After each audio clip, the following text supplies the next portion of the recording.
Welcome to Fiction Audiobooks. If you enjoy the content, like and subscribing would be greatly appreciated. If you have any recommendations for novels, comment below. Please join my Patreon at https://www.patreon.com/fictionaudiobook. Chapter 17, Chapter POV, Maruam. The killing of the innocent, he held, was a phrase fashioned by men who feared the consequence of their own actions. Innocence was not a condition inherent to Issei, nor to any creature that drew breath beneath the indifferent sky. Innocence is merely a title granted by consensus, and consensus itself was a fragile republic, prone to dissolution at the slightest pressure of will. What men called morality was a ledger kept by the weak, a careful accounting designed to bind the hands of those capable of writing history in broader strokes. In this ledger, the innocent life was entered as something inviolate, something sacred, yet no such sanctity existed outside the agreement of those too feeble to contest it. Remove the witnesses, dissolve the agreement, and the sanctity vanished like mist beneath the sun. What remained was only the fact of the boy, and the fact of his utility. Others would call the act evil. The accusation, however, was without substance. Evil was a word that sought to anchor judgment in a world where no fixed ground existed. Men spoke it with conviction, yet conviction was not proof, and no tribunal beyond their own invention stood ready to affirm their claims. A man might condemn another for the taking of a life, yet if he lacked the strength to prevent it, his condemnation was revealed as little more than a preference, no more binding than a wish cast into the wind. He regarded the notion of innocence as particularly suspect, for it presumed a moral order that could distinguish the deserving from the undeserving, as though existence itself operated by some hidden charter of fairness. But the world, as he understood it, did not recognize such distinctions. It permitted the flourishing of one thing only at the expense of another. The hawk did not inquire into the virtue of the hare, nor did the storm consult the worthiness of the village it erased. In this, he saw a refusal of the world to indulge in the fictions that men found so comforting. Issei, then, was not wronged in any ultimate sense, for there existed no court before which such a claim could be argued. There was only the convergence of wills. Issei's will stood against his own, and in that contest the outcome was already inscribed. To refrain from acting would merely signal a submission to a code he neither recognized nor respected. There was no virtue in such restraint. The deception was that men mistake their revulsion for revelation. They feel horror at the thought of the act and take that feeling as evidence of its wrongness, yet feeling is the most fickle of instruments, swayed by upbringing, by fear, by the silent pressure of the crowd. If one man recoils and another proceeds, which of them has apprehended the truth? There is no measure by which to decide, save the measure that resolves all disputes of consequence, and that is the measure of power. Thus the question of whether Issei should be killed dissolved, in his estimation, into a simpler inquiry, whether the act could be done, and whether it served his purpose. All other considerations were ultimately irrelevant. In his view, the only honest posture was acceptance of the world as it presented itself, a theater in which every actor must assert his role or be written out of the script. Issei's death, if it came to pass, would thus not be a proof of a moral failure or triumph in itself. It is merely another event, one more stroke in the ongoing composition of history. And history did not concern itself with the righteousness of its authors, only with their success. Maruam understood that better than most. He wasn't just living in a new world, he was living in one he already knew. What was uncertain to others was familiar to him. That difference changed everything. Take dragons, for example. To most devils, Tiamat was a force of nature.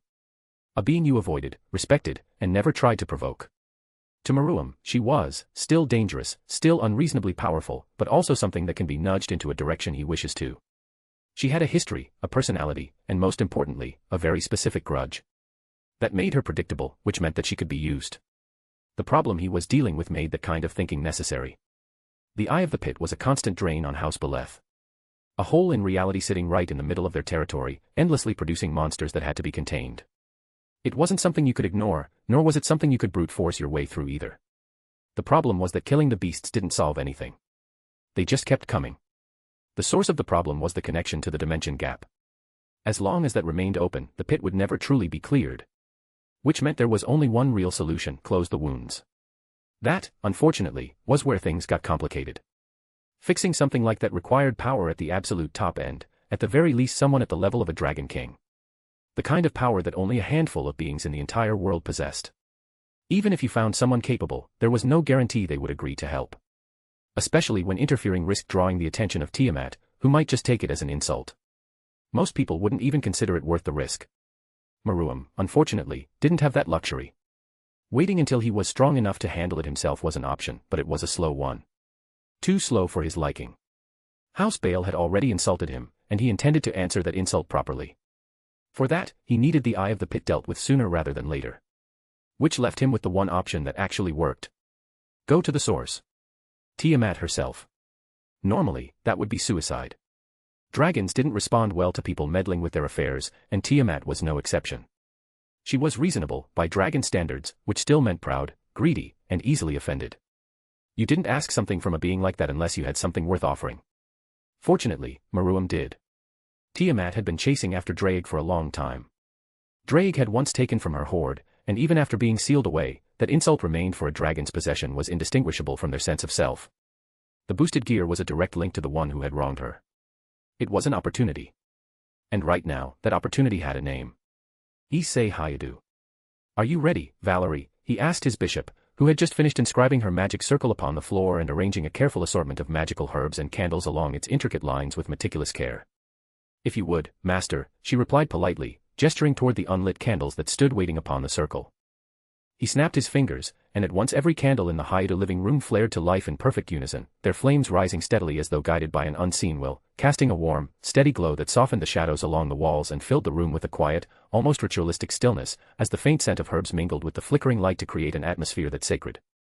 Ever since his transmigration into this fictitious world of dragons and devils, a single question had troubled him, returning to him time and again no matter how far his ambitions stretched. What to do with Issei Hayadu, the supposed protagonist of the reality he now inhabited? At first, he had chosen to ignore the boy almost entirely, in part because doing so would allow him to preserve a semblance of the original flow of events, which he could later exploit to his advantage, and in part because Issei himself was, at that time, simply irrelevant to him. The boosted gear was undoubtedly a powerful sacred gear that would play a significant role in the future, yet Meruem had no desire to claim it for himself, as his pride rejected the notion of relying upon a tool forged by another to attain power. He likewise had no interest in bringing the former protagonist into his peerage, as he saw no value in surrounding himself with individuals who did not align with his standards. However, Meruem, for all his pride, was neither foolish nor blind to opportunity. He recognized the undeniable advantage of having the wielder of the boosted gear aligned with him rather than against him. That was precisely why he had brought Valerie with him now, intending to test a hypothesis that had taken shape in his mind.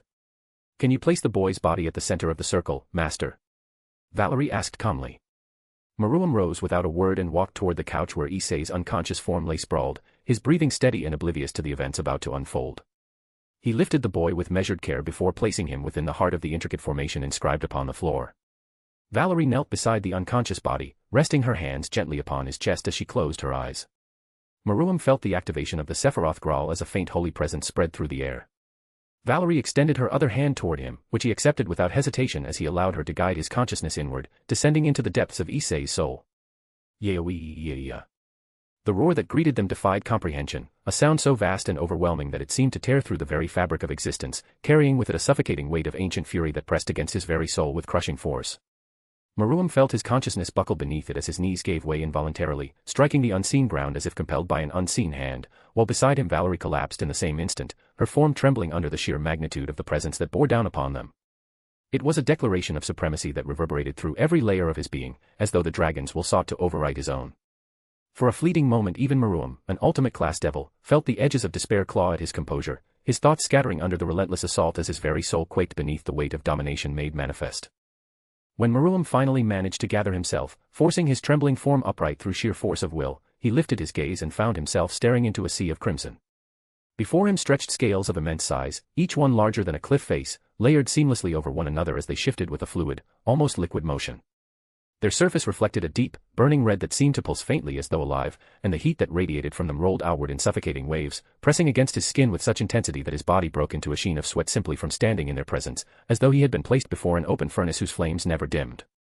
The dragon itself rose in full before him, a colossal western beast whose sheer size defied reason, its body spanning hundreds of meters as it loomed like a living mountain of crimson flesh and scale, its form embodying raw power in its purest expression. Its head alone was vast beyond measure, crowned with jagged horns that curved backward like blades forged from living flame, its maw lined with rows of teeth that gleamed like sharpened swords, each one capable of rending through steel and bone with effortless ease. Its eyes burned with a fierce and unrelenting intensity, slit pupils set within molten irises that seemed to glow with an inner fire, radiating malice and an unyielding sense of dominance that made the very air feel heavy beneath its gaze. Its talons dug into the ground like colossal spears, each claw longer than a man was tall and sharper than any blade, capable of tearing through armies as though they were nothing more than scattered leaves. Its wings, vast and imposing, stretched outward like the banners of a conquering god, their immense span capable of blotting out the sky itself, each movement carrying the suggestion of hurricanes waiting to be unleashed. Its tail coiled behind it with terrifying weight, thick and powerful, each subtle motion carrying the force of a thunderbolt that could shatter mountains and flatten entire landscapes. And yet, for all its overwhelming majesty, it was bound. Massive chains coiled around its body, ancient constructs of unimaginable strength that wrapped around the dragon like a serpent constricting its prey, each link as colossal as the creature it restrained, their surface etched with faint, divine patterns that pulsed with a power that rivaled the beast they held. They bound its limbs tightly, shackling its claws to the ground, restraining its wings against its sides so that the child of the sky was denied even the freedom of flight. They coiled around its torso and neck with relentless force, anchoring it to the earth in a manner that reduced one of the mightiest beings in existence to a prisoner within its own domain. Maruam felt a quiet sense of awe as he beheld the dragon, recalling the countless legends that spoke of its battles, of the gods it had slain and the eternal rivalry it shared with Albion, the white dragon. And yet despite that immeasurable power, it stood helpless before the chains that bound it, a truth that stirred a fleeting sense of despair within him as he contemplated the entity capable of forging such restraints. The dragon rose to its full height as they entered this inner world, its movement sending tremors through the ground that reverberated through Maruam's very bones, and it lowered its massive head slightly, its gaze fixing upon them with a cold, appraising intensity, as though observing insignificant creatures that had dared to wander into its presence uninvited. "What is this?" the dragon spoke, its voice deep and resonant, carrying a serpentine quality that coiled around each word, laced with madness, and a lingering confusion. "I am Dragyoch, the heavenly dragon who stole the principles of domination from God. I laugh at the infinite, and I grieve at the dream. The shadow of my wrath lies upon the world, and all that is in it bends slowly and surely to my will. You dare trespass within my domain uninvited, unworthy, and unannounced. Come, then. Step forward and claim the fate that awaits all who dare stand before me." "No, thank you, O Drag, greatest among dragons," Maruam replied with a courteous bow.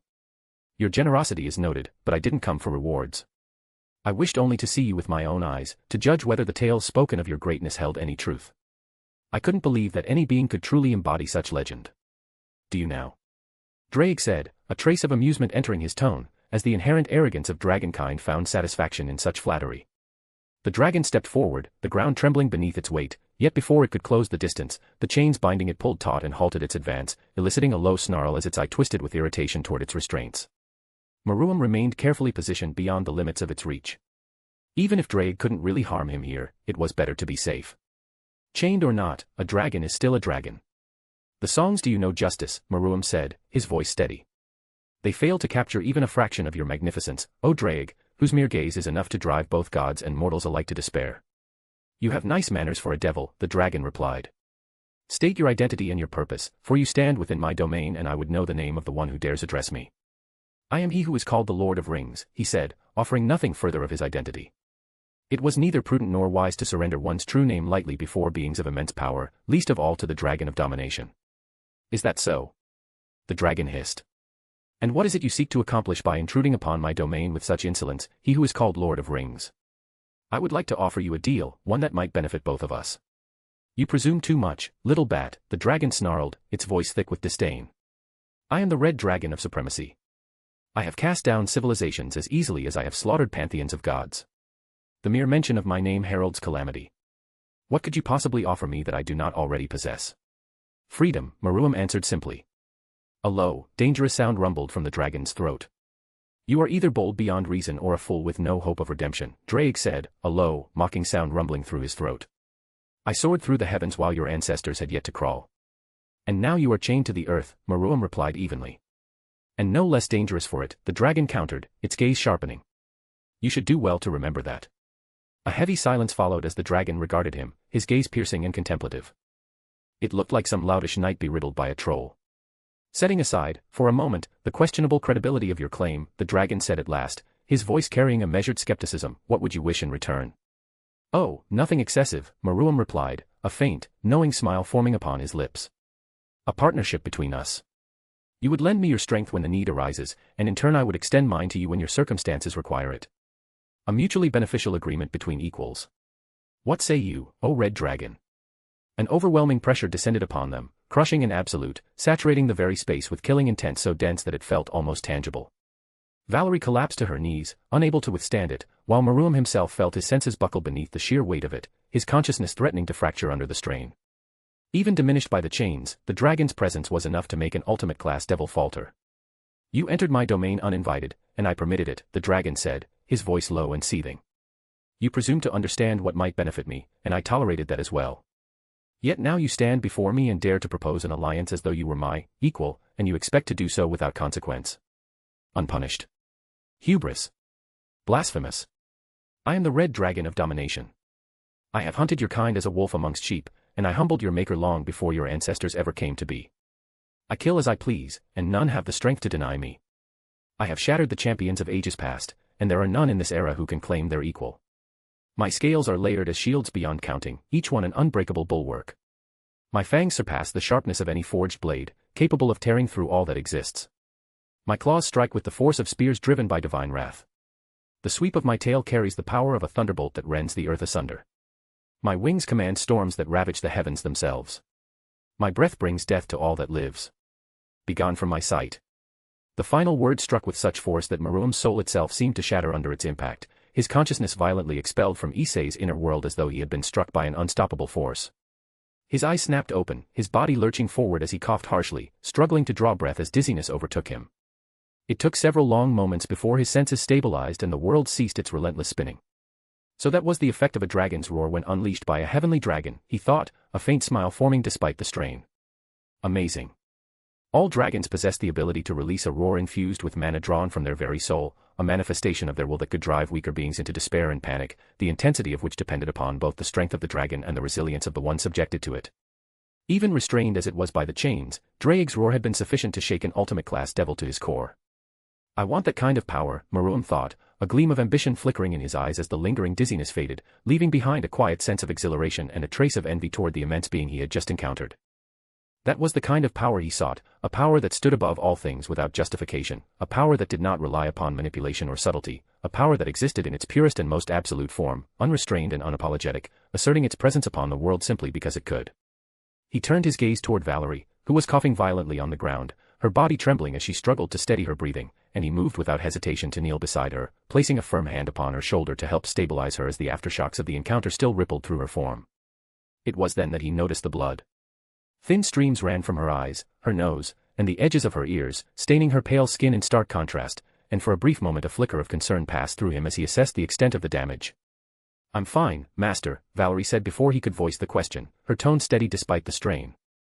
I managed to block most of it, though I wasn't fast enough to shield my soul completely from the impact of his roar. What manner of monster was that? He's beyond anything I have ever seen. He's magnificent, isn't he? Maruam replied, a faint smile forming as a trace of excitement lingered in his voice. Excluding the dragon gods, he stands among the most powerful dragons to have ever existed, with only Albion considered his equal.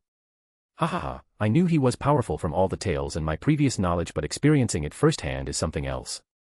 Well, good thing he's sealed then, Valerie said with a soft, breathless chuckle as she steadied her breathing. I wouldn't feel safe anywhere if a being like that were allowed to roam freely. Though I don't understand why he reacted with such hostility when you offered him freedom. Wouldn't that be the very thing he desires? What do you think a dragon is? Maruam asked in response, his expression thoughtful. An oversized lizard. Valerie ventured, uncertain. Don't let them hear you say that, Maruam said with a soft chuckle. Dragons are power-given form, that's the most accurate description one can offer. Every dragon, from the smallest hatchling to the mightiest dragon god, believes itself to be the greatest dragon to have ever lived, one that stands above all others without equal. Their pride is so absolute that they don't form societies, nor do they gather among their own kind, for they deem no creature, not even another dragon, worthy of sharing their presence. Drake stands at the pinnacle of that hierarchy, and as such his arrogance is equally unparalleled. It was never freedom that he rejected. It was the implication that a being he considers beneath him would dare to offer it, and more than that, that such a being would presume to bargain with him as though they stood on equal footing. But that's illogical, Valerie replied, her brows furrowing in incomprehension. That's what dragons are, Maruam answered with a faint smile. It wasn't as though I expected anything else, but it didn't hurt to ask. You never know what fate has in store if you don't dare test it. Well, fate had an angry dragon in store for us this time, Valerie answered dryly. Hopefully better luck next time, Maruam said, his gaze drifting to the still unconscious body of Issei. Did you have enough time to test it?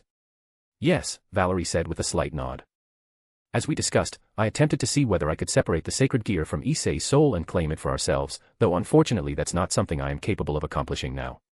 He had 3 ideas regarding what to do with Issei. The first option, the one with the lowest chance of success, was to somehow convince Drake to work with or for him, and thereafter discover a method to break the divine seals that bound him. Aside from this option being liable to be violently shattered by the sheer disparity in power between him and Drake, which was so vast that there would be no way for Drake to meaningfully cooperate with him, at least not as equals. There was also the utterly unrealistic requirement of becoming a master of sealing arts to the extent necessary to break God's seals, something that might as well be impossible, not to mention the foolish errand of attempting to convince a dragon to think rationally, which placed the entire plan firmly within the realm of improbability. As such, he had never truly expected this plan to succeed, even if by some miracle Drake chose not to behave as a dragon and agreed to his proposal. The second option was the most logical, which was to extract the boosted gear from Issei and bestow it upon someone loyal to him. This plan was at least somewhat feasible. While he did not possess whatever ritual the fallen angels used to extract a sacred gear from its human host, he reasoned that with the Sephiroth Graal being the greatest possible tool when it came to anything concerning the soul, and given that a sacred gear was fundamentally an artifact intertwined with the soul, the centuries of research conducted by the fallen could, in theory, be bypassed. That was the reason he had brought Valerie with him to test that hypothesis. Now, he asked curiously. Yes, sire, she answered. The sacred gear connects with the human soul in such a way that, to the untrained eye, there would be no distinction between the sacred gear and the host's soul. I suspect that even to the highest experts of soul magic, it would appear indistinguishable. It's perhaps what makes extracting sacred gears so extraordinarily difficult. Jehovah must have been an unparalleled genius to combine both so seamlessly. And not to mention the countless safety measures he put in place to counter any attempt at extraction. He had expected that. After all, sacred gears had existed for eons, and if it were so easy to extract one, every faction would have poured immense resources into gathering powerful wielders to create an army of god-killers, and each time one died, extract the gear and pass it on to the next wielder like a family heirloom. Meruem knew it was not impossible, the Fallen had already achieved it. The issue, then, was a lack of knowledge, an inability to fully decipher God's work. And there were only a handful of individuals who could even begin to claim equality with him when it came to mastery over seals or power. But the Sephiroth Graal is a Longinus, he said. All Longinus stand at the apex of their respective domains and possess the potential to end the world.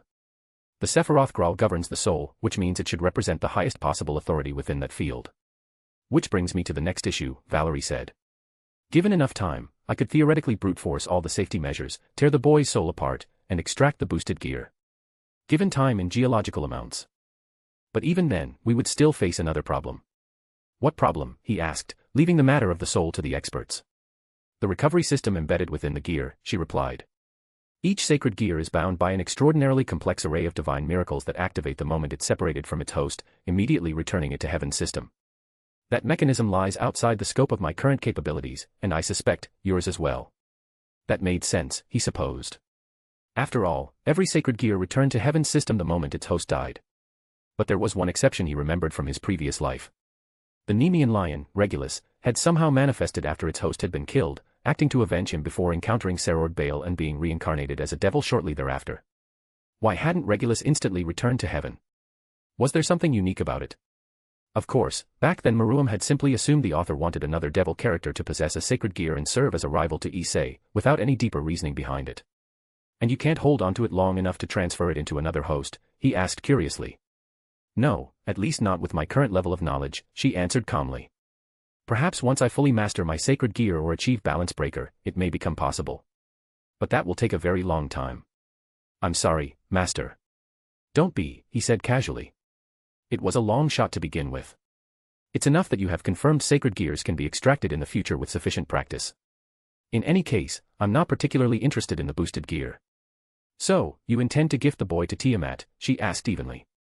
Yes, that seems to be unavoidable, he replied thoughtfully. The familiar forest was a vast pocket dominion, stretching to the size of a small continent, existing deep within the underworld. Countless types of creatures roamed its expanse, both demonic and holy in nature, with some species found nowhere else in existence. It was a sprawling tapestry of a living ecosystem, populated by beings drawn from myths, legends, and forgotten folktales across innumerable cultures. Creatures such as hydras, unicorns, lesser dragons, chimeras, manticores, griffins, basilisks, wyverns, drakes, phoenixes, thunderbirds, kirin, qilin, salamanders, sylph-like spirits, banshees, wendigos, dire wolves, hellhounds, fey beasts, and countless other aberrant and mythical animals could all be found within this forest, each inhabiting its own niche within the vast and dangerous expanse. The familiar forest was what the high-class devils called it, though in truth, the entire dimension was nothing more than Tiamat's horde. However, the current Satans had struck a bargain with the Dragon King, allowing certain devils to try their luck within her domain in search of a familiar. Naturally, such an opportunity was reserved exclusively for members of the nobility, and even then, only a limited number of devils were permitted entry each year. The schedule was perpetually filled, requiring appointments to be arranged years in advance through familiar masters and official guides in order to gain access. This restriction was part of the agreement, and it was said that Tiamat received an amount of treasure equal to her own immense weight each year in exchange for her continued tolerance. Meruem, however, followed no schedule but his own. It was precisely because of that disposition that he now found himself trespassing into the pocket dimension unannounced, utterly unconcerned that his intrusion might provoke a catastrophic reaction from Tiamat for his insolence and potentially trigger a diplomatic crisis with the Dragon King. Having already encountered and provoked a heavenly dragon, Meruem found himself emboldened, operating under the practical assumption that if Tiamat chose to react with anger, he would simply die, and any consequences that followed would no longer concern him. Life, after all, held little meaning without the willingness to embrace risk. And it was practically a tradition for a member of House Beleth to provoke Tiamat at this point. He walked alone through the forest, having sent Valerie away beforehand, his figure moving at an unhurried pace beneath the towering canopy. His gaze eventually settled upon a colossal series of connected mountain ranges that rose in the distance, each peak jagged and severe, their combined mass dwarfing even the greatest mountains of the human world by a factor of 5. The range stretched endlessly across the horizon, its many peaks rising like the teeth of some ancient and slumbering beast, with sharp ridgelines, sheer cliffs, and overlapping summits that layered upon one another in an almost oppressive display of natural grandeur. The highest among them pierced into the dim sky of the underworld, their summits wreathed in faint mists and shimmering heat distortions, giving them an otherworldly and hostile presence that suggested death to any who dared approach. It was precisely because the mountain appeared the most intimidating and lethal that Meruem concluded it must house his target. The origin of the Dragon King known as Tiamat was steeped in hearsay and speculation, if indeed she possessed an origin at all, as she was older than devils, older than humanity, and older than most gods. Meruem, ever inclined to seek connections between disparate truths, had briefly investigated whether the Dragon King Tiamat bore any relation to the Mesopotamian primordial goddess of the Salt Sea. What he uncovered was a tale no less credible than any other preserved myth. In the creation myth of the Mesopotamian pantheon, there existed in the beginning only two entities, Tiamat, the personification of the Salt Sea, and Apsu, the embodiment of the fresh waters beneath the earth. From their union, the first gods emerged. As was common in such myths, the offspring eventually turned against their progenitors, waging war upon them and ultimately slaying them. The defeated primordial goddess Tiamat was said to have been divided into two aspects, her divine, ordered, and creative essence claimed by Marduk and the other gods of the Mesopotamian pantheon, while her chaotic and maddened remnants were cast into hell, where they would eventually give rise to the being now known as the Dragon King Tiamat. Whether this account reflected truth or mere interpretation held little importance in the present, as Meruem's focus remained fixed upon the path ahead. Meruem soon came upon a small cave opening, one large enough to admit several men abreast, set into the base of the immense mountain range. Without hesitation, he stepped inside, moving through the long, winding tunnel with an unperturbed stride. As he advanced deeper, a faint blue glow became visible ahead, steadily intensifying with each step he took. The temperature within the tunnel rose noticeably, the air growing thick and oppressive, as wisps of vapor drifted upward past him. Sweat began to form along his skin as the heat continued to build. A sound reached him then, low and rhythmic, throbbing in his ears. It resembled the bubbling of an enormous cauldron set upon a roaring fire, interwoven with a deep, resonant rumble akin to the purring of some colossal beast. It was unmistakably the gurgling resonance of a vast creature breathing in its sleep, emanating from somewhere within the blue-lit depths ahead. He walked for what felt like a considerable span of time before the tunnel finally gave way, opening into a cavernous hall within the mountain. The chamber was immense, vast enough to contain multiple football fields with ease, its ceiling stretching high above into darkness. The lack of light did nothing to impede his vision. On the near side of the rocky floor, he saw a great, luminous glow. A resplendent blue light suffused the cavern, reflecting across the surfaces of stone and treasure alike, casting shifting highlights that illuminated the vast expanse in a surreal, almost sacred brilliance. There she lay, a colossal dragon of blue and gold, her form immense and awe-inspiring, though not quite as large as Draig, yet no less terrifying in presence.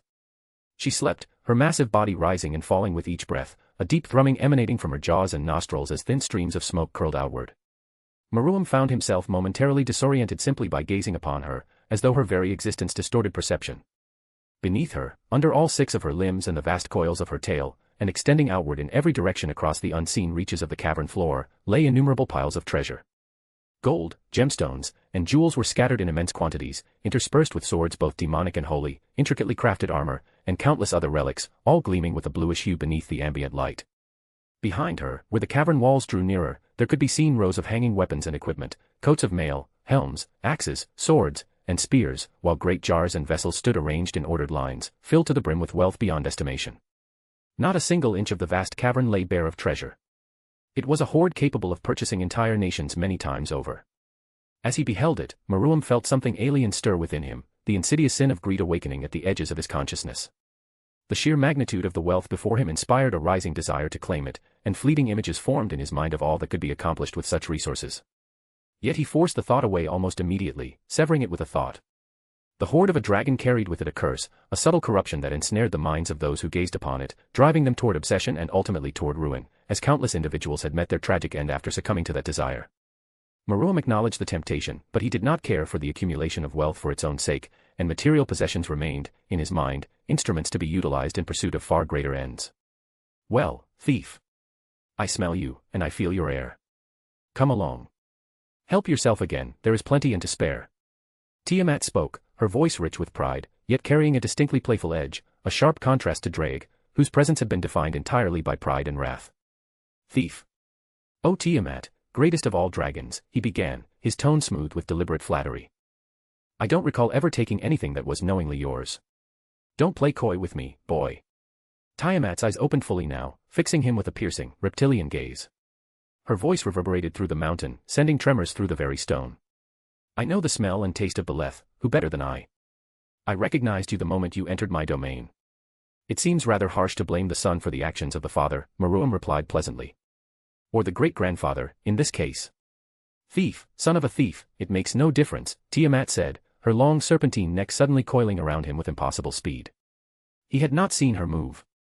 The only reason I have not burned your soul in agony as I did your ancestor the moment you stepped into my domain is because I find you somewhat interesting. Interesting in what way? Maruam asked, genuine curiosity threading through his voice. Anything that delayed the whims of a vast, temperamental dragon inclined toward destruction worked in his favor, and he intended to understand precisely what had captured her attention so that he might exploit it. Tiamat was said to be the most reasonable among dragons, and the one most enamored with mystery. You carry a familiar scent, she said, drawing in the air with a slow, deliberate inhale, almost feline in its manner. Yes, an old and familiar scent indeed. Yet there is something more layered beneath it. There is a trace I do not recognize. Your soul smells peculiar for a devil, entirely unlike the countless children of the morning star. How fascinating. He did not fully understand what she meant, though he could form a reasonable guess. Without warning, the massive dragon's form began to shift. Her colossal body twisted in on itself, the vast expanse of her wings folding inward as though space itself bent to accommodate the transformation. Her scales shimmered and contracted, plates of hardened draconic armor flowing like liquid as her immense frame diminished in size.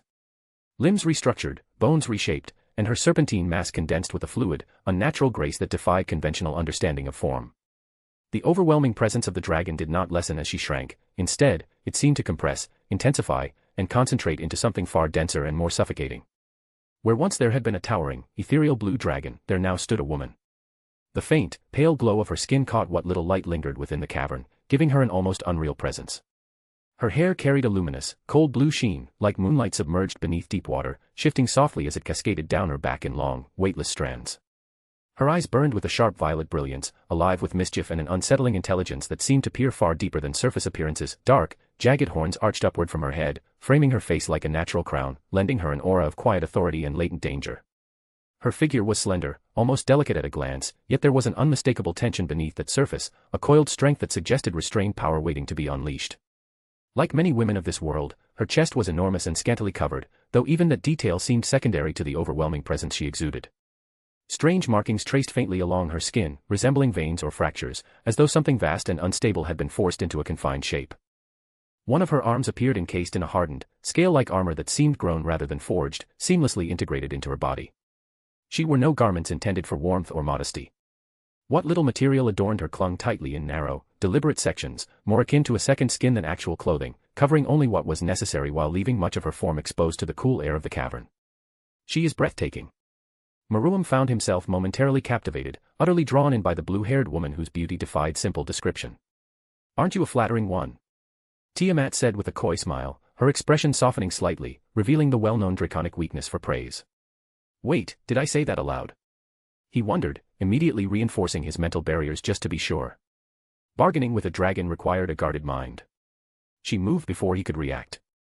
In a single, fluid motion, she closed the distance between them, her hand rising to cup his face with an almost possessive familiarity as she pulled him forward and pressed her lips against his. Her tongue forced its way into his mouth, serpentine in nature, searching for something deeper than mere physical contact. This was not how he had envisioned his encounter with Tiamat unfolding. Still, he could not deny that there were far worse fates than being kissed by an undeniably attractive dragon. A MILF dragon at that. Even so, the more analytical part of his mind remained active, noting cynically how effortlessly she handled him, how absolute the difference in their strength was, and how there was no conceivable way for him to escape her grasp if he had chosen to resist. The realization was deeply unpleasant to say the least. She broke the kiss abruptly, her expression shifting into one of both frustration and fascination, as though she had reached for something that remained just beyond her grasp. Her eyes locked onto his once more. Interesting, she murmured, resting her fingers lightly beneath her chin in a thoughtful gesture. Your taste carries a unique flavor, unlike anything I have encountered before. I make a point of keeping my teeth clean and my breath fresh, he replied, uncertain of what else to say.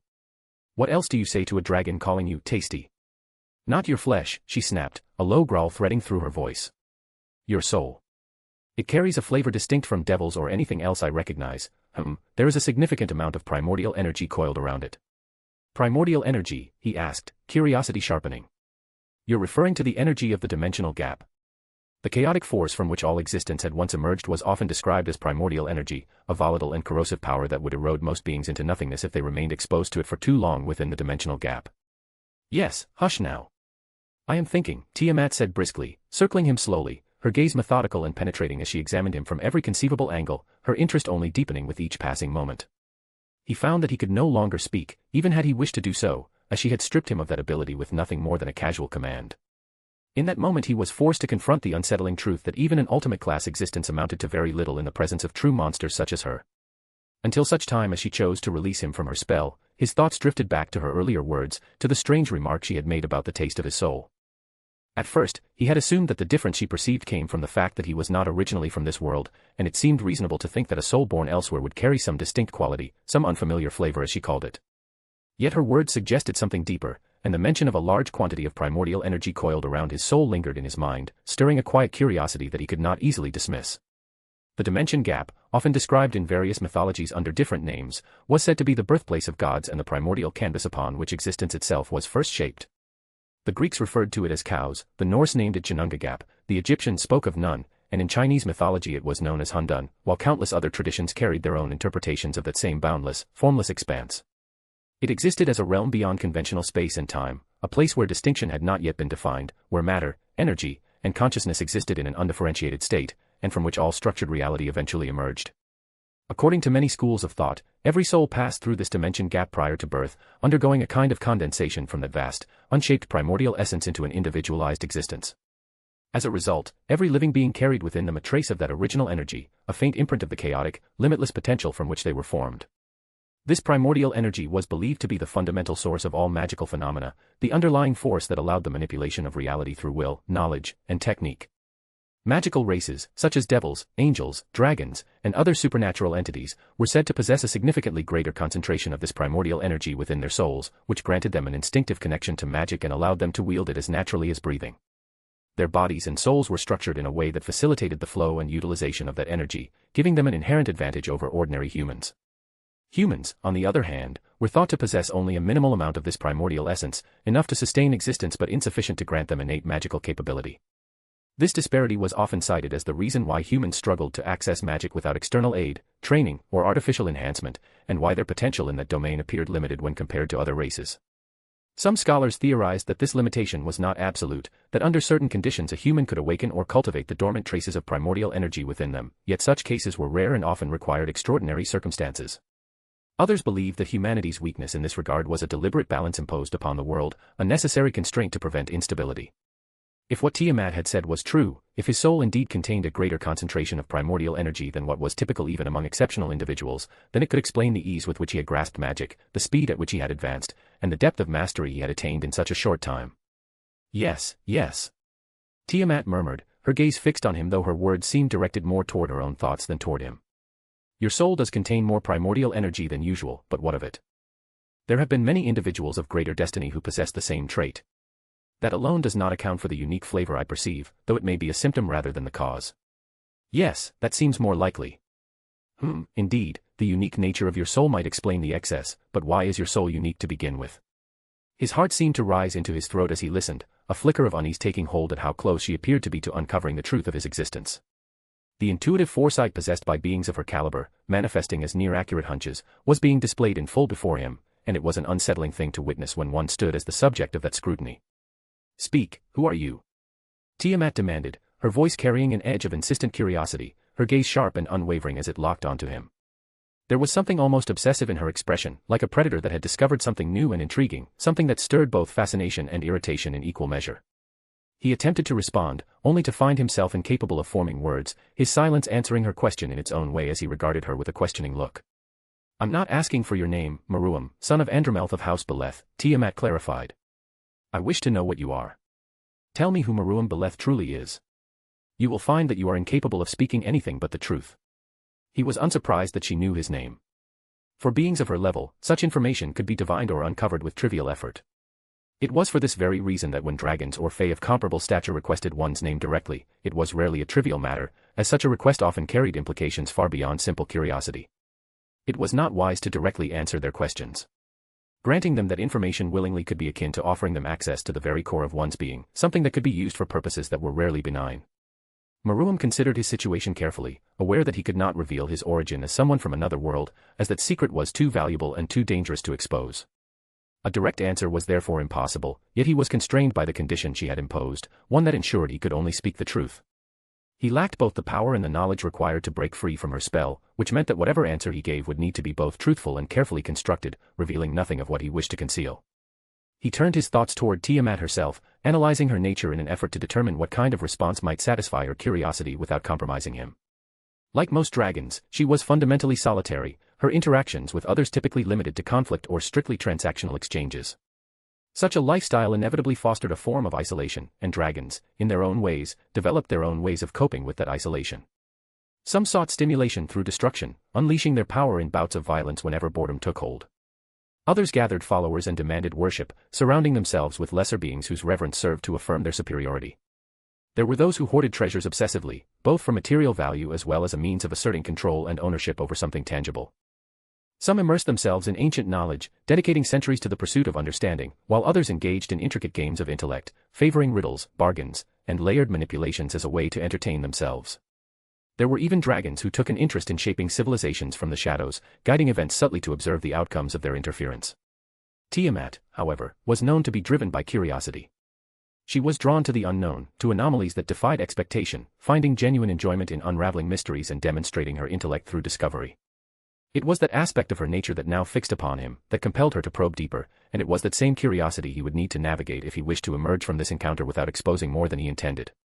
"I am he who crawled through a tunnel of darkness to reach the light," he began calmly. She swayed thoughtfully, a slow, languid motion that carried an almost feline grace. "A riddle, how lovely.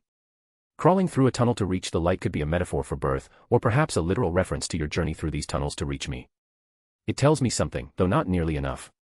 I am the Ringmaker, he who is master of the earth and director of beasts that dwell upon it," he continued evenly. "I am a shadow killer and a giver of freedom." "That doesn't sound particularly believable," Tiamat scoffed, tilting her head with a cat-like curiosity. "But my spell prevents you from speaking falsehoods." "How fascinating. A giver of freedom, you say, that could mean a lot of things both metaphorically and literally. Tell me more." "I am the harvester of sin and the fulfiller of desire," he said. "I corrupt the spirit and enslave the heart.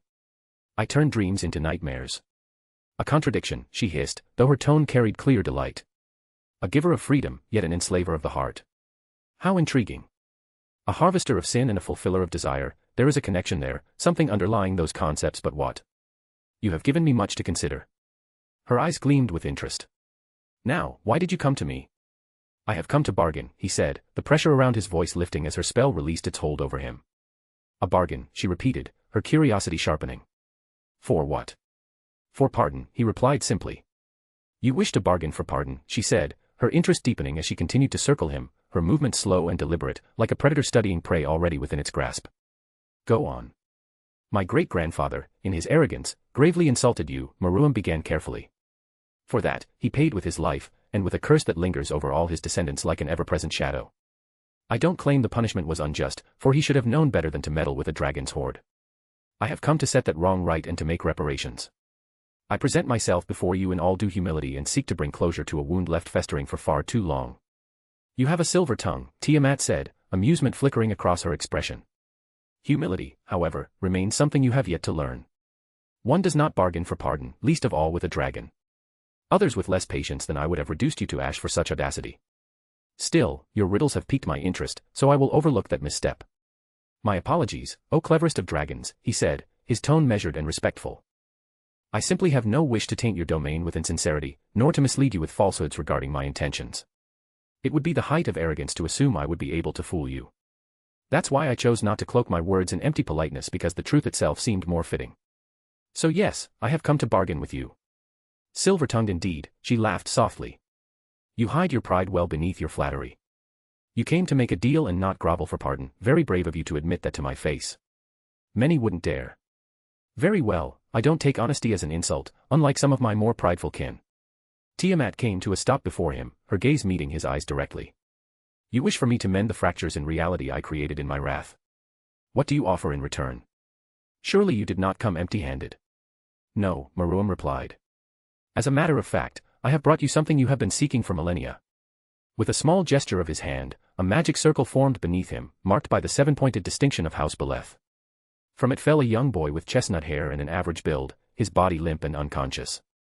You bring me a boy as an offering. Tiamat raised an eyebrow. He's not an ordinary boy, Maruam said, a faint grin forming. Look closer. Her attention shifted to the unconscious figure, and she inhaled slowly, as though tasting the air itself. Recognition dawned upon her, her expression shifting rapidly from curiosity into something far more primal, a grin forming that was sharp, inhuman, and deeply unsettling. I know this scent, she murmured, her voice laced with hunger. The same scent I detected from you earlier. I would recognize it anywhere. It has been a long time, Draig. Thief of my treasure, defiler of my hoard. To think you would be reduced to a bargaining piece in the hands of a devil, and for something so insignificant.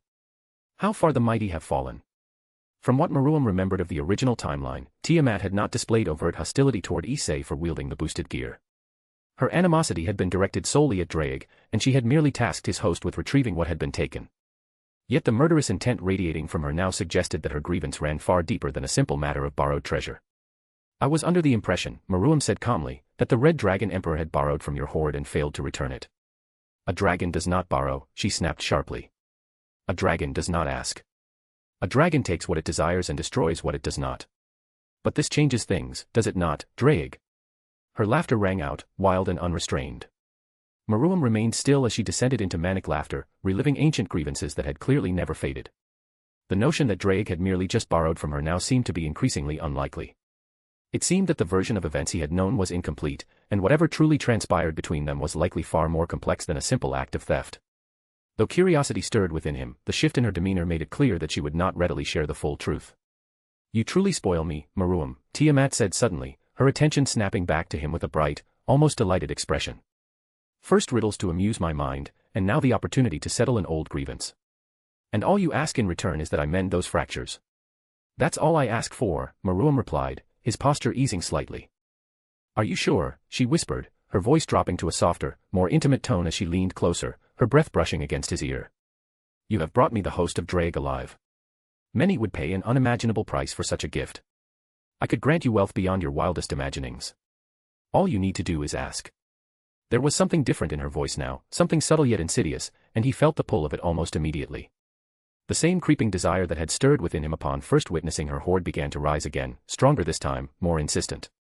If she were to grant even a fraction of her treasure, he could possess wealth beyond anything he could spend in centuries. The thought formed unbidden, seductive in its simplicity. There was no harm in accepting such an offer, he reasoned. She was practically encouraging him to do so. He already possessed immense wealth as the heir to a great house, yet the idea of having more, of securing an even greater abundance, began to feel increasingly appealing. Wealth was power, after all, and there was no such thing as having too much of it. The thought lingered, expanding, taking on a life of its own as it wove through his mind, urging him to consider the possibilities, to imagine what he could gain, what he could claim for himself if he simply reached out and accepted what was being offered. Then, with a sudden clarity, he cut the thought off. Snap out of it. The realization struck him sharply. The fact that he had so readily entertained the idea, despite already possessing more than enough, was proof of how dangerous her influence truly was. It was a subtle corruption, a slow erosion of restraint that would push him toward greed without him even noticing it. It would grow, feeding upon itself, twisting his priorities, narrowing his vision until he resembled the very creatures whose hordes he now stood among. He exhaled slowly, steadying himself. He had no desire to become like that, to let that hunger shape him into something smaller, something bound by the same instincts that drove lesser dragons to obsession. He would not yield to it. "Thank you for your offer, my lady," Meruem answered with measured composure. "However, I must decline. I already possess more wealth than I need, more would bring me no greater satisfaction." She smiled at that, her expression carrying a quiet, almost wistful amusement. "Such a strong will," she said, her gaze sharpening with a flicker of excitement. "And so much potential, so much power for one so young. There is little doubt that you will one day stand alongside the red and green Satans. You have the potential to be worthy." "Worthy?" Meruem repeated, raising a brow in mild confusion. "Yes," she said, her smile widening as though the conclusion were self-evident. "You have the potential to be worthy of becoming my mate." Meruem found himself momentarily at a loss, unable to trace the chain of reasoning that had led her to such a declaration. He attributed it, with some resignation, to the eccentric and unpredictable nature of dragons, creatures who often made pronouncements as absolute truths without the need for explanation or consent. "But not as you are now," she continued abruptly, her tone shifting with startling suddenness into that of a stern instructor delivering an unyielding verdict. "It pains me to say this, yet your current level of power is insufficient to withstand me. Your mind would fracture, and your life itself would be at risk if we were to proceed as you are. If you are to be worthy of me, then you must rise to my level. I will grant you 5 years." Meruem's thoughts faltered briefly as he tried to reconcile her words. He had not expressed any desire to become her mate, nor could he comprehend why such a statement would be framed as something that might break his heart. The mention of 5 years only deepened his confusion, as he lacked any familiarity with the customs or expectations of draconic mating practices, and the implications she suggested did not inspire confidence. Before he could respond, she closed the distance between them once more and pressed her lips against his again. This time the kiss carried a different quality, less forceful yet imbued with a deeper intensity, a deliberate and possessive passion that remained dominant. "There," she said, drawing back with a satisfied expression. "I have marked you as mine." Her tone shifted, becoming firm and absolute. "Reach at least the level of a dragon king within 5 years. When that time comes, I will return to claim what belongs to me. If you fail to meet my expectations, I will kill you." For a rare moment, Meruem found himself completely without words, his thoughts unable to keep pace with the sudden and overwhelming turn of events. He stared at her, trying to process what had just transpired, a mixture of disbelief and bewilderment settling over him. Was the most powerful dragon king, a being capable of tearing through reality itself, simply a dragon in heat?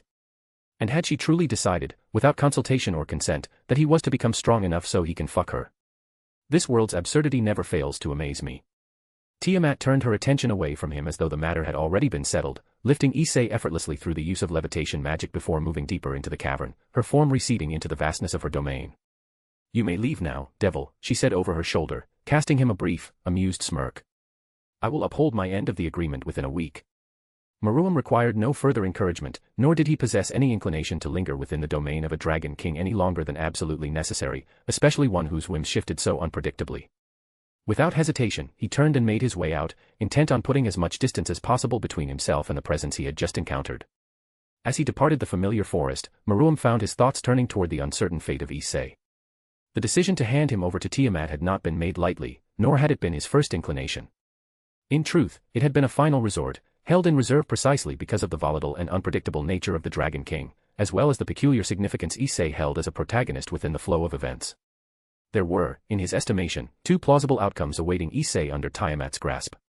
The first, and by far the most desirable, was that she might simply choose to kill him outright as an act of retribution against Drake. That would resolve the matter cleanly, eliminating any future complications without cost or consequence to Meruem. It was, in truth, the outcome he would have preferred. The second possibility, however, was far less convenient. Tiamat's temperament, as he had just witnessed, was rather unpredictable. There existed a distinct possibility that she would deem death insufficient as recompense for Drake's transgressions. She might instead choose a more prolonged and, to her, far more entertaining form of punishment. Given her known personality, it wouldn't be out of character for her to compel Issei into servitude, forcing him to retrieve the scattered remnants of her horde across the world.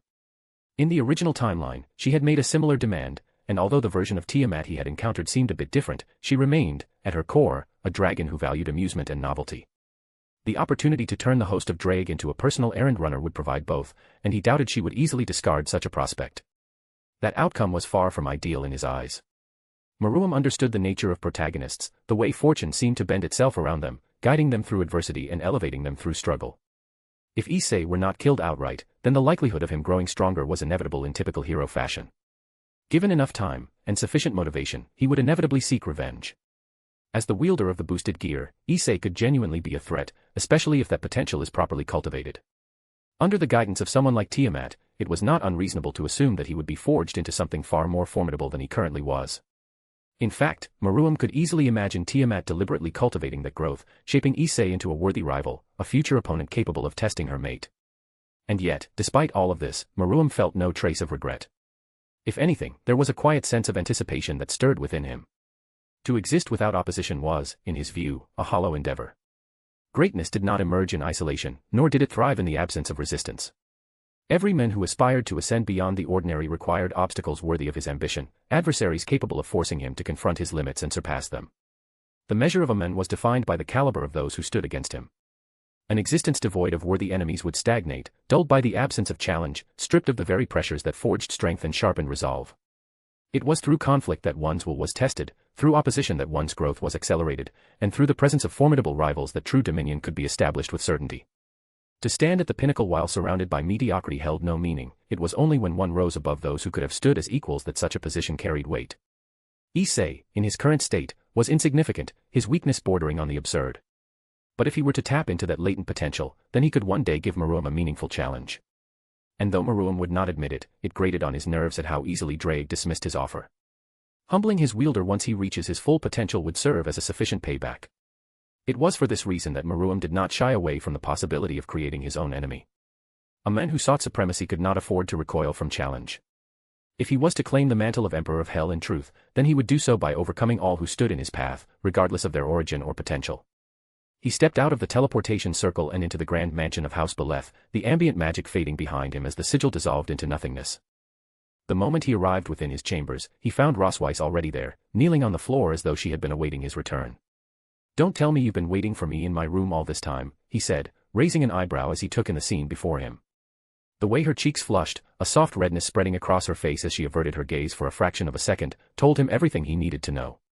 She had, in fact, been waiting in the darkness like a motionless statue. She leapt to her feet and threw herself into him, arms wrapping tightly around him as if afraid he might vanish again, as if she had been holding herself together only until she could confirm with her own hands that he was truly alive and unharmed. As seriously. "I was worried about you, Master," Rosweiss said, her voice tinged with embarrassment, though her grip did not loosen. "The Chaos Karma Dragon is unpredictable. She might have decided she would like to have you as a snack after all." He did not let it show on his face, but he appreciated her concern more than he cared to admit. Of all his peerage members, Rosweiss was the closest to him. She was his first piece, and the one who had remained at his side the longest. "Well, here I am, in one piece," he replied lightly before allowing himself to fall backward onto the luxurious bed, the accumulated tension of the encounter finally catching up to him.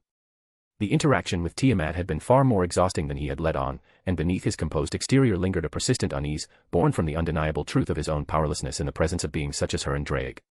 The existence of entities capable of erasing him with a mere thought was not something he found particularly enjoyable. "So Tiamat agreed to your proposition?" Rosweiss asked as she moved to lie beside him, resting on her side while watching him as he stared up at the ceiling. "Yes," Maruam replied. "My diplomatic skills, as always, proved to be nothing short of genius." "Of course," she said, indulging him with a faint smile. "If by diplomatic skill, you mean walking uninvited into a Dragon King's domain and attempting to negotiate without any meaningful leverage that might prevent her from incinerating you on a whim, then I suppose the title fits. I had full confidence that my charm would carry me through, and it seems that confidence was well placed," he said with a self-assured grin. "Besides, it's not as though you would have handled it any better."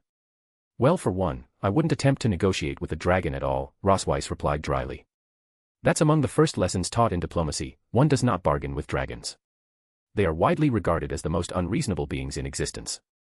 "Well, I imagine the old Satan faction would be quite displeased to have that title taken from them," Maruam said lightly. "I thought the old Satan faction only held the title of the most incompetent faction in the world," she replied, amused.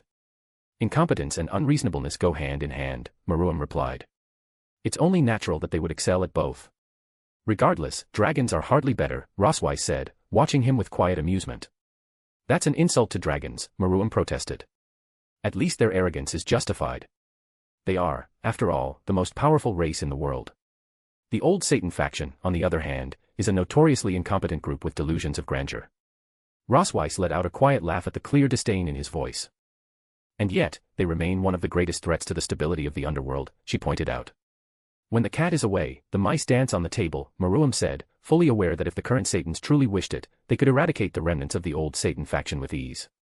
The problem was that eliminating the descendants of the original Satans would not resolve the ideological fractures within the underworld, and attributing that division solely to the old Satan faction would be inaccurate. What will you do now? Rosweiss asked eventually. What do you mean? The Eye of the Pit, she clarified. Even after Tiamat closes the fractures, the region will still need to be purged of the creatures inhabiting it. If you were to do it personally, it would take months. Will you summon your banner again? I suppose many would welcome the opportunity to eliminate the threat once and for all. There's no shortage of volunteers, Maruam acknowledged. There's not a single lord within our domain who hasn't lost someone to a pit outbreak or an expedition gone wrong. Many would gladly take part in its eradication under the banner of righteous vengeance. But, I don't want to needlessly risk my soldiers in prolonged engagements that would weaken our overall strength. Like any reincarnator, Maruam had once entertained the idea of using the Eye of the Pit as a training ground, a place to sharpen himself against increasingly powerful foes, much like the dungeons described in those Korean novels he remembered. That notion had been swiftly dismantled once he gained a clearer understanding of the nature of the entities inhabiting the pit. There were, of course, creatures of conventional strength, beasts that could be fought and overcome. But they were neither numerous nor significant enough to define the place. The vast majority of the pit's inhabitants could be described in 3 words: creatures of horror. Most were not enemies one could simply fight.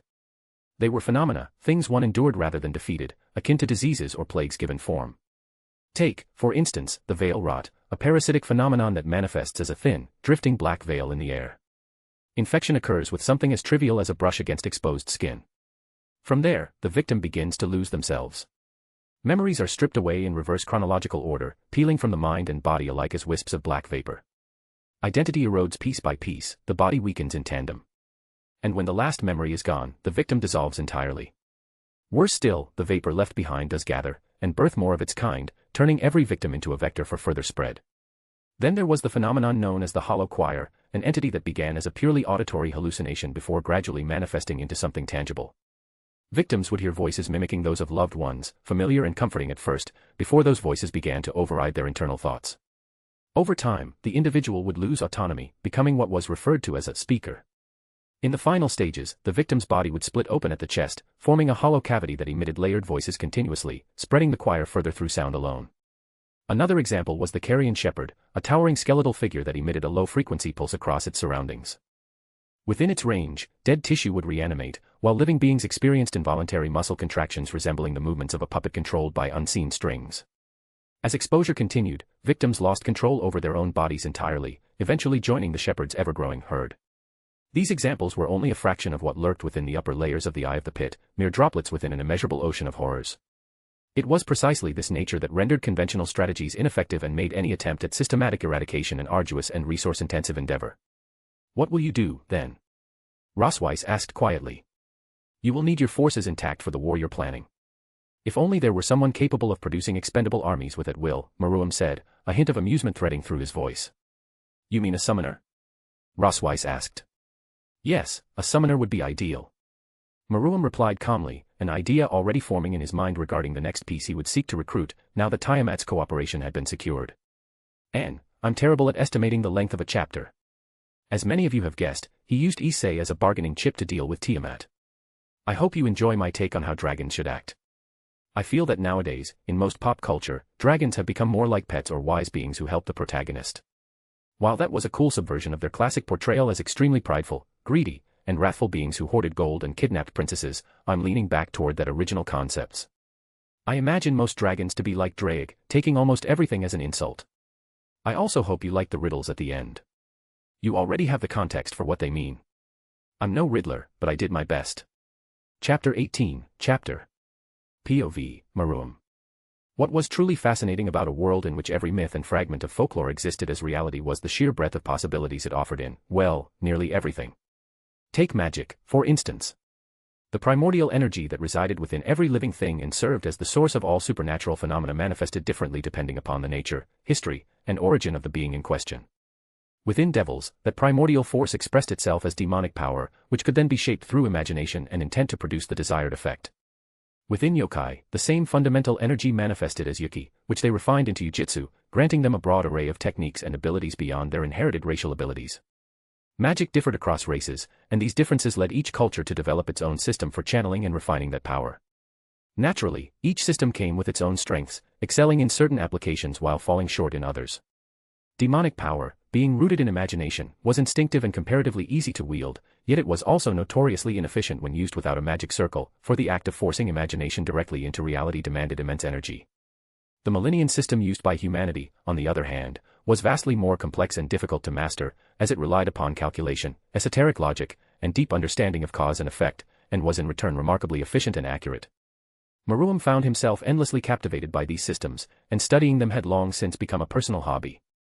It was for that reason that he now watched his pulchritudinous queen with unwavering focus as she carefully arranged a series of candles along the floor. Their placement formed a long vertical line intersected near the top by two short diagonal branches, creating the shape of an arrow dividing into two paths. "Close your mouth before you catch flies, master," the ever-pleasant voice of Kuroka chimed from the bed behind him. "Are you jealous?" he asked, glancing briefly toward his bishop with faint amusement. "Why would I be?" she replied with an exaggerated pout. "You have only been staring at her without blinking for the last 32 seconds, while I'm lying here almost naked and being thoroughly ignored." "Can you blame me?" he said, returning his gaze to his queen. "Watching her work is like witnessing poetry given motion." "First of all, that's totally not the thing to say when your hot girlfriend is mad at you," Kuroka said with visible annoyance. "Secondly, I know for a fact that you're only interested in rune magic and not rose specifically, which somehow makes this even more humiliating. I'm literally losing to a magical concept." "Molest me, you big fucking nerd." "I can do that later," he replied absent-mindedly. "It's not every day that I get to observe rune magic applied like this." Kuroka hurled a pillow at him. He tilted his head slightly and avoided it without once looking behind him, which only deepened her irritation. "Pay attention, Valerie-chan," Kuroka said, turning instead toward the other occupant of the room. "Never fall in love with an autistic guy. The moment he discovers a new hyperfixation, you cease to exist." "Why did you fall in love with him then?" Valerie asked, clearly amused as she stood nearby, ready to assist Rosweiss if needed. A white pigeon rested in her hands while she gently stroked its feathers. "Because my life is an uninterrupted sequence of poor decisions," Kuroka answered without hesitation. "What's a hyperfixation?" Valerie asked curiously. The outside world still knew enough that many ordinary terms remained unfamiliar to her. "It means becoming intensely interested in something to the point of obsession," Kuroka explained. "And Master's hyperfixation is rune magic?" Valerie asked for clarification.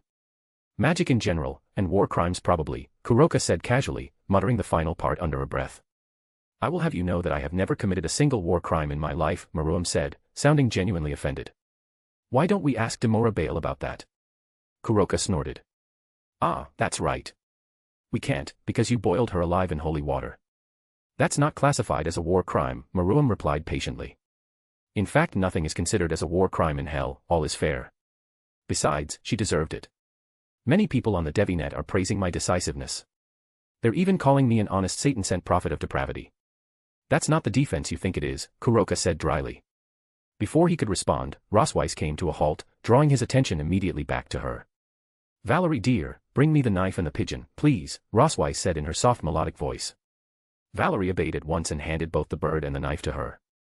"Thank you," Rosweiss said softly, before swiftly cutting the pigeon's head with a graceful motion. She knelt and carefully drained the blood into the rune inscribed on the ground. The rune drank the blood as though it were a living thing, drawing every crimson drop into its grooves before multiplying it unnaturally and sending it coursing through the entire formation. Veins of scarlet spread outward in every direction until every inch of the great symbol pulsed with blood-red light. Then the color shifted, transforming into a radiant blue luminescence that rose from the floor in shimmering waves while the surrounding candles flared brighter, their flames rising higher and steadier, as if stirred by an invisible current of power. Rosweiss then took the same knife and carefully carved a broken spiral into the palm of her hand, a circular shape that never fully closed, allowing her blood to gather within its lines. "Neroth is the rune of finding," she explained calmly. "By carving it into my hand, I turn my body into a conduit through which magic flows into the knife. The knife then acts as a lodestone that guides us toward our target." Rune magic was not widely practiced, particularly within the Underworld, which did not surprise Maruam in the slightest, as it demanded extraordinary discipline to learn and considerable caution to use safely. He would describe it as a system that's both simple and profoundly complex. Each rune represented a fundamental concept or function such as finding, binding, or revealing, and invoking it caused that concept to manifest in reality. In this case, Rosweiss had invoked the rune of finding, allowing the object to actively guide itself toward what was being sought. Do you always have to do that? Valerie asked, visibly disturbed by the sacrifice of the pigeon. For someone who had endured so much suffering and cruelty, Valerie possessed an unexpected capacity for gentleness and compassion, as though her hardships had shaped her into someone who cherished life even more deeply. Normally, a sacrifice is not required to activate a rune, Rosweiss explained. But since we don't have enough information about our target beyond vague description of what he might look like and the sacred gear he possesses, I had to use the pigeon as a supplementary ingredient. What about his name? Valerie asked, her gaze lingering on the lifeless bird. Wouldn't that help narrow it down? It would, Maruam replied instead. Unfortunately, I'm not sure what his real name is. Master, we can now teleport to his general location, Rosweiss said, glancing briefly at Valerie. Keep the candles lit from now on. Very well, Maruam said as he stood, then turned his attention to Kuroka. Would you like to come with us?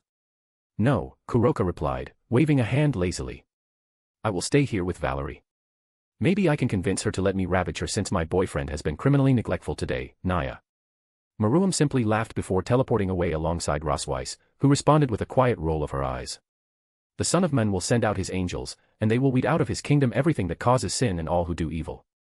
They will throw them into the blazing furnace, where there will be weeping and gnashing of teeth. Being greeted by scripture the very moment he stepped out of the teleportation circle was not how Maruam had expected this venture to begin, yet surprise lasted only an instant before instinct took hold. He concealed both himself and Rosweiss from sight with ease, wrapping their presence in layers of concealment magic so subtle that even a trained observer would struggle to notice the space they occupied.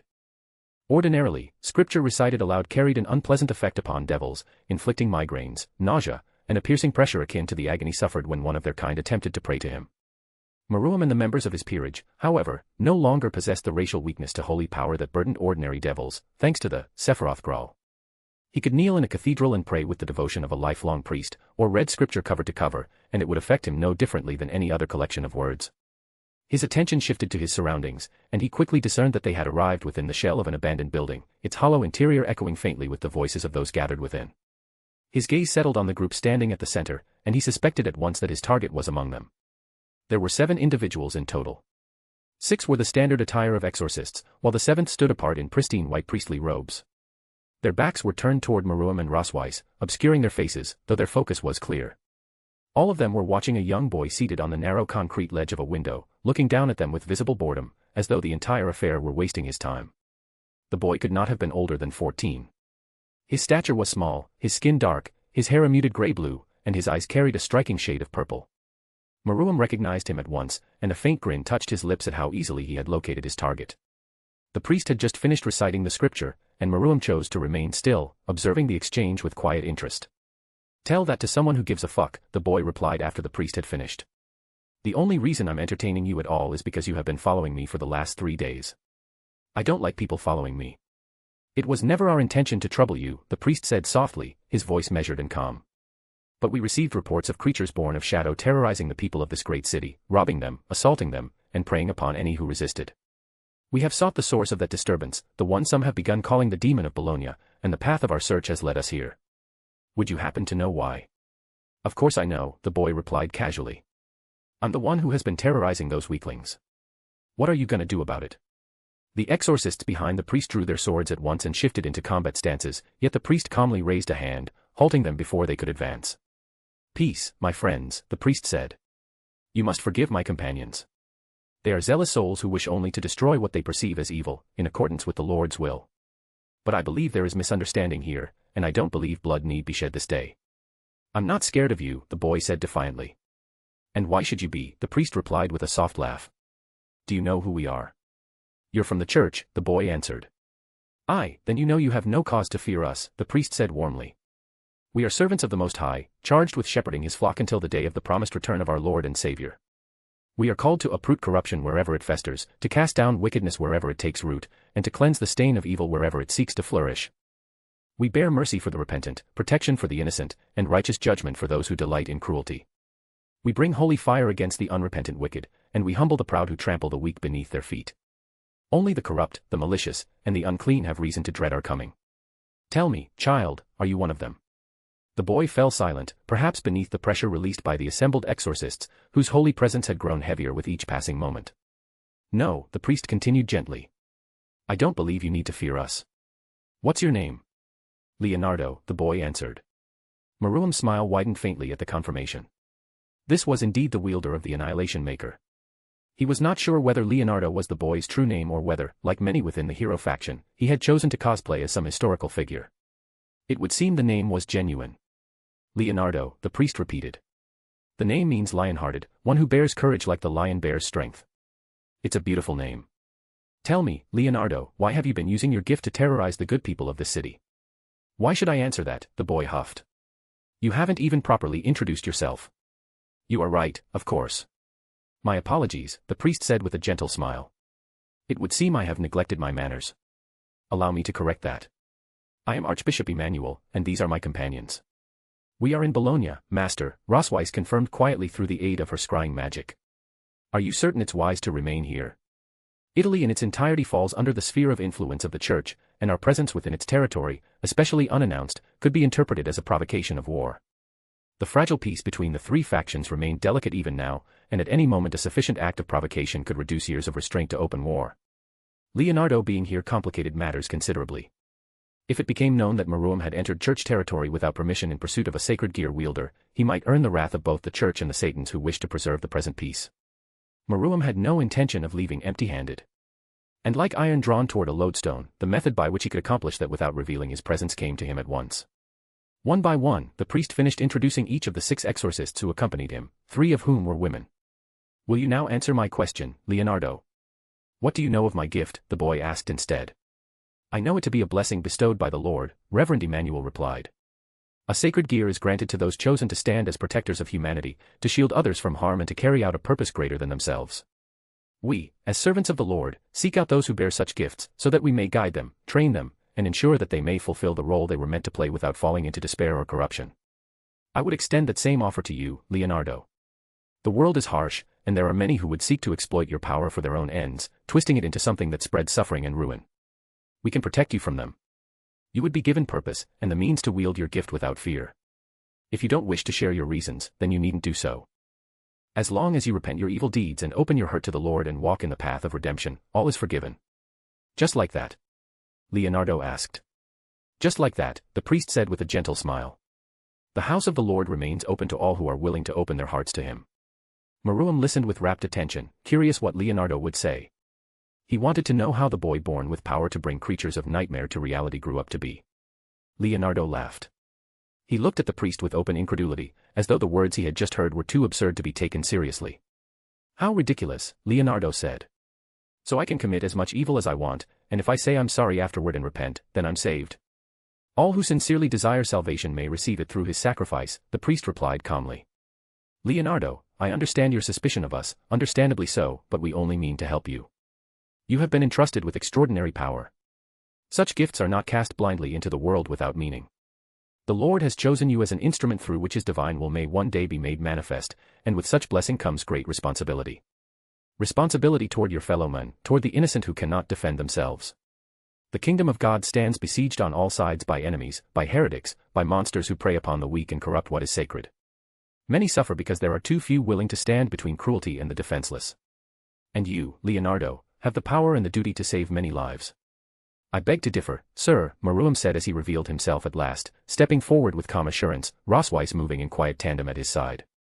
Who are you? The priest asked, his eyes narrowing as they settled upon him, a subtle tension entering his posture as though some instinct warned him of what stood before him. Holy men were said to possess keen senses when it came to recognizing devils and creatures born of darkness. A passerby, Maruam replied smoothly. I couldn't help but overhear your conversation. And it seemed hardly fair to me that you're trying to rope in the kid into your cult without really giving him a choice. So I decided to offer him an alternative. You dare refer to the house of the Lord in such a manner? One of the exorcists snapped, anger rising in their voice. Silence. Leonardo said, his tone sharp and cold as he glanced at the exorcist. You have already said what you came here to say, so now you will keep quiet while I listen to what he has to offer. Say Leonardo, Maruam began. Do you truly wish to spend the entirety of your life in service to others, bound to a role that demands everything from you while offering nothing tangible in return? Do you wish to deny your earthly desire for some heavenly fulfillment that will never come? Because that's what they want you to do. The core tenet of their faith is sacrifice for the greater good. To give, and give, and give again, until there is nothing left of you but a hollow shell they can point to as an example of virtue. A faint, almost imperceptible smile touched his lips. He could see Leonardo reacting with disgust at that, which gave him insight into the boy's character. Someone born with a power such as the Annihilation Maker would almost inevitably develop a sense of superiority, a quiet belief in their own exceptionality. Vanity, in such cases, was practically assured, and Maruam had always found vanity to be the easiest of sins to understand, and the most satisfying to exploit.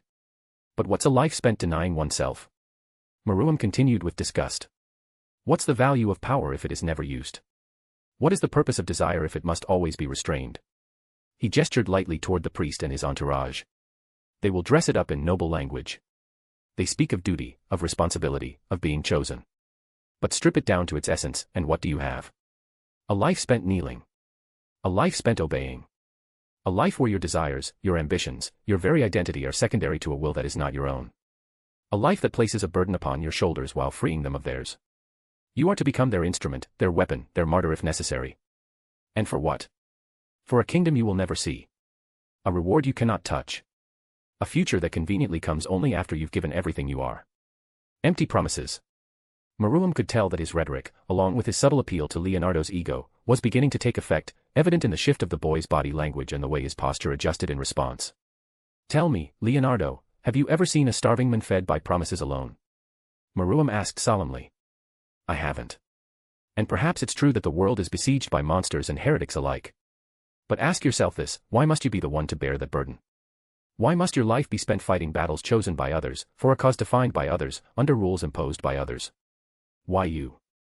The priest's voice shook as he stared at him. You are him, the devil. Leonardo, you must not listen to a word he says. He's the prince of lies. It's not your turn to speak, Reverend, Leonardo replied, his tone firm and unyielding. I will make my own choices. Well said, Maruam smiled approvingly. You've been given power. Real power. Something that sets you apart from the masses who will live and die without ever leaving a mark on this world. And they want you to waste it. To chain it. To bury it beneath guilt and obligation. To make you believe that wanting more, being more, is somehow wrong. He spread his hand slightly, as if presenting an unseen horizon. My offer is this, freedom, Maruam said. The freedom to do as you please. Wealth enough that you will never know want. Power enough that no one will dare dictate your path. Prestige enough that the very people who would have ordered you to kneel will instead bow their heads in your presence. The devil prowls with honeyed words, the priest said, his voice regaining its firmness despite the tension in his frame. For what shall it profit a man, if he shall gain the whole world, and lose his own soul? He offers you wealth, power, and freedom, but these are the very chains he would bind you with. The earth is a fleeting kingdom. Lay not up for yourselves treasures upon earth, where moth and rust doth corrupt, and where thieves break through and steal, but lay up for yourselves treasures in heaven. He offers you a throne built on sand, Leonardo. A kingdom of dust and decay. And in exchange, he asks for the only thing of true, eternal value. Your soul. It was not difficult for Leonardo to recognize that Maruam was attempting to influence him as well, much like the church had just done, and the boy's hesitation showed that he was not entirely convinced, which was both expected and understandable. Maruam had no intention of allowing that hesitation to linger. So, he chose to take a calculated risk. Reverend Emmanuel had introduced himself as an archbishop, and given his apparent authority in the presence of 6 exorcists guarding him, it was clear that he held a position of considerable importance, likely one assigned to oversee the city of Bologna itself. A man of such standing would almost certainly be aware of the darker truths buried within the church. Then he would know about that. The darkness beneath their sanctimony. Leonardo, Maruam began slowly, his voice calm and serene. I feel obligated to inform you that the man speaking to you in the name of God is not the righteous servant he claims to be. Less than 2 years ago, the church was exposed for crimes of the most grotesque kind, namely the experimentation upon children. Those children were orphans who had come seeking refuge, trusting the church to shelter and protect them. They were promised safety, compassion, and care. Instead, they were drugged, abused, and used as living tools in an attempt to create an army of obedient slave soldiers for ecclesiastical purposes.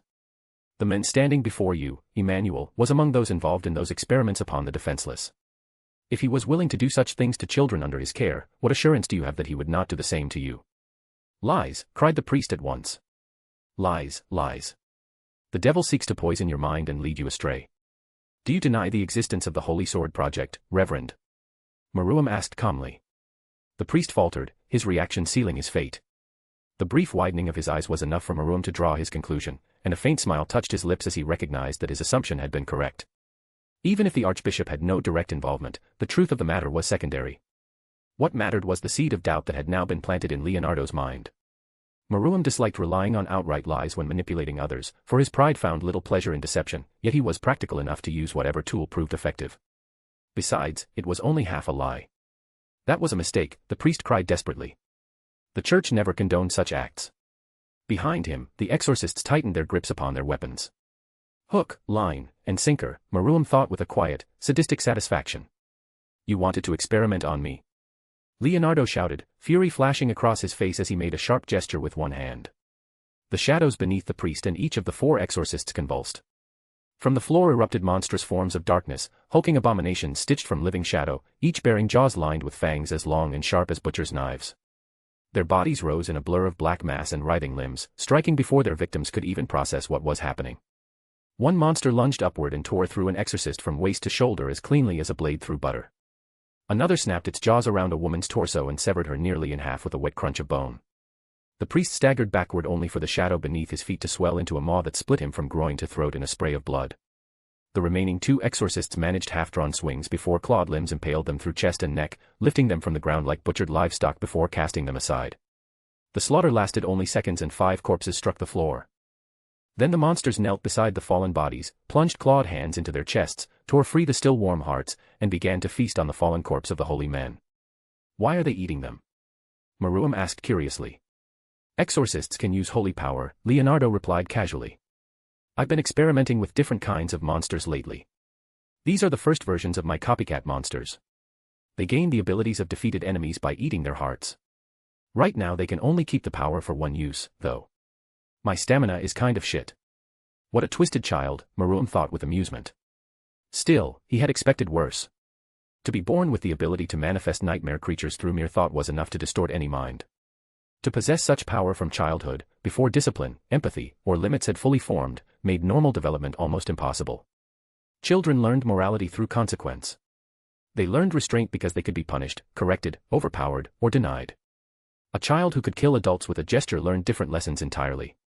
When one's anger was always stronger than authority, when one's desires could be imposed by force, and when fear belonged only to others, the mind naturally drifted toward a sense of superiority. Rules came to seem like inventions for the weak. Social norms became theater performed by lesser beings. Other people became objects, obstacles, entertainment, or prey. Power granted too early often stunted the soul. Fortunately, Maruam had no objection to twisted people serving beneath him.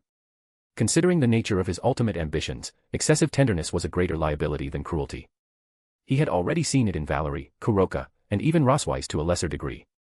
Ever since they had witnessed how he dealt with rebels, they regarded certain methods of his with unease. They called it needless brutality. He preferred subordinates less burdened by such sentiments. How did you get the information?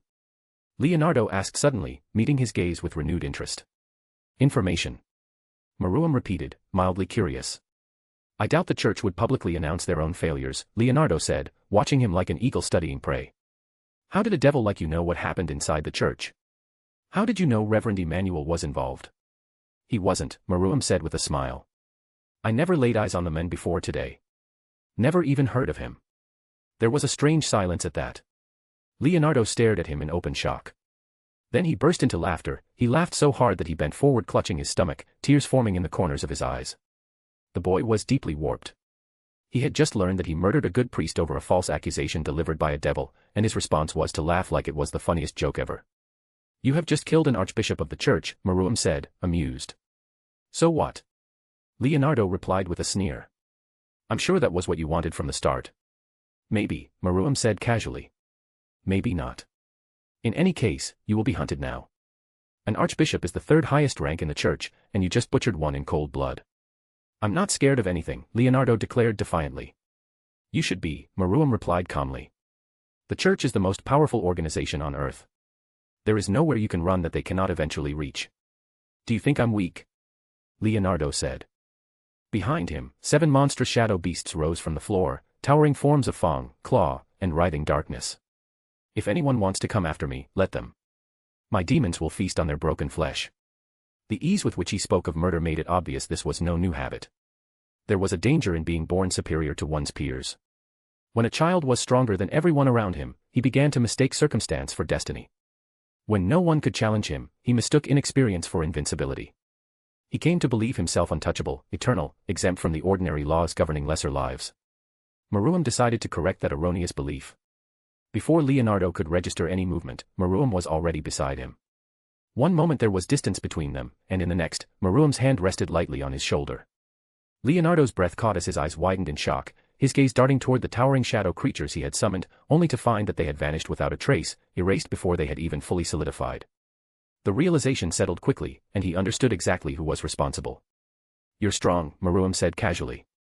"But you're a large shark stuck in a very small pond, surrounded by creatures too weak to teach you perspective. That has given you a grossly inflated understanding of your own strength. I could kill you before you finish a blink, and there are many equal to me, with many more who far surpass me. The church possesses exorcists at such levels. Alone, I doubt you would survive a week before they found you and executed you for what you did here." Leonardo did not respond immediately. Instead, he attempted to summon his creatures again, seeking to break free from Meruem's hold. The effort proved futile. Each formation collapsed before it could take shape, dismantled by a presence he could neither see nor resist. For the first time, genuine fear flickered within his haughty eyes. "So that's your angle," Leonardo said, forcing a semblance of calm into his voice. "I can help you become strong enough that you never need fear them," Meruem said. "Your sacred gear is far more powerful than you realize. What you have shown so far is little more than scratching the surface of what it can become. I can teach you to master it. I can guide you toward its true potential. I can place in your hands the kind of power that allows a man to slay gods. And what would you want in return?" Leonardo asked, his voice steady despite the tension. Meruem's expression remained composed as he met the boy's gaze. "What do you think about becoming a devil?" A week later. Sheol, the royal castle. Tiamat had kept her word. Meruem smiled faintly as he finished reading Maraka's message. According to the report, the Dragon King had appeared without warning before the warden of the pit, manifested herself in full majesty, declared that she had honored her agreement and that this fact was to be conveyed to Meruem at once, and then vanished immediately without granting so much as a moment for reply or clarification. It was entirely in character for her to do. Maraka's message itself had been exceedingly long, beginning with a detailed account of his terror at Tiamat's sudden appearance, followed by several paragraphs attempting to describe the overwhelming pressure of her presence, and concluding with repeated demands that Meruem explain precisely what had occurred and why one of the mightiest of dragon kings in existence had appeared solely to deliver him a message. When Meruem informed him that he had simply made a deal with Tiamat, the men had reportedly been struck speechless and broke into tears. He had praised Meruem's courage, wisdom, greatness, foresight, and what he described as impossible heroism with such emotional sincerity that Meruem found the entire episode faintly disturbing. Merak Redmane was ordinarily composed, efficient, and possessed of enviable self-control. Seeing such a man reduced to grateful sobbing had been deeply unsettling. After the rather awkward exchange, Meruem had informed him that he would visit personally and explain his broader intentions in detail. He had also ordered him to refrain from spreading rumors that the wound of the pit had already been closed. "We are ready to depart, my son," Queen Morina said as she approached his throne. "We are waiting for you." Queen Morina looked stunning. She wore a tight evening gown of deep burgundy, rich in tone and striking in design, with a halter neckline that framed her shoulders and an open back that revealed smooth skin with calculated elegance. The garment was composed of layered mesh and fine fabric, lavishly adorned with embroidery, beadwork, and gem-like ornamentation that caught the light with every step. Its fitted bodice shaped itself closely to her form, while the lower portion flowed in a subtly sheer cascade that moved with graceful softness. The waist had been sharply contoured, emphasizing an hourglass silhouette that was impossible to ignore. He allowed himself a moment to appreciate the sight. The dress revealed far more skin than the extravagant attire she usually favored, though he had to admit that she understood perfectly how to dress for an occasion. And this was indeed an occasion. House Beleth's greatest curse, so the experts of the Underworld had long called it. They claimed the wound in the eye of the pit would become the slow death of House Beleth unless they swallowed their pride and offered portions of the territory to rival pillar houses in exchange for aid in clearing it. It was widely believed that unless the Satans personally intervened, House Beleth had no meaningful chance of surviving Tiamat's curse. The mediocre often declared anything beyond their own abilities to be impossible. Such was the common mentality of lesser devils. And now the day had come when that very curse had been lifted, and Beleth had no need to kneel, bargain, or beg before those who styled themselves his equals. As befitted such an event, though the news had not yet spread beyond controlled circles, Meruem had summoned the members of House Beleth so that they might witness with their own eyes the end of the affliction that had burdened their bloodline for generations. Their expressions when he told them had been priceless. They had been unable to imagine how he could have accomplished such a feat. The idea that he had personally approached the strongest of the Dragon Kings, negotiated with her, and somehow persuaded her to withdraw her wrath had seemed absurd to them. Negotiating with a dragon was akin to persuading a waterfall to rise upward rather than descend. Their faces had been masks of disbelief and incredulity, which Maruam considered somewhat unfair given the accomplishments they had already witnessed from him. Compared to several other things he had done, making a deal with Tiamat had been a relatively straightforward matter. Still, he had no desire to dispel the mystique surrounding it. Let them think him greater than they understood, that would only serve him. Very well, he said, rising from his throne and walking toward his mother. He offered her his hand. Then, mother, shall we? Gladly, my king, she replied as she took his arm, pressing herself against it so that her ample chest rested deliberately against him. She smiled with visible satisfaction. If I may ask one thing, could we walk slowly? Something on your mind? He asked, indulging the request. The throne room was large enough that a full conversation could be had before reaching the great doors. Must there be? She asked playfully. Perhaps I simply wish to spend a little longer beside my son. Perhaps, he said calmly. But you can do that any time you want. I always have time for my mother. That doesn't seem to be the case nowadays, she said softly. So there is something on your mind, he said with amusement. It is only that things have been moving quickly, she replied, hesitating slightly. Too quickly for my liking. So much has happened in such a short span of time that I find myself wondering if any of it is real, or if I am simply dreaming. That's the effect I was going for, Maruam said softly. I imagine all lords of hell share your feelings. But I am your mother, she said, her voice faltering with emotion. I shouldn't be learning about my son's true capabilities at the same time as strangers. When I saw you fly toward the demoness of ruin, I couldn't move. I was paralyzed with fear. I wept for you as though I were watching you walk toward your own death. I was terrified, Maruam. Satan below, Maruam, I truly believed I was going to lose you forever. Maruam did not interrupt her. In some measure, he understood where her feelings came from. He had always enjoyed keeping others uncertain, never revealing the full extent of himself, preserving an atmosphere of mystery and unpredictability. He did not know whether this instinct came from vanity, from caution, or from some fear that if people fully understood him they would cease to be fascinated by him. Whatever the cause, he enjoyed it. Yet that same secrecy clearly burdened those who cared for him. I have been feeling like a failure, she continued. It's said that no one knows a son better than his mother, yet that is plainly untrue in my case. I have received congratulations from many, some even teasing that I was clever to conceal your strength so well. I laughed with them, because what else could I do? In truth, I knew no more of my son than the strangers offering me praise. When you flew to face Demora, I had already abandoned hope of seeing you return alive. I thought to myself, there goes your son, your jewel, dying pointlessly while you remain here powerless and useless. That was all I could think. But I did not die, he said calmly. That's not the point, she replied, her voice rising slightly. Then what's the point, mother? He asked, turning his gaze toward her. What is it that troubles you? She drew in a slow breath, steadying herself. Maruam, do you not trust me? She asked, her voice trembling faintly. Of course I do, he answered softly. And he meant it. He trusted his mother to a significant degree, perhaps more so than any other person in this world. He knew she would never willingly betray him, and he had not forgotten the efforts she had made to secure his pardon. Then why must I learn of your capabilities alongside strangers? She asked, holding back a storm of emotion. I lived under the same roof as you every day for the last 2 years, and during all the time I had no idea what your true power might be. Such things are hidden only when one wishes them hidden. I see, Maruam said evenly. So this is about me not telling you how powerful I had become. No, she replied. This is about you not trusting me. Why did you feel the need to hide it from me, your own mother? I didn't require every detail of how you gained such power so quickly. That's your secret to keep, and I would not demand it of you. But couldn't you have, at least, told me before you chose to fight Demora Baal? I believed you were going to die. It seems you didn't have enough faith, mother, he said, attempting humor. The conversation had turned in a direction he had not anticipated, and he found little comfort in navigating such emotional ground.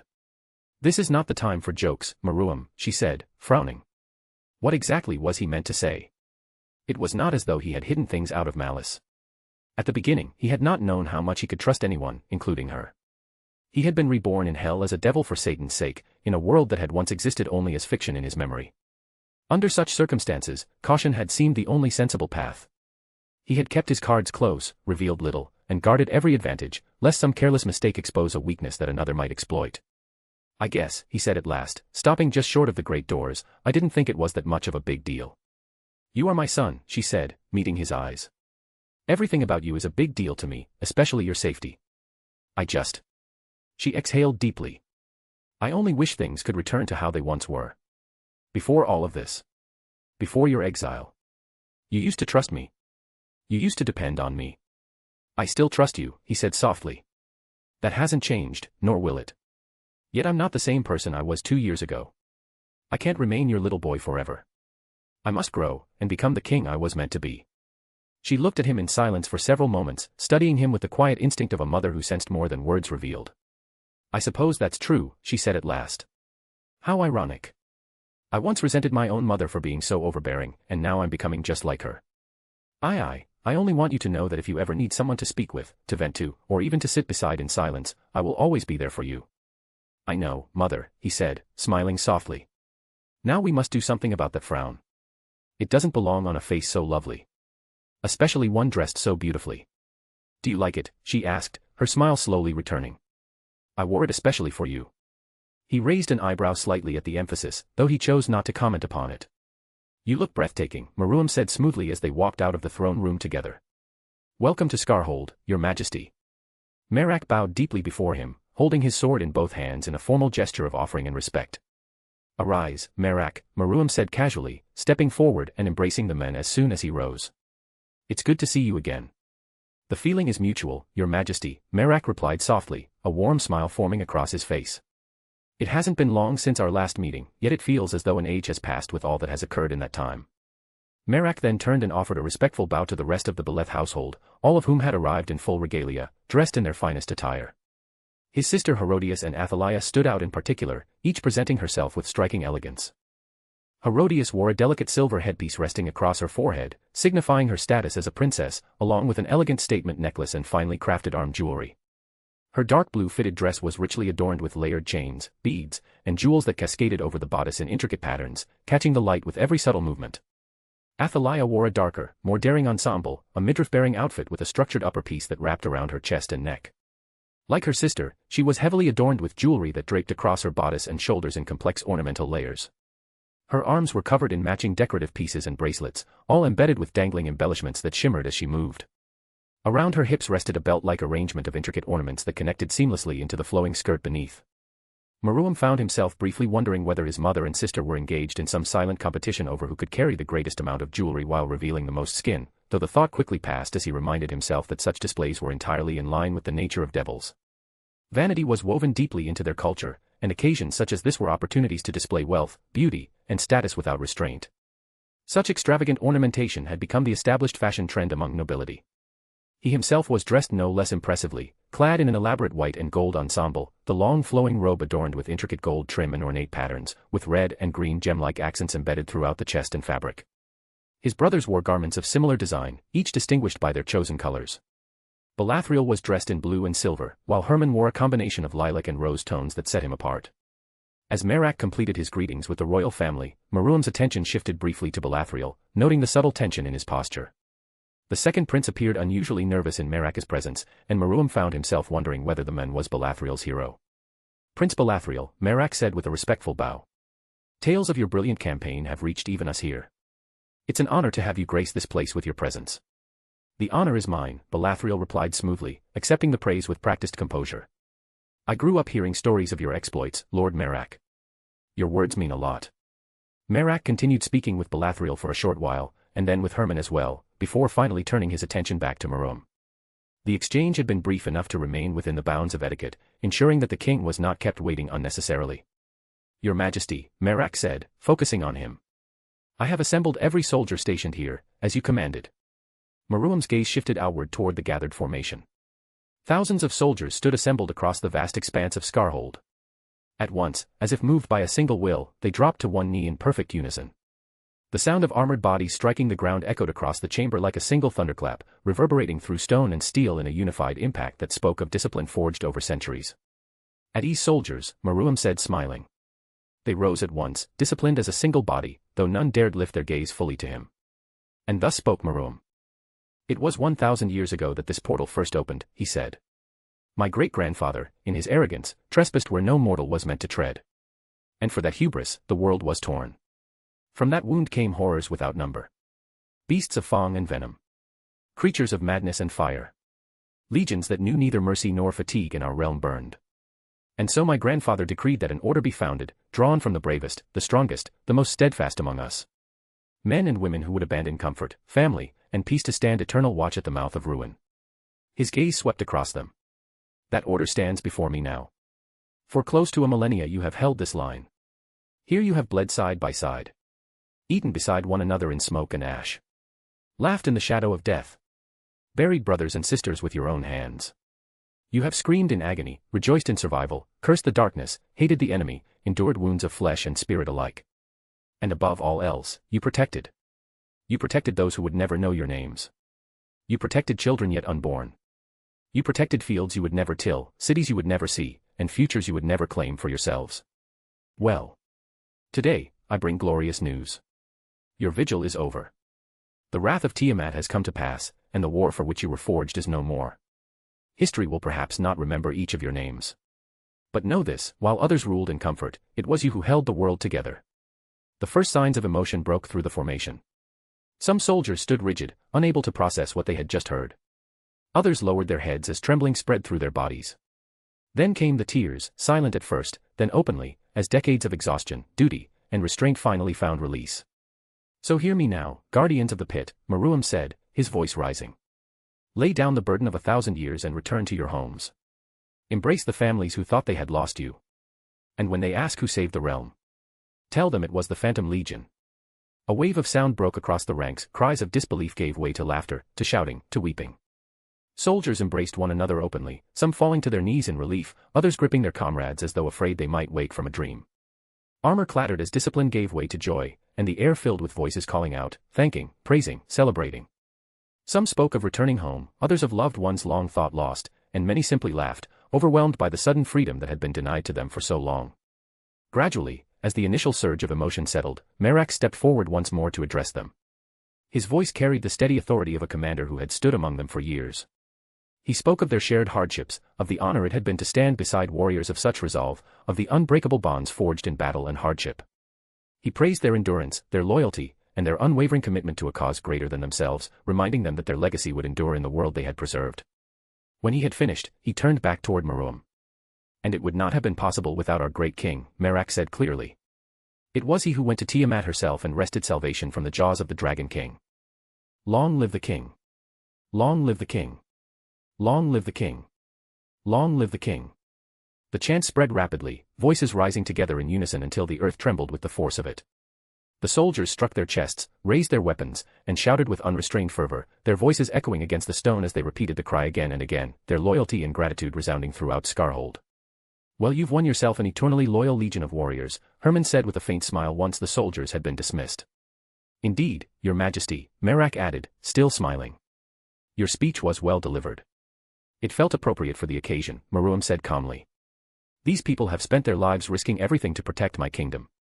They deserved recognition for their sacrifice and acknowledgement for their service. And they will not forget it, Merak replied.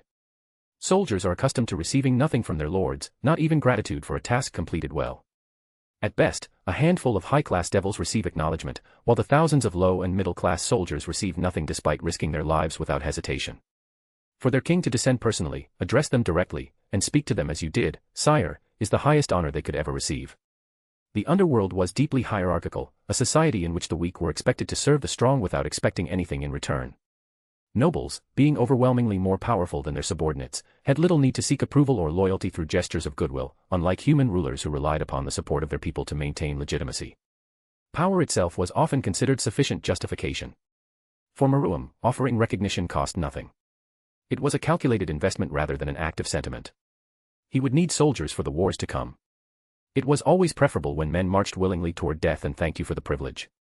They moved together toward the portal that led to the eye of the pit, and one by one, his family and his peerage followed him through, with Merak accompanying them as well. The time had come to advance into the next stage of his plan. Rosweiss, Kuroka, and Valerie stood just behind the royal family in accordance with proper decorum, each dressed suitably for the occasion, though their attire remained more restrained when compared to the extravagant display of his mother and sisters. Meruem's attention shifted briefly to the newest addition to his peerage. Leonardo stood observing the vast pocket dimension with a lazy curiosity, his gaze sweeping across the unnatural expanse with interest. Recruiting Leonardo had not been part of his original plan. He had assumed it would require an excessive number of evil pieces to reincarnate someone who wielded the Annihilation Maker. The boosted gear had required 8 pawn pieces, and it was considered a mid-ranking Longinus. The Annihilation Maker, by comparison, stood among the strongest, if not the strongest of all Longinus, and Meruem had no intention of exhausting his entire set of pieces on a single individual. However, the king piece he had taken from Demora Baal had changed everything.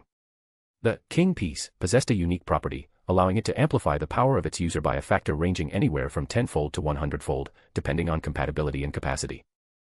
In theory, it could elevate a high-class devil to the realm of ultimate class if used to its fullest extent. It would have been an obvious choice for Meruem to use it on himself to increase his own strength exponentially. There were, however, two critical limitations that prevented him from doing so. The first being the inherent instability and risk associated with its use, since if the king piece was applied to a being already too powerful or to one possessing an unstable or highly unique ability, an overload phenomenon could occur that would result in catastrophic backlash, potentially endangering or outright destroying the user. All known successful users of the king piece, including Roygun Belphegor, Bediza Baden, and Demora Baal himself, had only ever been at the peak of high class when they used it, and through its amplification they had breached into ultimate class, whereas there existed no verified case of an already ultimate class devil successfully using it to become more powerful. Had they already been ultimate class when attempting it, they would likely have exploded. There was no such thing as a flawless path to greater power, especially one granted by tools. Every shortcut extracted payment somewhere. If such a method were safe at every level, then Zikram Baal would have already used it upon himself to reach the level of a Satan class. At the very least, he would have distributed it among other ultimate class members of House Baal to secure unrivaled dominance. The fact that he had not done so was evidence enough of the danger involved. The second reason was more personal. Meruem had no desire to become dependent on external sources of strength. It was also the same reason he rejected the idea of relying upon sacred gears despite their immense potential. Any power derived from a tool inherently remained conditional upon possession of that tool, and anything that could be taken could eventually be lost, leaving its wielder stripped of the very foundation of their strength. Meruem rejected such fragility. He intended to build power that was entirely his own, something that could not be taken from him under any circumstance. Instead, he chose to explore the king piece's potential in a different manner. His initial thought had been to give it to a member of his peerage or perhaps to his brother Belathriel, though he ultimately discarded that idea. The true value of the king piece lay in its ability to amplify power on a fundamental level, increasing output and capacity simultaneously. This property extended beyond simple augmentation and opened the possibility of altering other systems entirely. Evil pieces, by design, were bound to the power of their king. The number of pieces required to reincarnate an individual depended on the difference between the king's capacity and the strength of the target. A weaker king would require multiple pieces to reincarnate a powerful individual, while someone like Meruem could achieve the same result with far fewer. However, mutation pieces existed as an anomaly within this system. A mutation piece could replace multiple standard pieces, allowing a single piece to accomplish what would normally require several. They functioned as an exception to the established rules, an irregularity that defied consistent explanation. Even Ajuka Beelzebub, the creator of the evil piece system, had never publicly clarified the origin of mutation pieces. Numerous research groups and guilds had attempted to study their occurrence, searching for patterns or conditions that would explain their formation, yet none had succeeded. Some scholars believed Ajuka remained silent because he wished the knowledge concealed. That was just nonsense. Ajuka likely did not care enough to explain, and most researchers lacked the tools required to discover the answer themselves. So he had an idea. What would happen if the amplification function of the king piece were directed into the evil pieces themselves? Would their properties improve? Would their reincarnation thresholds expand? Would they become something new? Meruem had tested a theory. By applying the amplification property of the king piece directly to his pawn pieces. The result was interesting. Each pawn piece transformed into a mutation piece, their capacity enhanced beyond their original limitations. The king piece could effectively generate mutation pieces at will. Demora Baal had delivered him a marvelous gift. Or perhaps the gift had truly come from Zikram Baal. Either way, he would repay House Baal generously by one day reducing them all to obedient slaves. With this newfound advantage, he had converted all unused pieces into mutation pieces, drastically expanding the range of individuals he could reincarnate. This was the moment Leonardo became indispensable. The Annihilation Maker could create virtually any kind of monster through nothing more than the user's imagination. Those monsters could be given independent traits and specialized abilities, as demonstrated when Leonardo created creatures that devoured hearts and temporarily inherited the abilities of those they consumed. In Meruem's judgment, it was among the most absurdly overpowered sacred gears in existence, perhaps superior even to the true Longinus depending on application. Leonardo would allow him to clear the first circle of the Eye of the Pit without sacrificing a single soldier. The second and third circles contained stranger and more esoteric threats that could be addressed later. The first circle, however, would become the foundation of his agricultural supremacy. Leonardo, Meruem said, motioning the boy forward and gesturing toward the vast lands of the first circle, Do you see these pests infesting my kingdom? Yeah, Leonardo replied calmly. I don't want to, Maruam said. And, the devil in Christianity is a tempter, someone who corrupts the good and makes the bad even worse. A silver tongue and charm are his weapons, and I hope I was able to convey that through Maruam's interaction with Leonardo. Speaking of Leonardo, I feel like he is criminally underrated in fanfiction. I rarely see him given the spotlight. Like many members of the hero faction, he is fairly devoid of personality in canon, so I had to create one for him. I hope you like my interpretation of the character. I also feel like the issue with Zekrom has gone on long enough, or at least the first part of the conflict has, so we'll be closing it out next chapter and seeing whether Maruam's plan succeeds. After that, we can move on to more exciting things. Chapter 19, Chapter POV, Maruam. Is there such a thing as aiming too high? Is there a point at which ambition ceases to be strength and becomes excess, something reckless, something deserving of caution? Most would answer that question without hesitation. They would speak of limits, of knowing one's place, of the wisdom in abstemiousness. There was a story, one often told as a warning. The tale of Icarus, a boy flew too close to the sun and paid the price for his hubris. The lesson, as it was commonly understood, was one of humility. Don't reach too high. Don't exceed what is given. Know your place, and remain within it. Maruam found that laughable. Icarus had fallen, yes. His wings had melted, and the sea had claimed him. That much was undeniable. Yet what was never questioned was why the story condemned the act of reaching rather than the failure of preparation. The flaw had never been that he flew toward the sun. The flaw was that he did so with wings that could not endure the journey. The lesson in the tale, as he understood it, was that weakness was. To look upon the sky and choose not to ascend, simply because one feared falling, was a far greater failure than any plunge into the sea. At least Icarus had dared to test the limits of his existence. Maruam did not fear the sun, nor did he seek to avoid the fate of Icarus. He sought to surpass it. Ambition, in its purest form, is recognizing that the world is not fixed, that it can be shaped, redefined, expanded by those willing to impose their will upon it. Those who fear ambition do so because they understand, on some level, that it disrupts the order they rely on. It challenges the structures that keep them secure. Is there danger in reaching too far? Of course there is. Failure exists, just like Icarus fell from the heavens. The higher one aims, the greater the cost of falling short. But that is the nature of anything worth pursuing. The only sin is the willingness to accept less than what could be taken. Unfortunately for Maruam, the consequence of that ambition came in the form of destruction personified. Let me be clear from the beginning, Lord Lucifer, Maruam began calmly. I find your visit both irritating and unwelcome. He looked at the crimson-haired Satan who had come into his palace unannounced and had forced him to change his plans and dismiss the war council he had been on the verge of convening. The interruption alone would have been enough to sour his temper. The identity of the men responsible made it intolerable. Sirzex Lucifer stood across from him in the private meeting chamber with the same composed ease he seemed to carry into every room. He had come alone, not even his wife was with him. The room itself was splendid and elegant, built in black stone veined with deep red crystal that caught the low firelight and held it like trapped blood. There was no one else in the room beside the two of them. Maruam had insisted on that the moment he learned who had arrived. If Lucifer meant to speak, then he would speak without witnesses to soften him. I expected as much. Sirzex inclined his head slightly. Did you? Maruam's purple eyes narrowed. Then perhaps your next expected thing should be my refusal to indulge whatever sermon you brought with you. A sermon would be a waste of both our time. That would make it your first meaningful act regarding this matter, Maruam replied dryly. While it wouldn't be considered wise to be so hostile to a devil who could erase him with little more than a sneeze, but knowing the reason why Sirzex had chosen to appear now of all times, Maruam could not bring himself to care. And it was not like Sirzex would ever do anything to him directly even though he very much could. Sirzex was too much of a coward for that, too dependent upon preserving the image of the benevolent Satan who ruled through diplomacy rather than naked force. He has deluded himself that a race created to wage an eternal war could be made docile. Maruam also had the distinct impression that Sirzex already disliked him for reasons that remained a mystery, though he could hazard a very educated guess. I came because you declared war on House Beleth, Sirzex said, showing no visible reaction to the provocation.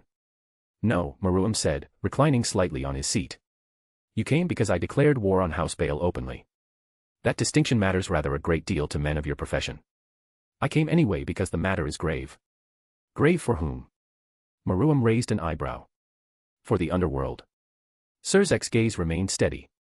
It's my duty as a Satan to make sure that the system doesn't fall. Maruam let out a short, humorless laugh. The system that was so admirably impotent when House Beleth was attempting to take my throne through a counterfeit queen, and so animated by responsibility the instant I decided to reply in the only language they understand. This is not about House Beleth being favored. No. Maruam asked. Then explain to me why the same law that could not protect me now requires me to be restrained for the common good. Demora made her claim as Beleth. Surzex answered without haste. However fraudulent the backing may have been, the conflict itself was a succession dispute inside your house. That severely limited the grounds for external intervention. Limited, Maruam sneered. Your people adore that word. It has the courtesy of sounding regretful while accomplishing nothing. Maruam leaned forward, resting one arm upon the side of his seat. He was beginning to understand why Merak disliked the Satans so deeply. To be denied his glorious war after they had stood idle throughout the whole Demora affair was deeply aggravating. Let's not beat around the bush, Lord Lucifer, Maruam said. Baal raised a woman with enough diluted Beleth blood to make a legal fiction possible. They armed her. They financed her and sent her into a venture they expected to deny if it failed. When it failed, they discarded her name, disowned her initiative, and invited the whole underworld to pretend not to smell them on the shit. Everyone with a functioning brain knew whose hand moved that puppet. And yet the Satans discovered themselves helpless. Now I announce that Beleth will reclaim the lands Baal stole generations ago, and suddenly you arrive in person. Tell me honestly, should I feel corrected or insulted? Surzex stared at him in silence for a long moment. A faint trace of surprise crossed his face. As the strongest devil to ever live, he was unaccustomed to being addressed in such a manner. By all rights, no one should have been able to speak to him so casually, much less a child like Maruam, who to Surzex was the equivalent of a chihuahua standing before a tiger when it comes to raw power. Maruam doubted the old Satan faction would have tolerated such insolence from an upstart pillar lord for even a breath. They would have reduced him to ash for less. But this was Surzek's world now, shaped by his ideals, his reforms, and the system he had carefully cultivated for centuries. It was a world that allowed voices to exist where they once would have been crushed, a structure that permitted even the weak to stand and speak, at least in theory. That was his strength as a leader, but also, undeniably, his weakness. The system he had created allowed room for men like Maruam to speak plainly, though most would never dare to take advantage of it because of the sheer terror inspired by the living embodiment of destruction. Maruam, however, cared very little for that terror. You should feel angry. You are angry with reason, Surzek said after a while. And yet, being justified in anger doesn't make every course of action wise. Ah. There it is, Maruam smiled faintly. I'm angry, therefore I must be irrational, eh? I didn't say irrational. You implied it. I implied, Surzek said softly, that retaliation and justice are not the same thing. Maruam did not like Surzek's tone. It carried the smug assumption that Maruam was some foolish child in need of correction from his so-called betters.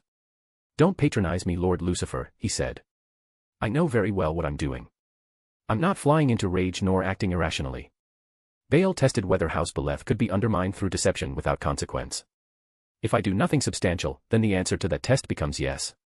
You have already defeated Demora. And do you imagine that satisfies me? Maruam asked. Do you think I should thank Baal for trying to murder my legitimacy only through proxies? Should I be grateful for the sophistication of the insult? No.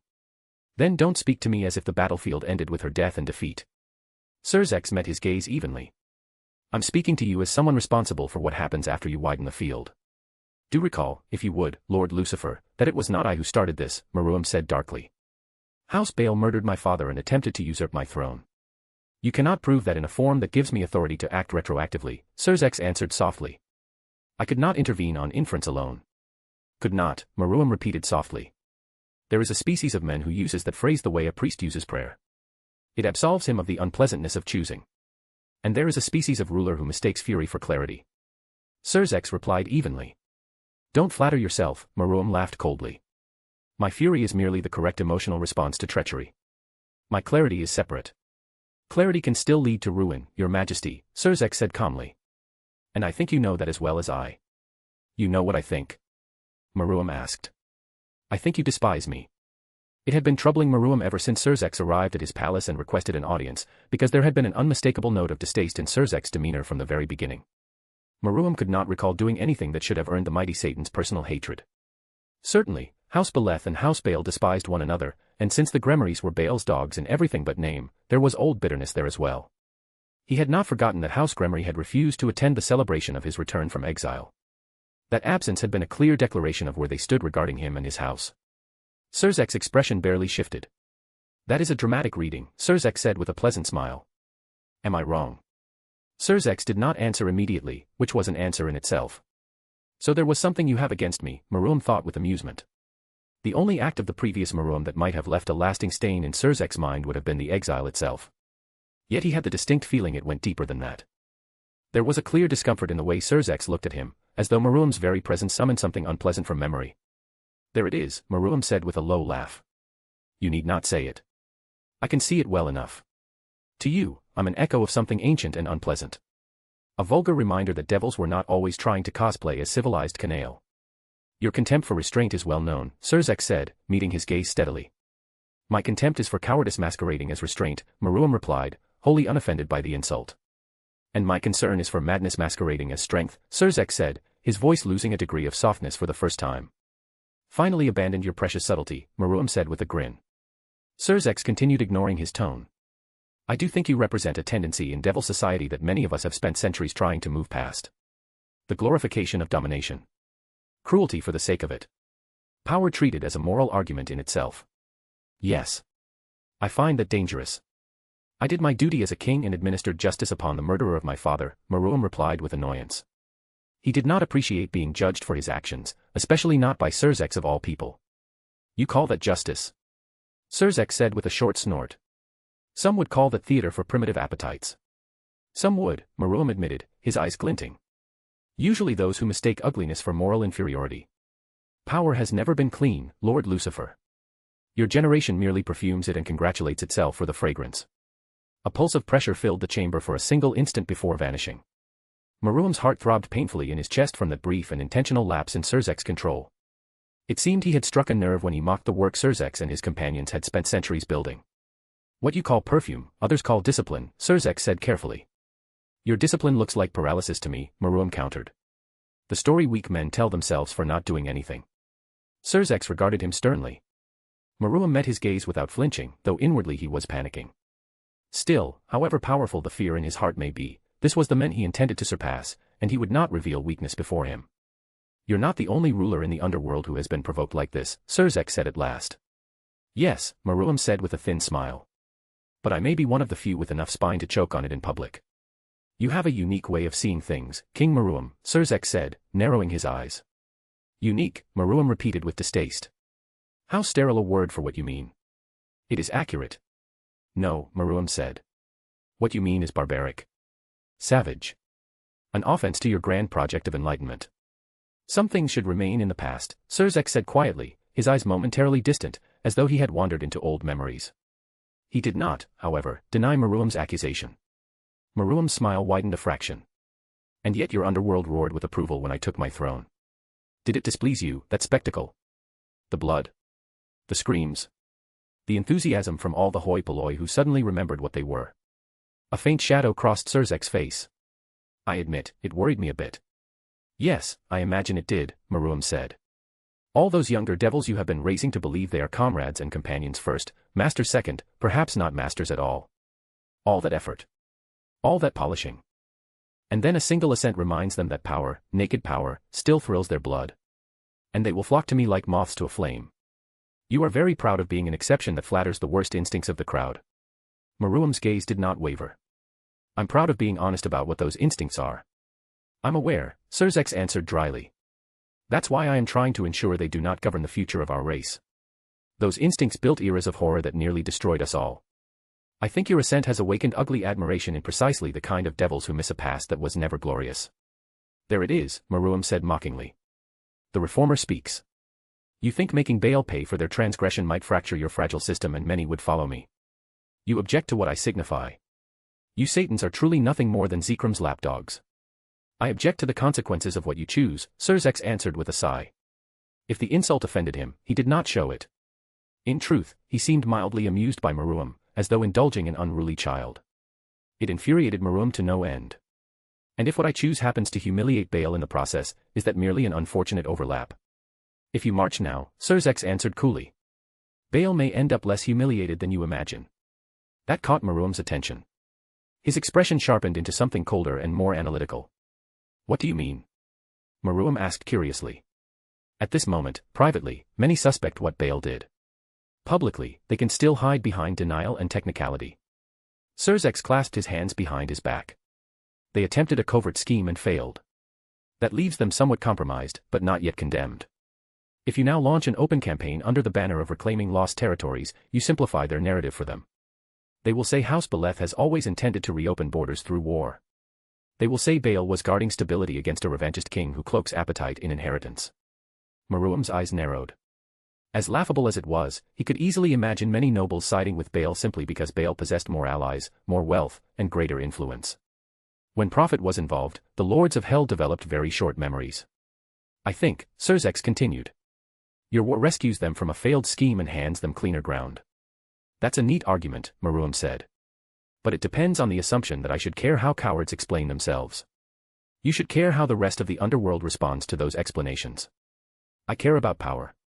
Power includes narrative whether you respect it or not. Meruem folded his arms. Spoken like a true bureaucrat. The great game is the game of subtleties, Meruem, Surzex said wearily. I understand your aversion to it. It requires a great deal of competence to master after all. Not everyone can be a great player. The insult was mild by devilish standards, but it hit just enough to get a reaction. Meruem could never admit that he would not play the great game. Such an admission would make him a laughingstock, and Surzex knew that as well. The great game was a battle for dominance, as long as you seek more power than you're already playing it. Meruem would be lying to himself if he claimed he had no interest in it. Whether he liked it or not, he was already part of it. He let the remark hang, then smiled faintly. Surzex studied him. House Bael didn't move as openly as you because they understood something you were too proud to admit. In this system, appearances shape the law. Law shapes legitimacy. Legitimacy shapes who may be struck, by whom, and with how much support. They gambled on that process. If you answer by discarding it entirely, then you move from aggrieved ruler to destabilizing aggressor in a single stroke. Let us not waste each other's time, Lord Lucifer, Meruem said, his voice cooling further. Say what you mean. If your armies march on Bael under current conditions, Surzex's eyes remained fixed on him. I will be obligated to intervene. The temperature of the room seemed to drop. Several flames in the braziers guttered lower, reacting to the pressure that swept the chamber. Obligated, Meruem said, all playfulness gone from his face. You do admire that word, don't you? That is precisely within my authority, Surzex explained. If you insist on direct military reclamation, then it will become an interhouse conflict which forces me to intervene. There will be no ambiguity. And there was ambiguity when they sent Demora. Yes. A useful kind, apparently, Meruem said sarcastically. A real kind, Surzex said. Don't confuse how much we suspect with what the law allows. You enjoy reciting the law when it shelters your inaction, Meruem said, bearing a hint of fong. The law exists for a reason. To excuse your preference. To constrain preference, Surzex said. No. To disguise it, Meruem sneered. Don't stand in my domain and pretend all this architecture of rules and regulations doesn't protect those who are already powerful enough and connected enough to exploit every seam in it.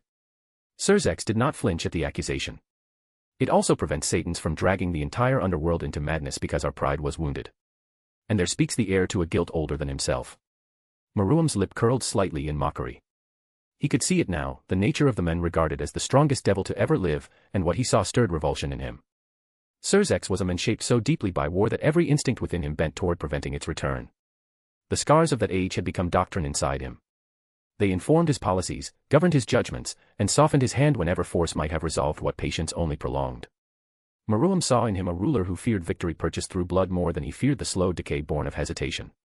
He saw a man who had mistaken trauma for wisdom and caution for virtue, and then raised an entire generation beneath that creed.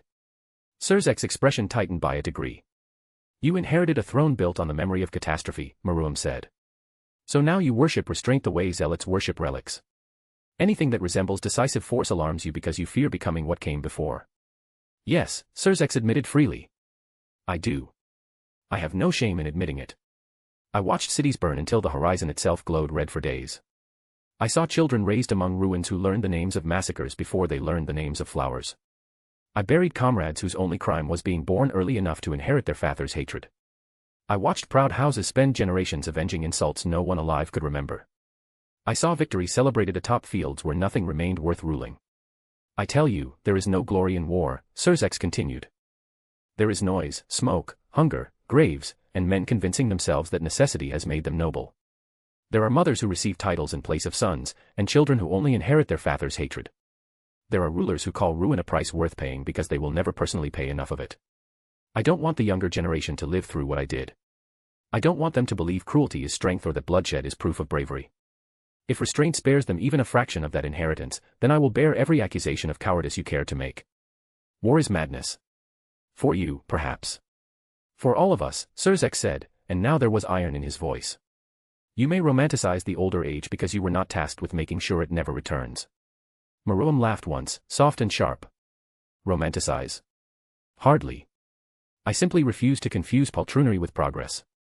It's fortunate, then, that I didn't come here to ask you to be craven. Then what did you come to ask for? A halt, Surzek said calmly. Denied. Will you not at least hear me out? Surzek asked with an exasperated sigh.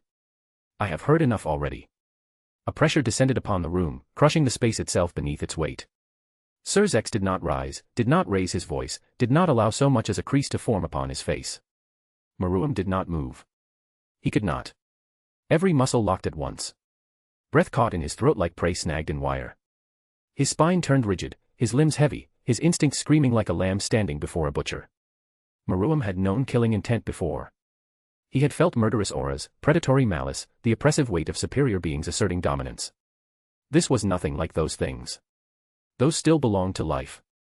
They were expressions of hunger, rage, ambition, cruelty, anything that proves that they are at the end of the day living beings. What emanated from Surzek felt older and emptier than any of that. It felt like standing before oblivion. Maruam looked into Surzek's eyes and for a single dreadful instant thought he understood how mortals must feel when staring into the certainty of death. There was no hatred in that gaze, no excitement, no fury to negotiate with. There was only the cold implication that anything before him could be unmade without effort. The table standing between them simply ceased to exist. There was no explosion, no splintering wood, no scattering fragments. One moment the carved stone slab rested proudly upon the polished floor, and in the next it was gone so completely that even dust seemed denied permission to remain. The air where it had stood looked strangely clean, as though reality itself had been scrubbed. Maruam's heart hammered against his ribs with painful rhythm. The easy-going manner Surzek had worn throughout their conversation had dulled Maruam's caution. He had allowed himself to speak too freely, to posture, to prod, to imagine this was merely an argument between rulers. He had forgotten that before him stood the strongest being in hell. Surzek's tone remained level. You will hear this. Maruam stared at him for a long moment. Then, with exaggerated generosity that poorly disguised the fear still clawing through him, he opened one hand. Very well, he said.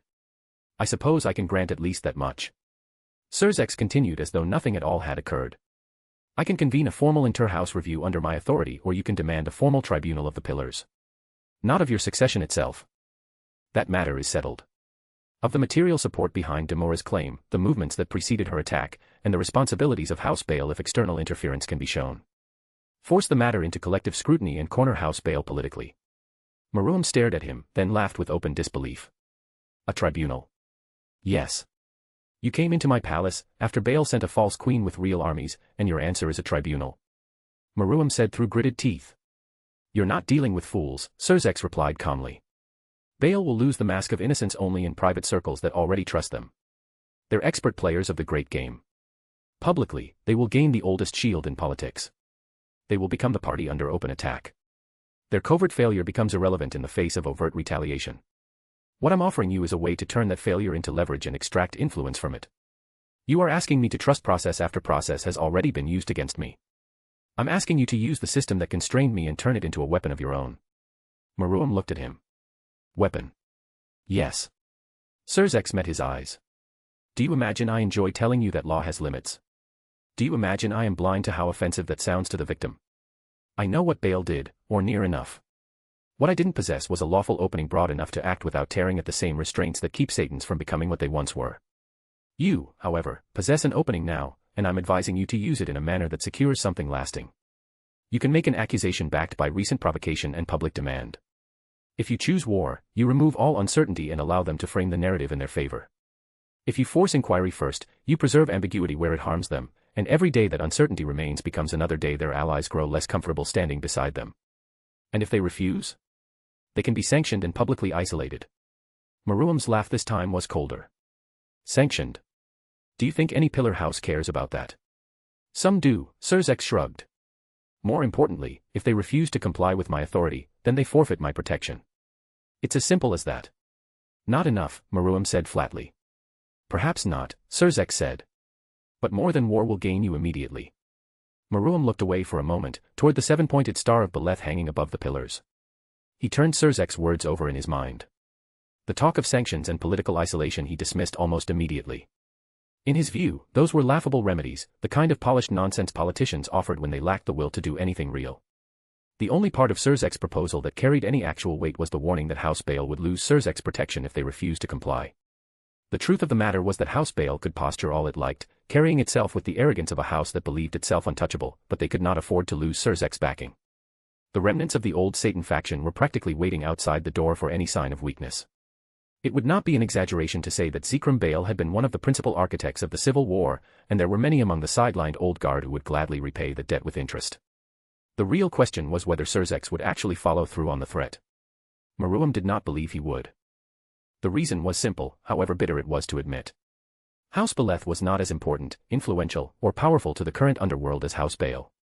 If forced to choose between preserving Beleth's pride or maintaining Beleth's utility, Maruam had little faith that Surzek would choose him.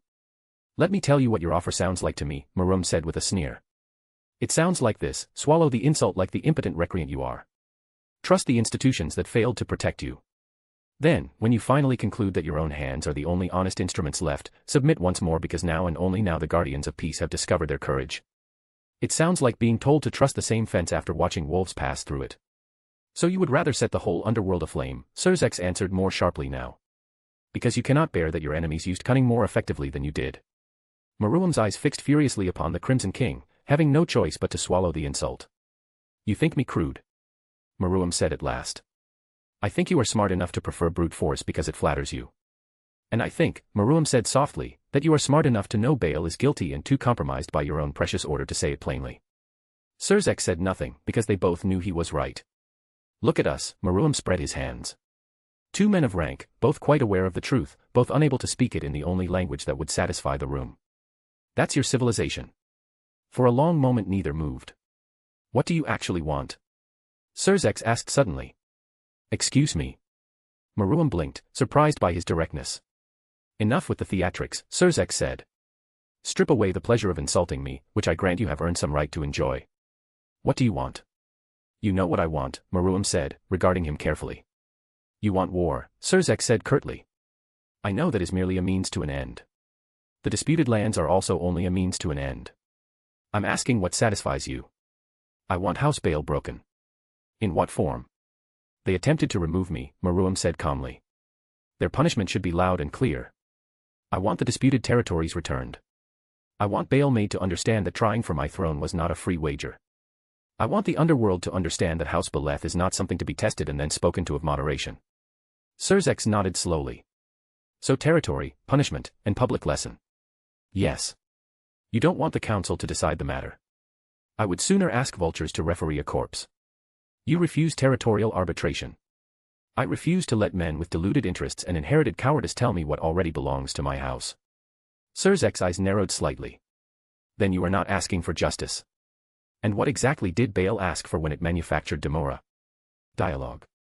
Maruam's gaze flashed. "Do you know what truly angers me, Lord Lucifer? It's not that Beleth schemed. That was expected. It's that they schemed under the assumption that the Satans would do exactly what they did. Nothing. Or rather, nothing useful. They counted on your system being useless as usual. They trusted you more than they feared me." Surzek answered from behind him. "Then prove them wrong rationally." "By doing what?" "Writing a strongly worded letter," Maruam said with a snort. Surzek exhaled softly, as if discarding one path of argument and turning to another. "Then let me propose something different. I'm sure this will satisfy me as thoroughly as your previous suggestions," Maruam said dryly. "A rating game tournament," Surzek said calmly. "House Beleth and House Beleth each select 9 high-class champions each with a peerage. A series of official rating games. The winning house receives the terms agreed in advance. The winning house would receive those terms by lawful settlement witnessed before the underworld, and the losing house would be compelled to honor them without recourse to claims of coercion or private grievance." Maruam stared at him in silence for several seconds. "So," he said softly, "the hands that were tied have discovered fingers." "I can do that now," Surzek said, ignoring the tone. "Because you have created a visible crisis point. That changes what can be justified." "How convenient." "Yes," Surzek said bluntly. "It is convenient. Politics often is. Use that instead of pretending you are above it. You really did come prepared to insult me. Maruam said with a quiet chuckle. I came prepared to keep you from making a grave mistake. My mistake may simply be that I was not born into House Beleth. I wouldn't have to deal with Satan so eager to defend his masters otherwise. Mockery is beneath you. Is it wrong? Categorically, Sirzek said. House Beleth benefits from their long lists of alliances and the inertia of old legitimacy. I won't lie to you and say that the Satans aren't indebted to House Beleth. They are harder to corner than lesser houses, but not impossible. That's precisely why I am offering you the rating game. That, Maruam said, is the first good offer you have made since entering my hall. But it's also unfair. How is it unfair? Sirzek asked curiously. Under your proposal, Maruam began. Beleth risks losing territories that belong to Beleth by right. In exchange, what do they place at hazard? Nothing that was not mine to begin with. That is a thief being told he may keep stolen goods unless defeated in sport. The disputed territories are substantial, Sirzek said weakly. Not substantial enough. What do you demand? 1/3 of Beleth's domain, Maruam's answer came at once. That's excessive, Sirzek said, widening his eyes in surprise. No, Maruam said. That's what I see as proportionate. The disputed Beleth territories are nowhere near 1/3 of Beleth's domain. And the attempted theft of my throne was nowhere near proportionate either, yet here we are. This can't be framed purely as damages. It can be framed however you like, Maruam replied. I'm merely informing you what fairness looks like from where I stand. If House Beleth is to accept the tournament, Sirzek's tone became firmer. They must have a plausible basis to do so. Must they? Maruam said disinterestedly. I was under the impression your office possessed certain persuasive capacities once inter-house stability became involved. Yes, Sirzek admitted. But that's not licensed to extort a house into absurd terms. Curious word choice, Maruam said with amusement. Given their recent hobbies. 1/3 is still too much, Sirzek said, ignoring the jab. Then there is no tournament. Maruam. No. Sirzek watched him in silence. Maruam returned the look without flinching, his expression steady and unmoved. There was no hint of hesitation in him, no sign of calculation still in progress. He had made up his mind already and was merely waiting to see whether Lucifer was willing to pay the cost of salvaging peace. A smaller territorial concession, Sirzek tried another angle. Paired with formal sanctions and public findings against Beleth if they lose. No. Quarter domain equivalent in strategic assets rather than continuous territory. No. Maruam, Sirzek said tiredly. Can you at least try to be reasonable? Reasonable. Maruam said annoyed. There is a charming word from a man who arrived only after I drew blood in self-defense and chose to discover principle when I prepared offense. Don't ask me for reasonableness as if Beleth has earned it for you. And don't exploit the fact that I'm seeking peace to pretend every demand you make is sanctified, Sirzek said coldly. I'm still the Satan Lucifer. Don't mistake my patience for weakness.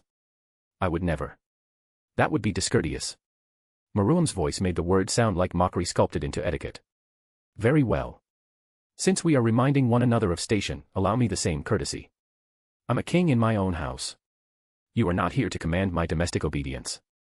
You are here to prevent an inter-house crisis by buying my consent. So buy it properly. 1/3 is too much, Sirzek protested. If Beleth wants the privilege of converting war into games, Maruam said. Then they will pay for that privilege. 1/3 of their domain has the virtue of making them feel risk. Sirzek was quiet for several moments. You planned for this, he said, his voice quieter now. Maruam allowed himself the smallest smile. I plan to negotiate from a post-ion of strength. You should try it sometime. Sirzek studied him for a long while, perhaps weighing how much of his precious peace was worth preserving when men like Maruam were prepared to exploit every incentive it created for their own benefits. If I secure Beleth's participation under those terms, Sirzek said at last. Would you suspend all military action and bind yourself to the tournament's outcome? Maruam's eyes flickered with satisfaction. Now we are speaking as men engaged in actual negotiation. That's not an answer. It's close enough that you may assume yes. I don't deal in assumptions with you. You're wiser than most, Maruam's smile widened faintly. Then yes. If House Beleth accepts, and if 1/3 of their domain is formally attached to the wager, House Beleth binds itself to the tournament's outcome regarding the disputed territories. Regarding the disputed territories, Sirzek repeated, noting the careful phrasing. One must be precise, Maruam said, making a vague hand gesture. You of all men appreciate that. You will not reopen military action independently if you lose. Maruam's eyes narrowed slightly. If I lose, then I will have failed in the field of your choosing. I don't repeat myself out of wounded vanity. I'm not Baal. Sirzek's ignored the edge in that. Then I can force the format only if the conditions are final. They are. Very well. Sirzek exhaled very slightly, relieved at finally being done. Maruam inclined his head by a fraction. Good. Now we may discuss the rest. The rest? Sirzek said, visibly shocked. Yes, Maruam said. Did you think that was my only condition? I should have expected this, Sirzek muttered under his breath. My second condition is for my bishop, Kuroka Tuju, to receive a full pardon, Maruam said in the same calm tone. This is unrelated to Baal. But it's related to my acceptance of your generous offer. She murdered a member of a pillar house, Sirzek said slowly. And you want me to pardon her without a due process? Yes, Maruam said simply. That's outrageous. Sirzek complained. Done. Well, that was quick, Maruam said with an amused chuckle. While he didn't expect for Sirzek to cause him trouble on that front, he hadn't expected it to be that easy either. I always thought the whole situation to be fishy anyway, Sirzek said causally. Still, it will create resentment in certain houses. Then they may experience the rare and educational sensation of sucking it up, Maruam said with a shrug. Any other demands, Your Majesty? Sirzek said sarcastically. As a matter of fact, yes, Maruam said without missing a beat. I have a third condition. The tournament will take place exactly 2 years from now, and it will be a full peerage battle conducted to the death, or until one side formally surrenders. I will not accept any of your specialized rule variations. In addition, victory will only be achieved when every single member of the opposing side has been defeated. As long as even one out of the 9 fighters remains standing, the tournament continues. Generally speaking, a raiding game takes the form of a strategic battle between the king and their pieces. However, it does not always have to be a straightforward fight. There were plenty of games with special rules, such as the scramble flag format where the objective was to capture the highest number of flags in order to win. Maruam refused to participate in those kinds of special ratings because they could be heavily skewed in his opponent's favor, or worse, the outcome could be manipulated through rules and gimmicks long before the match even began. Why? Sirzek asked curiously, studying his expression. I would have thought you'd want this to quickly be over. I have my reason, Maruam said calmly. They need not concern you. Very well, Sirzek said with a shrug. It gives me more time to prepare the details anyway. Maruam watched him closely. And one final condition. Sirzek gave him a look that suggested the phrase had ceased being reassuring. If Baal refuses the tournament, Maruam said, then their refusal will be entered publicly as refusal of a bounded resolution after they hid behind technicalities to avoid accountability. In that event, you don't come back here asking me for more patience. Sirzek's face became very still. What you are asking is for refusal to function as moral forfeiture. I'm asking for refusal to mean something. It would. Not enough. It may have to be enough. No. Hear me carefully, Lucifer, Maruam's gaze hardened. I'm agreeing to step away from a war I'm ready to fight. I'm accepting a game because you require a shape the underworld can digest. I am even allowing Baal the dignity of competition instead of immediate punishment. But I will not endure a second farce in which they hide behind procedure and are rewarded with more time. If they refuse this offer, then whatever comes after is your failure. If they refuse, Sirzek answered after a pause. I will not pretend the refusal is neutral. That's not the same promise. It's the only promise I will make. Maruam watched him, then gave a small nod. Very well. It will suffice for now. Then we have terms, Sirzek said, tilting his head slightly. Do you require anything else before I leave? Yes, Maruam said, still wholly dissatisfied with the conversation. I'd like an apology. An apology? Sirzek said, raising an eyebrow. For destroying my table, Maruam said coldly. It was perhaps petty and short-sighted to antagonize the Satan of domestic affairs over furniture, but it was not as though their relationship had much left to deteriorate. Even setting aside that Maruam fully intended to tear down the system Sirzek had built and remake the underworld in his own image, the two of them were fundamentally incompatible in temperament. Yes, that was needlessly dramatic of me, Sirzek said with a dry chuckle. Very well then. I apologize, King House Beleth, for destroying your table.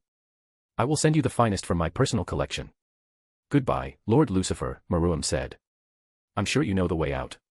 Sirzek offered a bow that barely qualified as courteous and departed the chamber without another word. The door closed behind him. Maruam remained where he stood in the red-lit hall, one hand resting against the golden crest of his chair. For a long moment, he did not move at all. The air still carried the lingering weight of Sirzek's presence, that oppressive pressure left behind by beings whose power was so vast that it altered the very atmosphere around them simply by existing within it. His gaze drifted toward the great window, where the purple skies of the underworld stretched endlessly, vast and imposing. He could not shake the sensation of having been thoroughly outplayed by the Crimson Satan. Even now, there was little he could do about it except stand there and simmer with quiet frustration. "You can come out now, Kuroka," Maruam said suddenly to the empty chamber. For a brief moment, nothing happened. Then the air itself seemed to shift, like a ripple passing through still water. The faint distortion of space unwound, and the presence that had been perfectly blended into the world began to separate from it.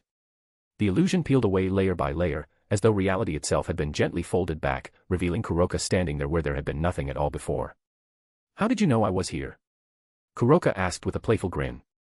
"I made sure to blend completely with the world. Your jujitsu is nowhere near good enough to pick me up." "Maybe not," Maruam admitted. "But that's precisely what gave you away. When I extend my senses, I can feel the natural energy flowing through everything around me in more or less the same amount. You were the only absence in that pattern. What does not exist within a complete pattern becomes just as identifiable as what does." Jiu-jitsu was normally an art exclusive to yokai, a discipline foreign to devils and incompatible with their nature. It was a system rooted in the yokai's unique nature and connection to spiritual energy. Under normal circumstances, Maruam would have had no access to it. However, Maruam was no ordinary devil. He had the wielder of Sephiroth Graal as his servant, a sacred gear with the terrifying ability to manipulate souls at will and alter the deeper structure of living beings. For someone with enough skill and understanding, granting a devil access to the traits or capabilities of a yokai was practically trivial. That was one of the many reasons Maruam had been so determined to recruit Valerie at any cost. In a world filled with countless magical systems, bloodline arts, racial techniques, and exclusive disciplines, possessing a tool that could bypass those boundaries and grant access to abilities normally locked behind birth was an advantage beyond measure. Entire clans guarded secrets for generations, races relied on inherited powers to maintain superiority, and ancient techniques remained closed to outsiders. Valerie's sacred gear had the potential to make all of those barriers negotiable. There were limits, however. The ability to use light or holy magic still remained beyond him for the time being. Valerie had described the incompatibility as something closer to a fundamental paradox, where demonic energy and holy energy existed at frequencies that rejected synchronization. The two forces seemed fundamentally rejected by the laws of the world when housed in the same being. It was as though reality itself resisted the existence of someone who could wield both the holy and the demonic without contradiction. Even so, Maruam had no intention of accepting that boundary as permanent. He suspected it was simply a problem of insufficient mastery, and one that might be overcome as Valerie's control over her sacred gear continued to deepen. Kuroka had been guiding him through the intricacies of jiu-jitsu, though he was still far from mastery. Which meant she must have intentionally made a mistake and allowed him to sense her presence. Not bad, Naya, Kuroka purred. "You're not completely hopeless after all." "Why are you here, Kuroka?" Maruam said, ignoring the jab. "I don't remember saying that you could eavesdrop on my meeting with Lucifer." "Well, you didn't say I couldn't either," Kuroka replied, a hint of nervousness creeping into her tone. "Touché," Maruam replied calmly. "But that still doesn't answer my question." "We were worried about you," she said quickly. "Rosweiss figured out why Lord Lucifer came here, and she knew you wouldn't take it well. We thought things might escalate. Since I'm the best at hiding, we decided I would slip in and step in if things went wrong." The thought was considerate, though unnecessary. He had no intention of throwing his life away by provoking a being like Surzex beyond reason. "And what exactly did you think you could do if it had escalated?" he asked, a trace of amusement in his voice. The idea of Kuroka standing against Surzex carried the same weight as an insect attempting to halt the fall of a mountain. "Well," Kuroka said, her expression turning serious, "I could at least buy you a moment. Even a split second would be enough for you to escape." "You would throw your life away for that?" he asked, studying her. "You are my king," she replied without hesitation. "My life is yours to use as you see fit. Though I would appreciate it if you avoided provoking super devils for no reason in the future." "No reason?" Maruam repeated with a scoff. "Yes," Kuroka said plainly. "Rosweiss already predicted you would be less than cordial with Lord Lucifer, but I think even she underestimated how petty you could be. Was demanding an apology for the table really necessary? It only created you an unnecessary enemy." "Please," Maruam said, his tone bored. "Surzex was already determined to dislike me long before this meeting began." "That may be true," Kuroka countered, "but your attitude certainly didn't help. If you had wanted to, you could have improved his opinion of you, or at least kept things from getting worse." "I see no value in pretending to be someone I'm not," Maruam replied coldly. "I will not hide my displeasure merely to accommodate his sensibilities." "Your pride is going to get you into trouble one day," Kuroka said with a small laugh as she casually moved over and settled herself onto his lap. "Though I will admit, it was entertaining watching how thoroughly outmatched you were." He played you like a fiddle. Maruam did not respond to that. There was truth in it, and he had no interest in denying what was already obvious. Surzex had achieved exactly what he intended. The conflict had been redirected before it could escalate into war, replaced with a raiding game that fit neatly within the system he had built. The raiding game itself, being a construct of the current Satan regime, now gained additional legitimacy through its adoption by houses of immense standing such as Baal and Beleth. It reinforced the illusion of a civilized order within a society that still fundamentally operated on dominance and hierarchy. That bastard was using him as a piece to advance that ideology, and Maruam had no choice but to accept it like a nun threatened with excommunication if she refused to suck the priest cock. The door to the chamber opened, and Balathriel entered with his usual composed demeanor. "My king," he said, his gaze briefly taking in the scene. "Trouble in paradise, perhaps. You don't appear particularly pleased." "No one enjoys being blueballed," Maruam replied with a quiet snort, before recounting the details of his conversation with Surzex. Balathriel listened without interruption, and by the time Maruam finished, there was a faint look of amusement on his face, as though the outcome had aligned perfectly with his expectations. "Wipe that smirk off your face," Maruam said sharply. "I can already tell you are about to say, 'I told you so.'" "I did advise caution, your majesty," Balathriel replied smoothly, his tone measured and refined. The likelihood of Lord Lucifer ignoring such a matter was exceedingly low. "Shall I issue orders to halt the war preparations?" "Yes," Maruam muttered. "We don't have much of a choice. However, restrict the halt to external operations only. Continue reinforcing our borders. I want Baal to feel the blade at its throat even if it has not yet fallen." "As you wish," Balathriel said with a slight inclination of his head. "Shall I prepare a public declaration as well? It would establish that this temporary peace exists by your dispensation rather than as a result of external pressure." "Draft it," Maruam said. "Say that House Beleth, in deference to the stability of the Underworld and in contempt of cowardly manipulations disguised as succession, agrees to a temporary suspension of offensive action pending formal review. Make it clear that our restraint is a courtesy extended to the realm, not a concession to Baal.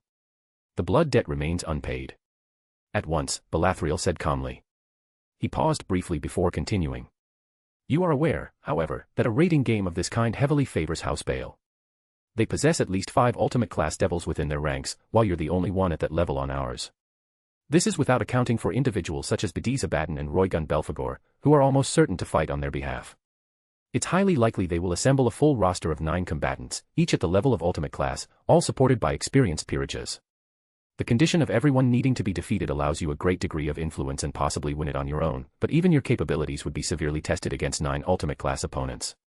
Without securing additional ultimate-class allies, our chances of victory are limited. You should start hitting the gym then, brother," Maruam said casually, entirely unbothered. "We have 2 years to prepare after all, a lot can happen within that time." "Much can happen in that time, certainly," Balathriel replied with a quiet sigh. "Though I find it better to remain grounded in reality. I don't see myself reaching ultimate class within such a time frame." "Not with that attitude," Maruam said dryly. "It's also possible that House Baal may use the tournament as an opportunity to eliminate you, Master," Kuroka added, her tone carrying genuine concern. "If they are able to gather 9 ultimate class fighters, as Prince Balathriel suggests, and you cannot match that number, then they will likely win each individual match. Even if you succeed on your own, you would then be forced to face the remaining fighters alone. You must not go on with this." "Why?" Maruam asked, his expression shifting slightly as he looked at her. "Because I might lose." A strange reason for calling off a challenge. Within 2 years, he had no doubt that he could elevate his peerage to the point where the disparity would no longer be so severe. For someone like him, 2 years was a long time. And so war has been prevented, which gives an opportunity to explore things beyond the Baal conflict, as it had grown rather stale. Maruam has learned that he can't simply do as he pleases without consequences, but his pride refuses to accept it. Likes and comments of any kind are always welcome. They give me an immense boost in motivation. Don't be afraid to give even your harshest criticism, I can take it, probably. Chapter 20, Chapter POV, Balathriel. Balathriel of the House of Beleth had desired a rest from those labors of the mind which, because they produced no visible exhaustion in the body, were considered by his less reflective kind to be no labors at all. Instead of remaining in the capital city Sheol, where every conversation returned by some artful and wearying path to rank, inheritance, marriage, blood, faction, and the delicate insult which one house imagined it had received from another, he went, toward the end of the week, to stay for some days in the rural territories where Serord Baal kept his training grounds, his peerage, and those rougher habits of life which many devils of high birth praised in public and avoided in private. In Balathriel's judgment, there was no life more wholesome for a devil of the old blood than the life lived at a certain distance from the great cities, provided that one came to such a life with a disciplined mind and a proper understanding of its usefulness. The domains of the great houses, with their halls, traditions, and histories, were necessary, and he never doubted their necessity, since without them devil society would dissolve into the crude appetites that its enemies had always been eager to attribute to it. Yet precisely because those courts were necessary, and because one could not leave them without eventually returning to them, it seemed to him that an occasional withdrawal into a harsher and simpler region had almost the character of a moral exercise. One perceived there, more clearly than in the cities, the foundations on which power rested. Serorg established his household in the rural territories of House Beleth, even though his position as the heir demanded that he reside in the capital to fulfill his duties as a Beleth heir. The reason was simple: Serorg had long been at odds with his family. House Beleth, as the leading power of the Great King faction, stood among the most conservative houses in the Underworld, and its rigid defense of hierarchy had become intolerable to him. This was especially true in matters concerning low-class devils, whom Serorg believed deserved greater rights and dignity, and reincarnated devils, whose uncertain legal and social position placed him in constant opposition to the views of his own house. For that reason, Serorg had deliberately built his household far from the Beleth capital. Its distance was itself a declaration. He went even further by turning the household into a living political statement, making it known that any reform-minded devil, regardless of class or origin, would be welcome under his protection. As a result, his estate became a gathering place for devils from every level of society: minor nobles with their own peerages, reincarnated devils, middle-class devils, low-class devils, and others who had entered Serorg's service because they found in him a lord-worthy following. Among the traditional nobility, his estate was mockingly called the anarchist's household. Serorg was glad to see him, as he always was, for he had an affection for Belathril which, in men of less restrained character, might have shown itself in embraces, exclamations, and other demonstrations of intimacy. Serorg expressed it in practical arrangements. He gave Belathril rooms near the eastern section of his palace, where the noise of training could be heard without becoming oppressive, and he ordered that no formal reception be held, knowing that Belathril had come to escape the ceremonial admiration with which noble houses exhausted one another. Between them there existed a friendship of the sort that is possible only between men who admire one another without wishing to resemble one another too closely. They were both pure-blooded devils, both conscious of their lineage, both dissatisfied with the stupidity of those nobles who mistook ancient descent for personal achievement, and both, in their own way, committed to the reform of the underworld. Their friendship was made stronger by rivalry because neither man wished to flatter the other, and because each believed that the other, when mistaken, was mistaken in an intelligent and therefore interesting manner. The great question of their age, which returned in every public debate and in every private conversation in different forms, had arisen little more than 5 centuries earlier, when a Juk of Beelzebub's evil pieces system had answered a demographic and military crisis by creating a new form of devil existence. The reincarnated devil, made from human, yokai, dragon, fallen creature, or some other being through the magical and legal act of a king, had first appeared as a solution, then as an instrument, then as a class, then as a problem, and finally had become a second foundation of devil society. The first foundation were the pure-blooded devils, those created by Lucifer directly and the descendants thereof, from the first houses, from those lines whose abilities had become inseparable from their names. The second foundation was conversion, through which beings of other races were remade into devils and bound into the service of a king. Between these two foundations there lay a crack which every statesman of intelligence could see and which every statesman of cowardice pretended was merely decorative. The central question seemed simple when stated in the language of public controversy: were reincarnated devils truly devils, or were they instruments that resembled devils closely enough to be useful? But the simplicity vanished the moment one attempted to answer it. If devilhood came from origin, as the conservative claim, then the reincarnated remained artificial and subordinate, however impressive their achievements were.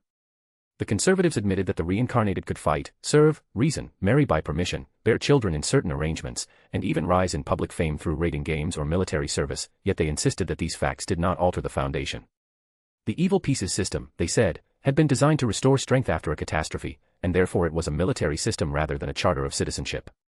A pawn could become powerful, a knight could become celebrated, and a queen could become indispensable, but the piece remained a piece, and the hand that placed it upon the board remained the hand of a king. The vulgar conservatives disgusted Belathril, although many of them, hearing only his caution and not the principle beneath it, sometimes mistook him for one of their own. He regarded the belief that reincarnated devils were mere tools as intellectually lazy, politically dangerous, and morally indecent. So he sought an answer to a fundamental question: what makes a devil? What does devilhood consist of? If devilhood came from function, power, and allegiance, then many reincarnated devils had already exceeded the pure-blooded scions who looked down on them. If devilhood came from the soul, then the entire system opened into a theological abyss, for one had to ask whether the soul was transformed, harnessed, awakened, damaged, or in some sense placed under ownership by the act of reincarnation. That last question was the one most devils avoided with the greatest elegance, since it led backward toward Lucifer's rebellion, toward the meaning of free will, and toward the uncomfortable possibility that devil society, which congratulated itself on ambition and self-assertion, had built part of its modern strength upon metaphysical slavery.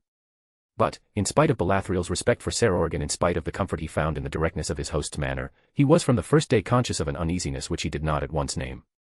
Balathriel watched Serorg among his household, and among that household were pure-blooded nobles, reincarnated devils, half-breeds, and some of mixed or uncertain histories which the old genealogists, had they been present, would have found either fascinating or offensive according to their temperaments.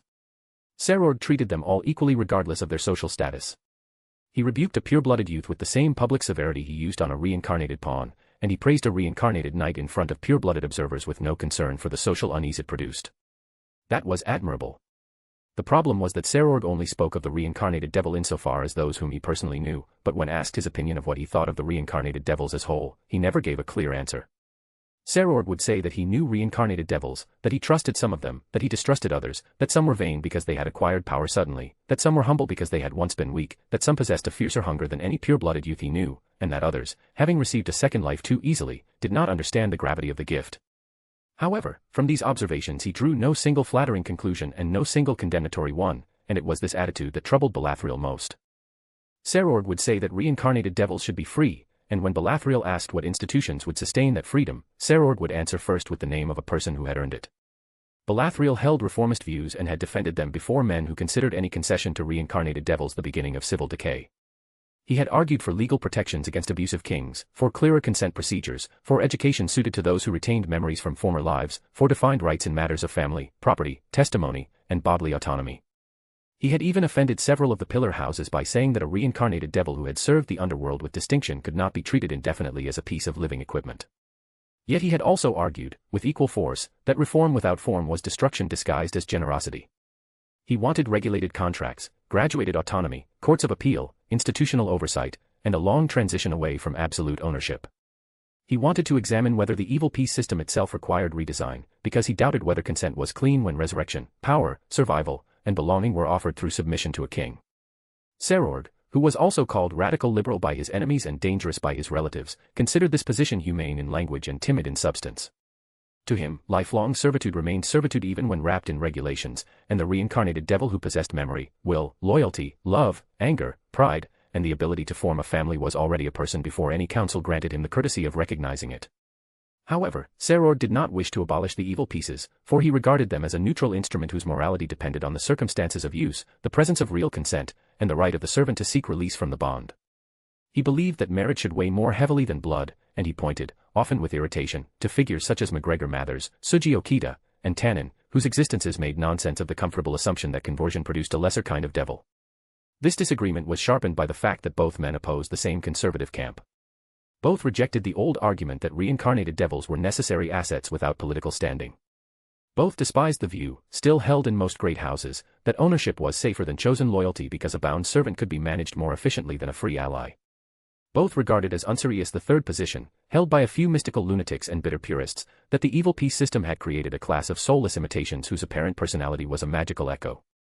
No one of consequence could maintain that doctrine after 5 centuries of experience, after seeing reincarnated devils love, betray, grieve, reproduce, and found households of their own. The dispute between Balathriel and Serorg began after that crudest error had already been set aside. It concerned the next question, the more difficult question, the question of what justice required when justice itself threatened to reorder the society that had to enact it. On the second evening, after the training grounds had emptied and the wind had begun to move through the dark banners above the eastern wing, Balathriel and Serorg sat beneath a stone arcade overlooking the lower yards. Their meal had been cleared away, and below them a few late fighters continued their exercises in the violet dusk. Balathriel had been speaking with one of reincarnated devils belonged to one of noble who joined Serorg in his household, a former human scholar whose reincarnation had preserved nearly all the habits of his previous life, including a tendency to quote human philosophers at inconvenient moments. The conversation had pleased Balathriel, and it had also irritated him, since the man's intelligence had been both genuine and socially unplaceable. You see, Serorg said, after the retainer had gone, that he cannot be answered by calling him an asset. He has his own views, history, ambition, and enough stubbornness to exhaust a committee. If he had been born into one of the smaller houses, the same men who now debate his legal standing would call him promising. Balathriel looked toward the yard below, where 2 young devils were circling one another with wooden weapons. I have never called such men assets in the sense used by the conservatives, Balathriel said with a sigh. I have opposed that language more often than you have had to listen to it. My difficulty is that your conclusion moves too quickly from the dignity of the individual to the collapse of every inherited category that makes the foundation of our civilization. I accept that he is a devil in law, in body, in duty, and in much of his soul's present orientation. But I will not pretend that his route into devilhood has no lasting significance. It does, Serorg said, leaning back and folding his arms. And I have never said otherwise. A man who remembers being human, or dragon, or spirit, or something stranger, carries an inward double history that those born as devils rarely understand. That's why I think your regulated integration is insufficient. It feels as though you want to fit them into an outdated system, instead of the other way around. The old system must learn to stand in the presence of lives they did not create and can't entirely define. Belathriel heard in this the tone that always disturbed him in Serorg's radicalism. It was moral, direct, and grounded in anecdotes, and therefore difficult to answer without seeming evasive. You mistake caution for evasion, as usual, Belathriel said. The old system you so despised makes up our rule of succession, duty, territorial rights, military obligation, and the authority of kings over those they reincarnate. If we alter them through indignation, we shall produce injustices faster than we correct them. A reincarnated devil who earns autonomy must be protected from his king, yes, but the king must also be protected from a political system that takes his household apart after encouraging him to build it. A household built upon an unbreakable bond of servitude deserves to be taken apart in part, if the persons inside it never had a meaningful right to leave. Serorg turned his head toward him. I'm not speaking of vengeance against kings, nor am I insulting those bonds that are honorable, affectionate, and freely sustained. But an honorable bond should survive the possibility of refusal. A loyalty that requires metaphysical captivity in order to endure has already confessed its weakness. Belathriel's fingers tightened slightly on the arm of his chair, because the argument was powerful and because it stated too cleanly what he himself feared about the system. What if the evil pieces themselves are fundamentally coercive? Belthriel said plainly. You treat the evil pieces as a neutral mechanism that may be regulated by consent, appeal, and dissolution. But could the very moment of reincarnation can ever contain true consent when the candidate is often dead, dying, desperate, defeated, ignorant of devil law, or overwhelmed by the offer of a new life and power? If a drowning man signs a contract while a hand holds him above the water, I don't call that contract free merely because he moved his hand across the page. The problem of the evil piece was in Belathriel's opinion a metaphysical one, and there he found the question most disturbing, because no law could be just if it misunderstood the soul upon which it acted. Ajuka Beelzebub remained silent on his creation, thus the underworld had to make their own conclusion on how they functioned. Was the soul of a reincarnated devil changed, overwritten, bound, or merely embodied anew? Did the evil piece convert the being into a devil as wine becomes vinegar through transformation, or did it clothe a prior essence in a demonic form while leaving identity essentially continuous?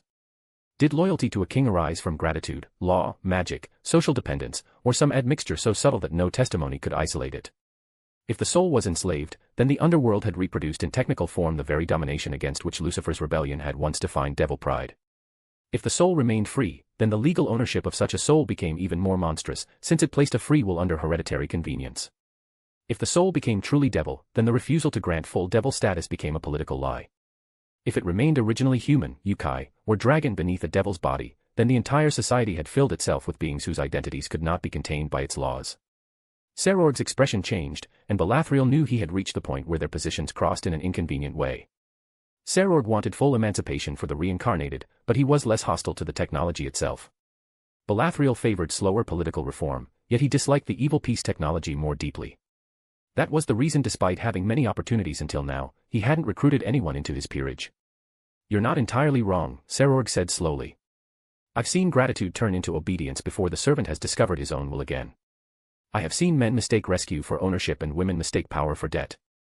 Yet I cannot condemn the system as such, because I have also seen it return futures that death had already taken. I have seen those who chose reincarnation with open eyes, and I have seen them become more themselves afterward than they had been before. The moral answer can't be to abolish the road because many have been driven onto it badly. The moral answer may be to rebuild the road so thoroughly that it ceases to be the same road. That may be so, Serorg admitted slowly. But you would place judges and frighten nobles across it for 2 centuries before allowing the living to pass. You have a talent for compassion expressed through law, and I don't mock it. Law saves many who would otherwise be crushed by the strong. Yet there are moments when the soul in chains doesn't require a commission to describe the metal. It requires the chain to be opened. That's exactly what alienates you from every old house. Belathriel looked at him sharply. Then I know I'm doing at least something right. No, you have achieved the pleasure of feeling right, Belathriel said unimpressed. That's a different temptation. The old houses fear you because you speak as if freedom were a blade, and because they know that many young reincarnated devils will hear in you a language more honest than anything offered by the councils. But if the blade is swung without a due process behind it, the result will be broken authority, rival loyalties, unregulated households, and a class of newly freed devils whose status no court can define quickly enough to protect them. Saror did not answer at once. He watched the two fighters below finish their bout. One bowed correctly, the other poorly, and a senior attendant struck the second lightly on the shoulder with a staff to correct the angle. The scene was small, almost ridiculous in relation to the size of their subject, yet both men watched it as though it contained some clue. When you speak of them as a class, as groups, Saror said at last, you become more eloquent and less accurate. That is the root of my objection. I know a reincarnated devil who would collapse without the support of his king's household, and I know another who is being slowly diminished by the same structure. I know one whose former human pride had to be broken before he could become honorable, and I know one whose former human dignity must be defended against devil arrogance every day.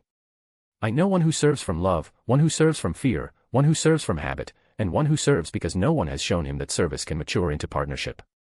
It's easy to speak of people in the abstract, the difficult matter is knowing these people personally. Only then can I prepare myself to do justice. Justice must be dispassionate. Beleth smiled faintly, although the smile was tired. I want to protect those whose names you will never know.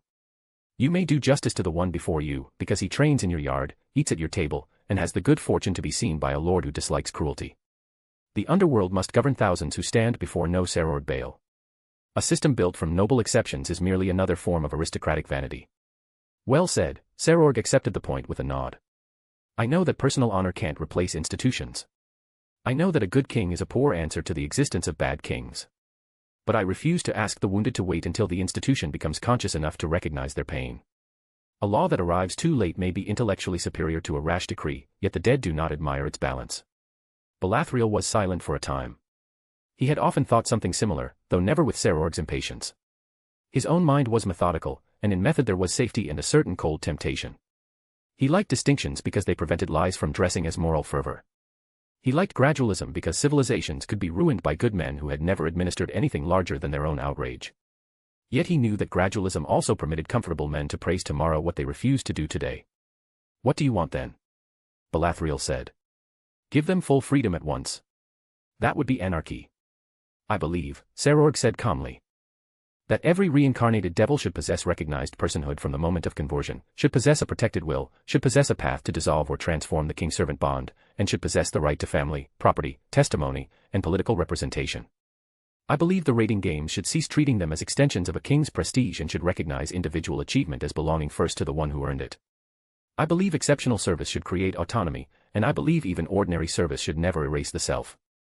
I don't believe this can all be done in a week, but we must state the end honestly before we begin debating the pace. We are on the same page on that, Beleth said. But.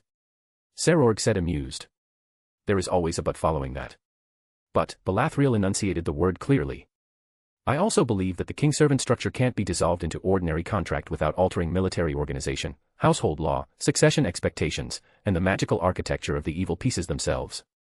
The reincarnated devils require political representation, but I fear representation through independent councils will create a second political body defined by grievance and separated from the houses into which they have been reincarnated.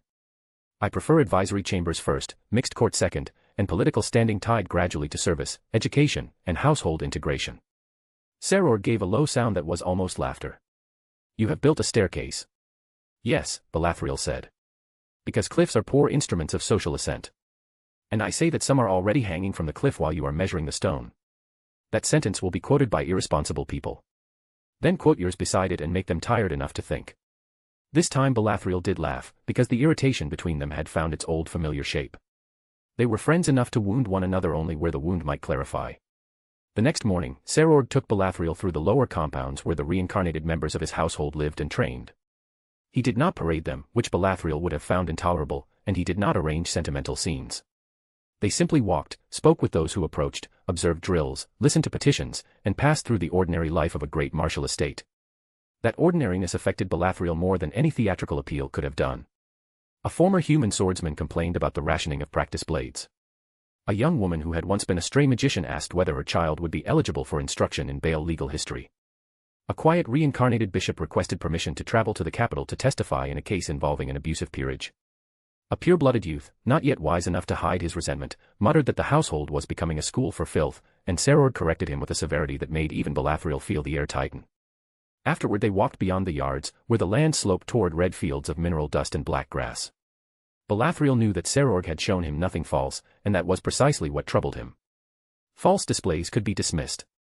Reality required rearrangement. You wished me to see them as you see them, Balathriel said. I wished you to see them when no one was making an argument out of them.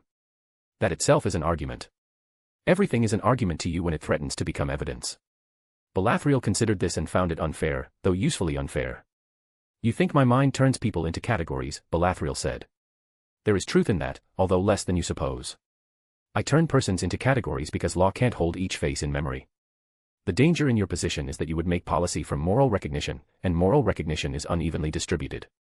The sentimental lord emancipates those he admires and forgets those who bore him. The martial lord values strength and overlooks the weak. The refined lord values intellect and neglects the simple. I don't trust virtue without law. Serorg walked several steps before answering. I don't trust law without virtue, he said. A law can be written with perfect balance and administered by men whose hearts are empty. A council can grant a reincarnated devil advisory standing and still look through him as though he were furniture that had learned to speak. A contract can say that consent is required, while every pressure of survival teaches the candidate that refusal is death, exile, or helplessness. I fear your reliance on laws that can be exploited through a loophole while the original injustice remains intact. Balathriel felt again the peculiar discomfort Serorg produced in him. It was not the discomfort of being refuted. Balathriel had been refuted before and had survived it with composure. It was the discomfort of seeing an argument fail to reach what it most needed to reach. You speak as if I don't care for them, Balathriel said. I know that you care, Serorg said. That's why I argue with you seriously. The conservatives don't trouble me in the same way, because they often reveal the poverty of their thought before one has spent much energy answering them. You trouble me because your caution has conscience in it. That makes it useful, and it also makes it dangerous, since decent hesitation is more persuasive than open cruelty. Balathriel received this without visible offense, though inwardly he thought it as unfair criticism. In my view, Balathriel said, your radicalism has honor in it. That also makes it dangerous. Cruel men discredit themselves by their appetite for domination. Honorable men discredit prudence by making it appear cowardly. When you say that a bond must survive refusal in order to be honorable, I agree in spirit. When you say that every reincarnated devil must be recognized as a political person, I agree in principle. When you move from agreement in principle to a program that could provoke the pillar houses into unified obstruction, I see the reform itself endangered by its own moral purity. Serorg's face darkened at the mention of the pillar houses, and because he was Baal, the darkness had a particular significance. The pillar houses have used the threat of backlash as a veto for 500 years, he said frustrated. They accepted the evil pieces when they needed soldiers, champions, servants, and heirs of convenience. They praised reincarnated devils when their victories elevated a household in the raiding games. They welcomed their fertility when dying lines required renewal through indirect means. Then, when those same beings asked what place they held in the hierarchy, the nobles remembered purity with miraculous speed. I'm tired of treating their discomfort as a law of nature. Balathriel did not answer at once, because this was the kind of speech that was perfectly true but also useless for any kind of progress. You're right about their hypocrisy, he said. You are wrong if you think hypocrisy deprives them of power. A statesman must count even the forces he despises. The Baal, the Ammon, the Phoenix, the Agars, the remaining houses, and the extra lines don't cease to matter because their reasoning is self-serving. If they are frightened into an alliance against reform, they can delay recognition for another century. If they are divided, shamed, accommodated, and made to see advantage in change, they may grant what justice alone has failed to extract. That's your genius, Serorg said. You know how to make justice palatable to men who should have swallowed it already. You know how to make delay feel like disgrace, Balathriel replied. They had reached a training field where several reincarnated devils were practicing formation work with pure-blooded officers. A mistake occurred in the third line, and the formation opened at the center. The instructor halted the drill and began again from the beginning. No one watching from a distance could have distinguished origin by movement alone. Balathriel noticed this and distrusted the thought because it was too easy. Bodies in formation proved very little. Yet they proved enough to unsettle those who relied on visible differences. The matter of descendants, Balathriel said, will become more destabilizing than the matter of servants. A reincarnated devil who remains attached to a king can be placed within household law, however imperfectly. A reincarnated devil who marries, produces children, transmits traits, accumulates property, and forms a recognized line presents a deeper challenge. After 3 or 4 generations, what does one call that family? Converted? Naturalized? Inferior? A new branch? A subordinate line? If fertility among reincarnated devils continues to exceed that of many pure-blooded houses, the demographic argument will finish what the moral argument began. Yes, Serorg nodded. That's why I favor integration into devil society without permanent stigma. Their children shouldn't be made to live forever beneath the anxiety of their parents' origin. If they are devils in body, in culture, in loyalty, in law, and in inheritance, then the old houses must accept that devilhood has expanded. A lineage that begins through reincarnation is still a lineage once it begins producing children who know no other life. And what of their first life? Belethriel looked at him curiously. What of those who insist that their human, dragon, or yokai origin remains part of them and should not be dissolved into our culture for the comfort of old genealogies? I understand the need for integration, but I fear that full integration may become assimilation enforced by generosity. We shall say, you are one of us now, and then require them to forget the selves whose survival made the question meaningful. That is a real danger, Serorg admitted, his expression softened at that. I don't want them stripped of their history to make nobles comfortable. A former human should be allowed to remember humanity without being treated as less devilish. A former dragon shouldn't have to flatten himself into aristocratic manners in order to be recognized. When I say integration, I mean equality of standing, not erasure of origin. You know what I mean. Belethriel inclined his head. He valued such moments in Serorg, because they showed that his friend's radicalism was not mere impatience. He could revise without surrendering the moral center of his view. For Belethriel, however, the point confirmed one of his own deepest anxieties. A society that moved too quickly to erase legal inferiority might accidentally erase historical differences. He believed reincarnated devils required institutions of memory as much as institutions of protection. They needed the right to speak of former lives, to preserve customs that were harmless, to educate their children in the complexity of their origin, and to have representation that did not pass entirely through the kings who had remade them.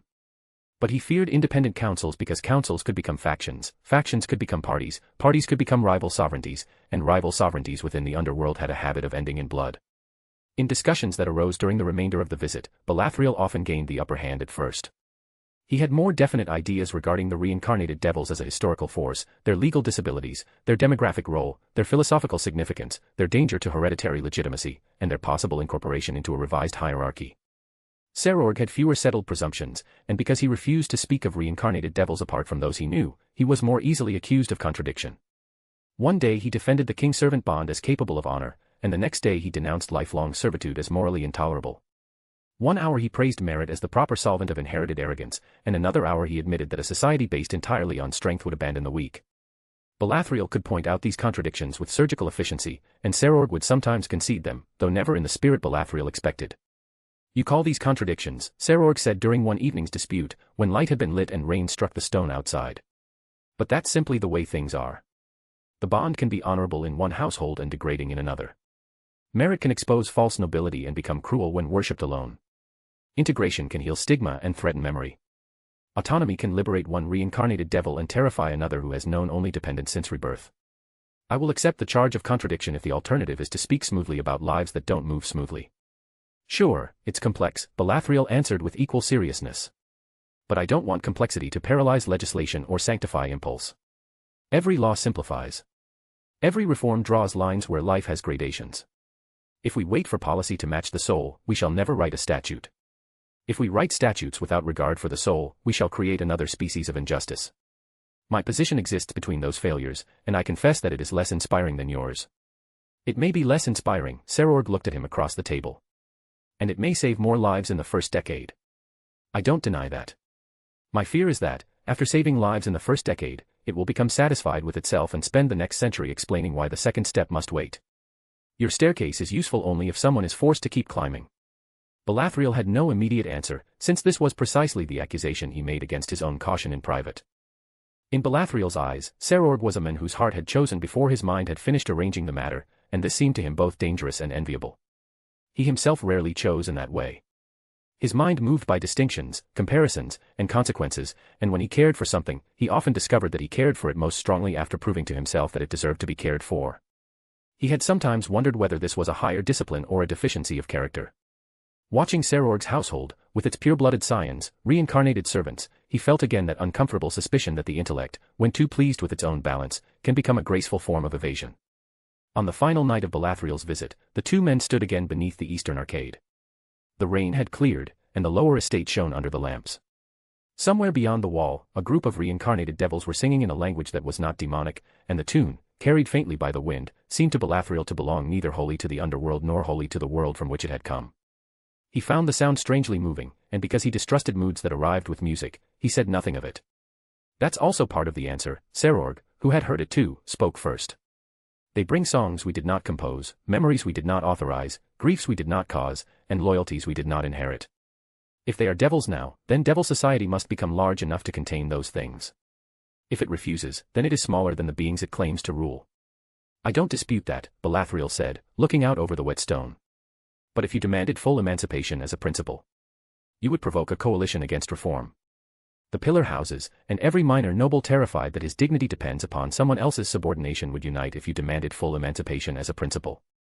They would say that you had made common cause with the dissolution of devilkind, and they would frighten the uncertain houses by pointing to fertility, inheritance, and the possibility of reincarnated lineages multiplying beyond the governance of the old blood. A wise reform must move in such a manner that each concession becomes less terrifying after it is granted, because the next concession then seems administrative rather than apocalyptic. That's the most Belethriel sentence you have spoken since arriving. It is accurate. It is, Serorg said.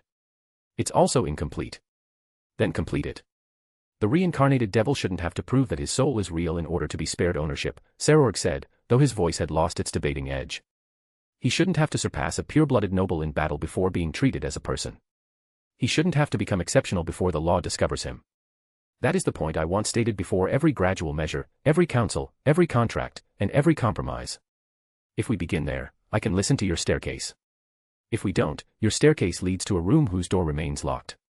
Belethriel received the words with the gravity they deserved. We both agree that the present state is intolerable, he said.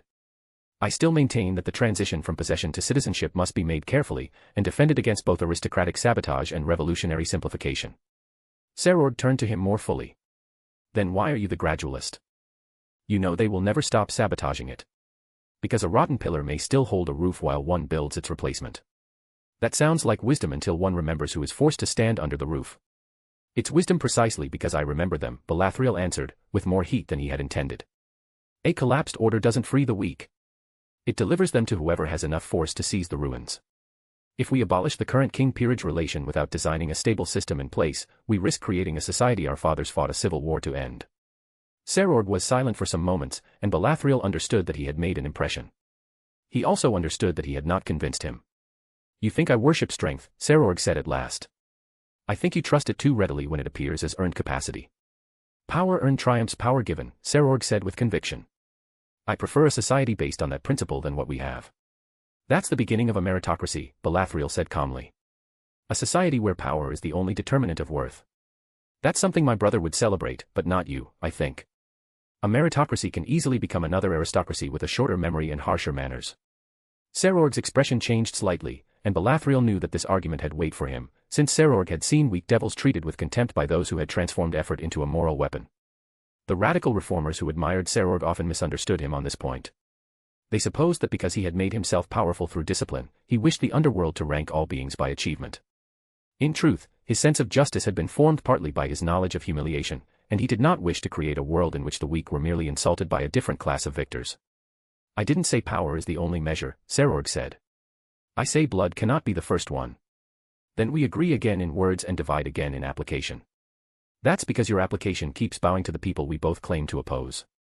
That's called a compromise, you brute, Belethriel said dryly. I'm aware you're allergic to the concept. A defiance alone does not a society make. Thus one must implement change gradually. Then let your change begin with the least corrupt belief, Serorg said definitely. Which is? That no conscious being should belong absolutely to another. Belethriel inclined his head. That principle I accept. Then accept its consequences, Serorg insisted stubbornly. I accept its consequences as aims, Belethriel said coolly. I don't accept every immediate measure proposed in its name. You always place a bridge between the truth and the act, Serorg said annoyed. And you sometimes step into the river because you dislike bridges built by cowards. The song Beyond the Wall continued for a little while, then faded. Belethriel knew that he would return to the capital with no settled peace. He would still argue for gradual reform, because he believed the underworld too old, too armed, too proud, and too internally wounded to survive moral haste without consequence. He would also argue more openly that any reform which failed to begin with full personhood had already surrendered the central question to the conservatives. He understood, with some irritation and some gratitude, that Serorg had changed him less by defeating his arguments than by making evasion harder. He did not believe that the mere possession of lived contact made a man wiser, since fools lived in contact with reality every day and learned nothing from it. But it was still a convincing argument. Serorg, for his part, would remain among his household, training pure-blooded and reincarnated alike, offending old nobles by treating earned dignity as visible before permission, and offending cautious reformers by speaking of emancipation before the committees had finished defining autonomy. Yet he too had been changed, Belethriel thought, though perhaps he would admit it only years later. He had conceded the danger of erasure through integration, the insufficiency of virtue without institutions, and the need for law to protect those beyond the reach of honorable lords. They parted the next morning with little ceremony. Such men rarely say the most important things at departure. As Belethriel's carriage, pulled by exotic beasts, left the Bale estate and the training grounds receded behind him, he looked once toward the lower yards, where figures had already gathered for the morning exercises. From that distance they were only moving points against black stone, indistinguishable by blood, origin, rank, or memory. He used the carriage to travel like most of his kind because there was no need to hurry and use a teleportation circle. Devils had a lot of time after all. As the carriage entered a quieter stretch of road, and the noise of the wheels over the dark stone became regular and almost soothing, the great question of the reincarnated devils, which had occupied him so completely an hour earlier, began to withdraw from the front of his mind, and another thought, far less dignified and far more tyrannical, advanced into its place. He had not asked Serorg what he had intended to ask. He had meant to ask about Sona Citri. Serorg, through his distant cousin Rias Gremory, had some acquaintance with the Citri household and perhaps with Sona herself. Rias and Sona were known to be close friends, or at least close enough that inquiries might be made without impropriety if handled by someone of tact. House Beleth and House Citri were not on the best political terms. Under ordinary conditions, therefore, it would already have been difficult for Belethriel to seek the acquaintance of Sona Citri in a manner that did not invite interpretation. He had meant to ask whether she was well, whether she still kept the same disciplined habits, her likely judgment of him, and whether he existed in her mind at all beyond the memory of those 2 years when he had been fostered in her house. Nothing could be more reasonable, and nothing had proved more impossible. Belethriel leaned back in the carriage and closed his eyes, though not to sleep. He saw at once, as he had seen too often in recent weeks, the Citri house as it had appeared to him when he first arrived there, 10 years old, watchful, proud enough to conceal terror and intelligent enough to know that concealment did not cure it. He had been sent there by his mother, the second queen of House Beleth, who had done it under the appearance of improving political relations with a house whose temperament differed usefully from their own. All those reasons had been true, and because they were true, they had made the deeper reason easier to hide. The honest truth was that his mother had feared for his mental state. She had feared what the heir of House Beleth was doing to him, feared the way he measured his father's approval like a ration, feared above all the influence of a household in which love was never safe from comparison, and comparison always ended at Marum. Their father loved all his children, or at least would have said that he did, and perhaps in some austere and princely chamber of his heart the statement was true. But his admiration went where brilliance made admiration easy, and Marum's brilliance had always been of the most offensive kind, the kind that seemed to cost nothing. Belethriel had not been without talent. But in House Beleth, where every achievement arrived already measured against Marum's effortless ascent, effort itself became faintly humiliating. To be told that one had improved was to be reminded that one had once been behind. To be loved conditionally upon competence was to learn to fear incompetence as though it were a moral disgrace. The queens made this atmosphere worse in ways that only a noble household could make worse. Marum's mother, the fourth queen, power-hungry, and tireless in the art of making other women's lives narrow without ever appearing publicly crude, had made the existence of Belethriel's mother and the other queen a contest before their sons and daughters had been old enough to understand the rules. She had insulted with smiles, delayed with etiquette, and poisoned with questions. Belethriel had grown up in a house where affection might be watched, where a servant's loyalty might have two meanings and where a father's praise might be repeated by evening as evidence against another child. It was into this that his mother had quietly intervened. She had sent him away. At first he had taken the sending away as a kind of defeat. He remembered the shame of it more vividly than the details of the journey, because at that age he had been unable to distinguish rescue from exile. He had imagined Marum hearing of it and smiling, had imagined the fourth queen finding some delicate phrase by which to imply that the second prince required softening elsewhere because he could not bear the atmosphere of serious power. He had been certain that his father would miss him only when some formal occasion required the count of sons, and this certainty had wounded him because he had no proof of it and yet could not stop believing it. By the time he reached House Citri, he had already resolved to be cold, perfect, reserved, and impossible to pity. He had failed almost immediately. The Citri household had astonished him. It was not without politics, because no pillar house was without politics, and only a fool would imagine that affection abolishes rank. Yet the inner life of that family possessed something which Belethriel had never before encountered in sustained form, warmth without calculation. Sona's parents loved her, and the love was not suspended each time she failed to excel. They praised her intelligence without making it the price of tenderness. They corrected her without converting correction into humiliation. They listened to her questions with the patience of people who found her person more important than her performance. Most extraordinary of all, Seraphal, already exalted, already bearing the impossible distance of a Satan's title, returned again and again to her younger sister with a devotion that seemed to Belethriel at first theatrical only because he could not believe such demonstrations were real. He remembered one evening in particular.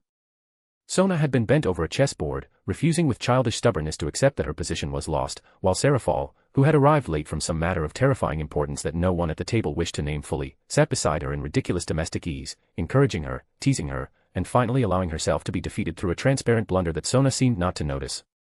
Belethriel, watching from the opposite side of the room, had felt something in himself give way. It had not been jealousy, or at least not jealousy alone. It was wonder. A Satan had time for her sister. A powerful elder did not need to crush the younger in order to remain powerful. He had fallen in love then, though he had not known with whom or with what. Like a person raised in a country of drought who first sees rain, he did not at once distinguish the water from the sky. He loved the Citri household before he understood that he loved Sona. He loved the sound of measured conversation at dinner, the way the servants moved without fear and the way books were left in rooms because no one suspected knowledge of being an instrument of rivalry.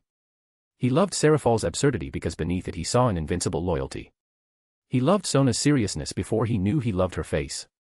At that age, Sona had been neither the child others sometimes thought her nor the completed woman she would become, and Belethriel had seen in her something that immediately drew his own wounded pride out of hiding.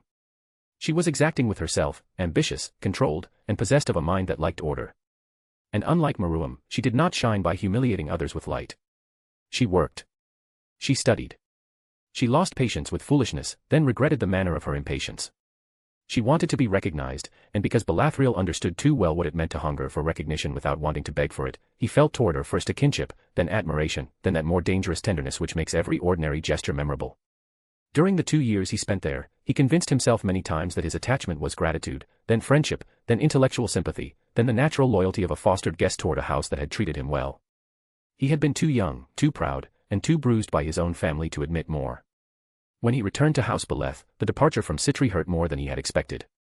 It seemed to him then that he was returning from a world where family had a meaning to a world where family was a battlefield made respectable by ancestry. In the years that followed, Sona remained in his imagination surrounded by the whole atmosphere of her house. He could never think of her merely as a young noblewoman of the Citri line, suitable or unsuitable according to alliance, temperament, and rank. She came to him with the rooms in which he had seen her, the voices of her family, the evenings of study, the glances of Seraphol, the calm approval of her parents, the sound of water in the inner gardens, and the terrible discovery that love could exist without becoming a weapon. Strange as it might have seemed to anyone else, and as it sometimes seemed even to him, he had been in love first with a way of being loved, and only afterward with Sona herself. The carriage jolted slightly, and Belethriel opened his eyes. The road ahead was empty.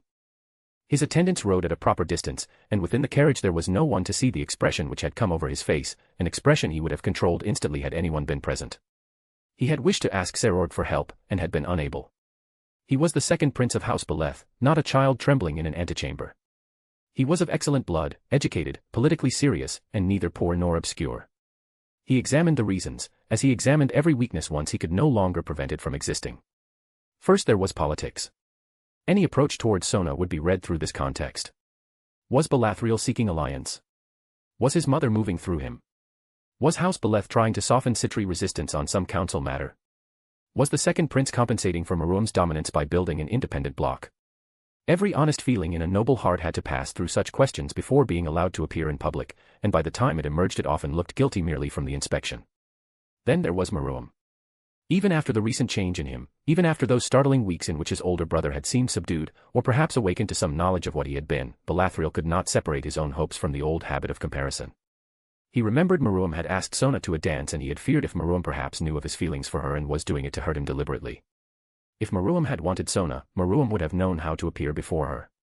Or so Belethriel imagined, though perhaps falsely. Maruam would have entered the matter with that effortless command of attention which made others feel chosen when he merely noticed them. Belethriel, by contrast, could imagine himself being respectful, serious, and entirely unmemorable.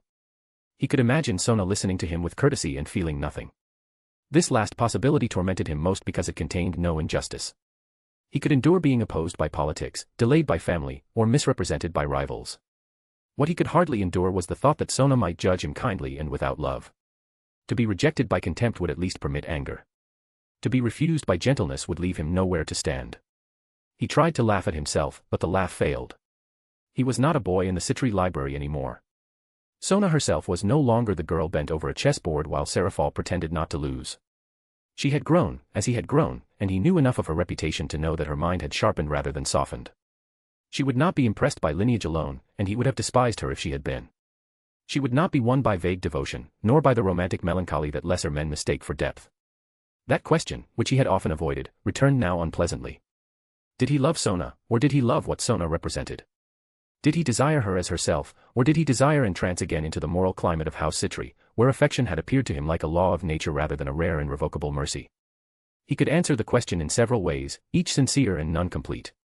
He loved her seriousness, her restraint, the clear ambition she tried to subject to principle, the way her intelligence did not glitter for admiration alone. He loved the way she had once, during their foster years, argued with him for an hour over a minor point of administrative fairness, then later brought him a book she thought would strengthen his side of the argument. He loved that she had no need to appear gentle in order to be kind. He loved that she made him want to become less defended. But he also loved, inseparably, the house from which she came. If this mingling made his love impure, then he did not know what purity in love could mean for a man as he had been formed. No one loves from nowhere. Every heart carries its education into its desire. The carriage passed beneath an arch of dark stone marking the older boundary road, and Belethriel recognized the route toward his own house. At once his thoughts turned unwillingly toward home. House Beleth would receive him with its usual magnificence and its usual guardedness. His mother would see, perhaps before he spoke, whether the visit had strengthened or wearied him. His sisters would ask after Serord with varying degrees of curiosity and irony. His younger brother would genuinely listen to him. Maruam would be there, or perhaps absent on some errand of his, and if present would speak with that new familiar friendliness which unsettled Belethriel almost more than the old cruelty. It was easier to fear a fixed enemy than to understand a changed brother. Maruam's change had complicated everything. Had he remained simply abusive, brilliant, and favored, Belethriel could have continued arranging his own life in opposition to him. He could have pursued Sona as one pursues a separate future, a bond outside the poisoned geometry of his birth house. Suffering, once endured, asks for the stability of meaning. It does not enjoy seeing its authors revise themselves. Perhaps this, too, had prevented him from speaking to Serorg. To ask for help with Sona would be to admit that he wanted a future as a man who could be loved. That admission was more frightening than any political debate because it placed him in the position he had spent years avoiding, the position of one who asks. Belethriel could argue for the rights of reincarnated devils because the argument, however morally serious, allowed him to stand upright. He could speak of consent, law, soul, and hierarchy with perfect composure. Yet the simple words, "I wish to see her again," seemed to expose some younger self still standing in the Citri corridor, holding a book he had already read, waiting for Sona to pass because he had not yet invented a better reason to be there. He imagined how the conversation with Serorg might have gone had he possessed the courage for it. Serorg, he would have said, perhaps after dinner, "You are acquainted, through Rias Gremory, with Sona Citri, are you not?" Serord would have answered, "I know something of her, and Rias knows her well. Why do you ask?" At that point Belethriel's dignity would already have been endangered. He might have spoken of politics, of the need to improve relations between houses, of shared reformist interests, of Citri's administrative seriousness and Beleth's need for reliable intellectual alliances. Serord would say, "Do you want a meeting with the house, or do you want a meeting with Sona?" He could not decide whether he most feared Serord's amusement, his sympathy, or his help. Amusement would wound his pride. Sympathy would expose the wound beneath it. Help would make the matter real. It was absurd. He knew it was absurd. He had faced men who would have gladly used his hesitation as a weapon in council, and he had not feared them as he feared the possibility of a friend's kind understanding. The renowned Beleth pride, which served him well against enemies, became almost useless before friendship. One may defend oneself against malice. It is harder to defend oneself against being seen. What would she think of him? Would she remember him as the fostered Beleth prince who was too easily startled by kindness? Would she remember the day Seraphal had found them both asleep over separate books in the same room and had declared them the most tragic children in the underworld because they had turned leisure into homework? He remembered Sona's embarrassment then, and the rare quick smile she had tried to hide. The memory struck him with such force that for several moments he forgot the road, and even the approaching atmosphere of House Beleth. There was only that smile, not even directed entirely at him, yet more beautiful than anything he had ever seen. He had loved her then, he thought. He had loved her before he learned the meaning of love. And now, after all his reasoning, he remained uncertain whether he had the right to act. A man of another temperament would have written immediately to Serord upon arriving home, or directly to Sona, or to Seraphal if he were reckless enough to invite disaster in ribbons and laughter. Belethriel could not imagine doing any of these things without first arranging the proper conditions. But he saw at once that if he allowed such considerations to multiply unchecked, they would serve the same function as cowardice while wearing the robes of prudence. This recognition angered him. He had spent the previous day arguing that reform must not become delay disguised as wisdom, and now, in his own heart, he saw the same mechanism operating with exquisite efficiency. He could build commissions around his own fear. He could regulate his longing until longing lost the will to move. He could name every obstacle except the central one, which was that he feared not being wanted. By the time the bridge was crossed, Belethriel had made a decision, although it was not the bold decision a poet would have demanded. He would not write to Serorg that night in a rush of feeling, because such theatrical courage would be untrue to him and therefore unlikely to endure. He would speak first with his siblings, and learn how far House Beleth's present tensions with Citri might obstruct a private approach. Then he would write to Serorg, plainly enough to be honest and formally enough to survive being read twice, asking whether, through Rias Gremory, an informal meeting with Sona Citri might be arranged under circumstances that would not burden her with public expectation. He would not hide entirely behind politics. He would not expose her to gossip. He would give her the dignity of refusal before anyone else presumed expectation. This decision did not bring him any peace, but it brought a kind of order, and order was the form in which Belethriel's courage most often first appeared. As the towers of House Beleth began to show themselves far ahead, bright and magnificent against the underworld sky, he felt again the old tightening in his chest that came whenever he approached home. But it was not quite the same tightening. Something from Serorg's domain and something from the memory of House Citri accompanied him now. The first reminded him that principle without action becomes vanity. The second reminded him that love without courage becomes memory. Belethriel sat upright as the carriage entered the road of his ancestors. He had returned from Serorg's house without saying the one thing he most wished to say, and still, for the first time in many months, perhaps in many years, he felt that the unsaid thing had begun to move toward speech. "Anne, this chapter was extremely self-indulgent on my part. I love it when characters just talk, debating anything, even if it isn't terribly important to the plot. It helps flesh them out and explore the world. I believe that for a fictional world to feel lived in and realistic, it needs to have its own societal issues and debates, whether political, social, or economic. And the best way to reveal that is by having the characters care about these issues in the same way we do. Even if they don't take major action, letting them discuss these topics adds depth. Another important principle I try to follow is writing each character as the protagonist of their own story, with their own past, strengths, and weaknesses. Their goals and lives shouldn't revolve around the main character. That's why, in the first half of the chapter, there is almost no mention of Maroum. One of the things I find especially interesting about Highschool DxD is how much there is to explore. The concept of reincarnated devils, in particular, is fascinating. Imagine if we could turn animals into humans using chess pieces. Our society would need to fundamentally change, and there would be countless discussions to be had. Naturally, since this is Maroum's story, these elements will mostly remain in the background or in subplots for other characters, so you don't need to worry about them overshadowing his journey. I just thought it would be interesting to explore them. And you also don't need to worry about drama arising from Belethriel's feelings for Sona, since there was some implication that Maroum might like her, turning into a love triangle or anything like that. Chapter 21, Chapter POV, Maroum. Maroum watched Rosweiss rise into the air on black wings, and for one quiet breath he allowed her to believe distance might make any difference. That illusion of safety ended the moment she began to move, which might have been too quick to follow for most people but not him. A blue magic circle snapped open beneath her feet, then another at her back, then 3 more around her shoulders, each one turning in circle as water, wind, and sound gathered into a single layered spell. Her demonic energy flowed smoothly, almost beautifully, with the grace of someone who had spent years training. She thrust both palms forward. A torrent of compressed water screamed toward him, wrapped in cutting wind and vibrating sound magic dense enough to grind stone into powder. The blast crossed the sky at terrifying speed, carving a white scar through the clouds and splitting the ridge below from the sheer pressure alone. Maroum lifted one hand, while his other hand remained in his pocket, and the spell struck his palm and exploded. The water buckled outward in a vast circular spray, the wind peeled apart around him, and the sound magic shattered against his skin with a ringing shriek that made the ground tremble. The blast continued to pour against him for 3 full seconds, long enough to hollow a trench through the valley beneath his feet, long enough for Rosweiss' eyes to narrow with strain. Then Maroum closed his fingers and the spell collapsed like glass. "Your output is exceptional," he said, his tone calm enough that it sounded almost bored. "But you need to work on your efficiency. You're wasting half of your power making noise." Rosweiss clicked her tongue and vanished in response. She appeared above him, wings folded tight, body reinforced with demonic energy as she drove her heel toward his temple. Maroum tilted his head. The kick passed close enough to stir his hair. She rotated in the air and followed with a second kick, then a palm strike, then a knee aimed for his ribs. He blocked each attack with the back of his wrist.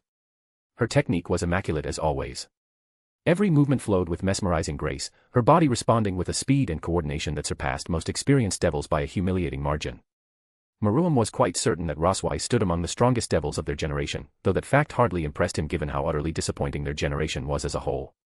Even so, he did not consider her excellence worthy of special praise. Roswise had once been a Valkyrie, trained since childhood to become a weapon in service to Odin himself. Battle had been carved into her existence long before she ever became a devil. It would have been truly embarrassing if she failed to surpass the pathetic wastes of space that populated most noble houses. He expected nothing less from his queen. "Put in some more demonic energy, will you?" Maruam said as her fist struck his forearm and achieved nothing.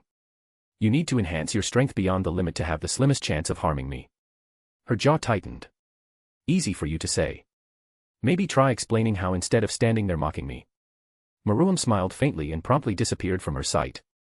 Roswise's pupils contracted as his alpha stigma caught the frantic bloom of demonic energy around her nerves. She tried to turn, but she was too slow. His open palm struck her cheek. The blow was gentle by his standards, and still it sent her crashing through the clouds, down through a shelf of stone, and into the side of a mountain hard enough to bury her in a crater of broken granite.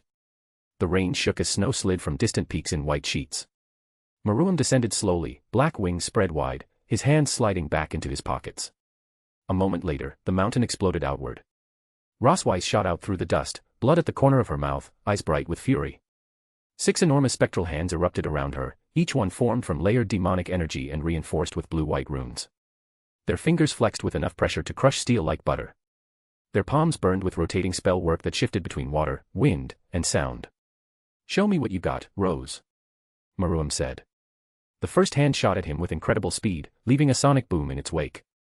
He leaned aside lazily and dodged it. The second slammed down from above and he drifted backward, hands still in his pockets, his wings barely moving. The third and fourth tried to close from both sides while the fifth swept upward from below, boxing him in with overlapping strikes. Roswise moved in behind them, using the chaos of their assault to conceal her own advance. At least that part showed some thought. She understood how to mask her approach. Many devils possessing queen pieces tended to specialize excessively in only one aspect of the piece's nature. Some focused almost entirely on the bishop side of the queen, preferring to fight like pure magicians while relying exclusively on long-range spells and overwhelming magical firepower. Inevitably, that approach left them vulnerable in close combat once an opponent managed to breach their distance. Others pursued the opposite extreme and concentrated solely on the rook aspect of the queen piece, training their bodies and close combat abilities obsessively while neglecting ranged capability altogether. Those types often became terrifying at short range yet dangerously inflexible against enemies capable of controlling the battlefield from afar. Maruam could understand why most queens chose such paths. Mastering even one specialty to a truly high level demanded absurd amounts of time, talent, and effort which most simply do not have. Attempting to cultivate both aspects simultaneously was far more difficult. Queens who tried to balance both styles ended up becoming mediocre generalists, competent in many areas without truly excelling in any. Specialists were usually more efficient because they pushed a single strength to its absolute limit. However, Maruam refused to tolerate that sort of compromise in his own peerage. He demanded that his queen master both aspects completely. He would not have Roswise fight as though she were merely a bishop or a rook wearing a queen piece as decoration. She was a queen, and he intended for her to exploit every advantage that title granted to its fullest extent. Maruam stepped through the gap between two fingers as if strolling through a doorway.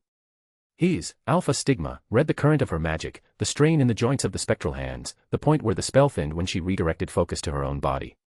Roswise vanished from sight and appeared directly before him, her movement so swift and graceful that the air itself seemed to split apart in her wake.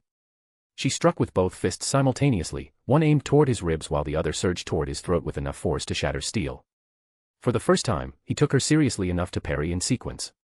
He intercepted her right wrist with his left hand before the strike could fully extend, redirected the second blow aside with the open palm of his right hand, then shifted his forearm upward to absorb the follow-through of her attack. At the same moment, he rolled his shoulder just enough to deny her the angle she sought while his elbow rose into guard position with effortless accuracy, sealing every opening before she could exploit it. Their bodies blurred across the sky, each collision cracking the air. Roswise pressed with admirable ferocity, her wings flaring and folding to change angle, her fists wrapped in rotating sound barriers that made each blow detonate on contact. Maruam blocked all of them. She tried to drive a knee into his stomach and he caught it with his palm. "You're too obvious with your attacks," he said. "You might as well loudly announce what you're gonna do next like a shonen protagonist." Her eyes widened as he drove his forehead lightly into hers. The sound cracked like stone splitting. Roswise reeled, and Maruam's hand closed around her wrist.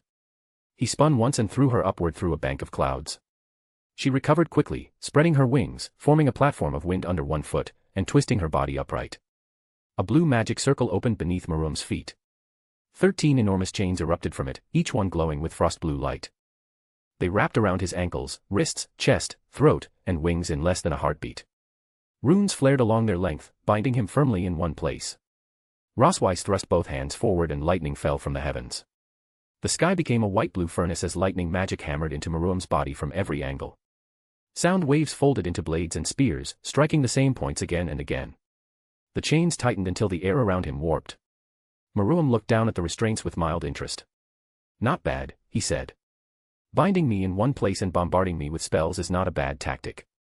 Rosweiss poured more demonic energy into the spell. "You really like the sound of your voice, don't you?" Marum flexed and the chains shattered instantly. Fragments of blue light scattered across the sky like broken stars. Rosweiss' expression flickered, and that tiny break in composure was enough to miss his movements. Marum appeared behind her. "I hope you're not delusional enough to think that was enough to subdue me." He seized the back of her collar and hurled her higher into the sky. She tumbled once, forced her wings open, stabilized herself, and looked forward. He was already there and greeted her with a knee to the stomach. Rosweiss coughed blood as her body folded around the impact. The force launched her downward like a meteor. She hit the ground with enough power to crush an entire section of forest into a circular plain of splintered trees and upturned earth. Marum landed 3 paces from the crater's edge. "You were a Valkyrie," he said, watching her push herself up with shaking arms. "Is this the standard of Odin's guards?" Rosweiss spat blood onto the broken ground and glared up at him. "Keep talking," she said, voice rough. "It makes aiming easier." "Your aim is fine. But what use is it when you're too weak to actually harm me?" A ring of water formed behind her, then compressed into needles thinner than hair. She fired them without warning. Marum turned his head as the first passed his cheek. He caught the second between 2 fingers. The rest bent away from him under sovereign pressure, and buried themselves in the mountainside behind him. The mountain split apart. He was always impressed by the sheer amount of destruction someone below ultimate class could cause in this world. Marum crushed the needle between his fingers and studied the demonic energy residue. "You are most dangerous when angry," he said. "That's unfortunate, because anger also makes you stupid." Rosweiss rose into the air again, breathing hard, blood trailing from her lips. "You know, I don't even care about the spar anymore. I just want to wipe that annoying smirk off your face." Dozens of magic circles unfolded around her.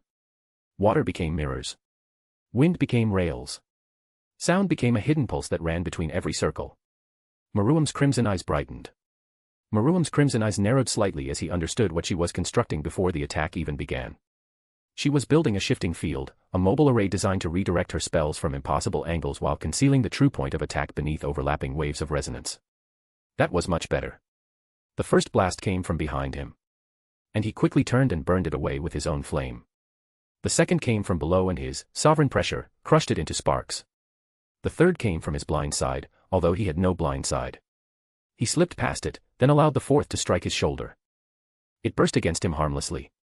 Rosweiss moved constantly, accelerating between her own wind rails, firing water lances and sound bursts while lightning crawled along the edges of her wings. She was beginning to understand. She could never overwhelm him with single attacks. She had to make the field itself hostile. She had to turn every direction into a threat. Marum let her continue. A sound blade struck his neck and broke. A water lance hit his chest and scattered.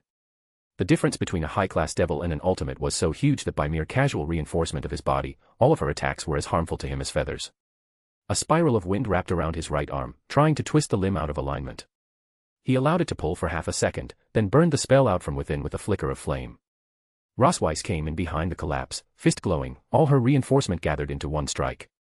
Marum caught her fist in his hand. The shockwave flattened the crater further. "Excellent timing," he said. He pulled her closer and tapped 2 fingers against her sternum. The touch detonated, sovereign pressure, through her body.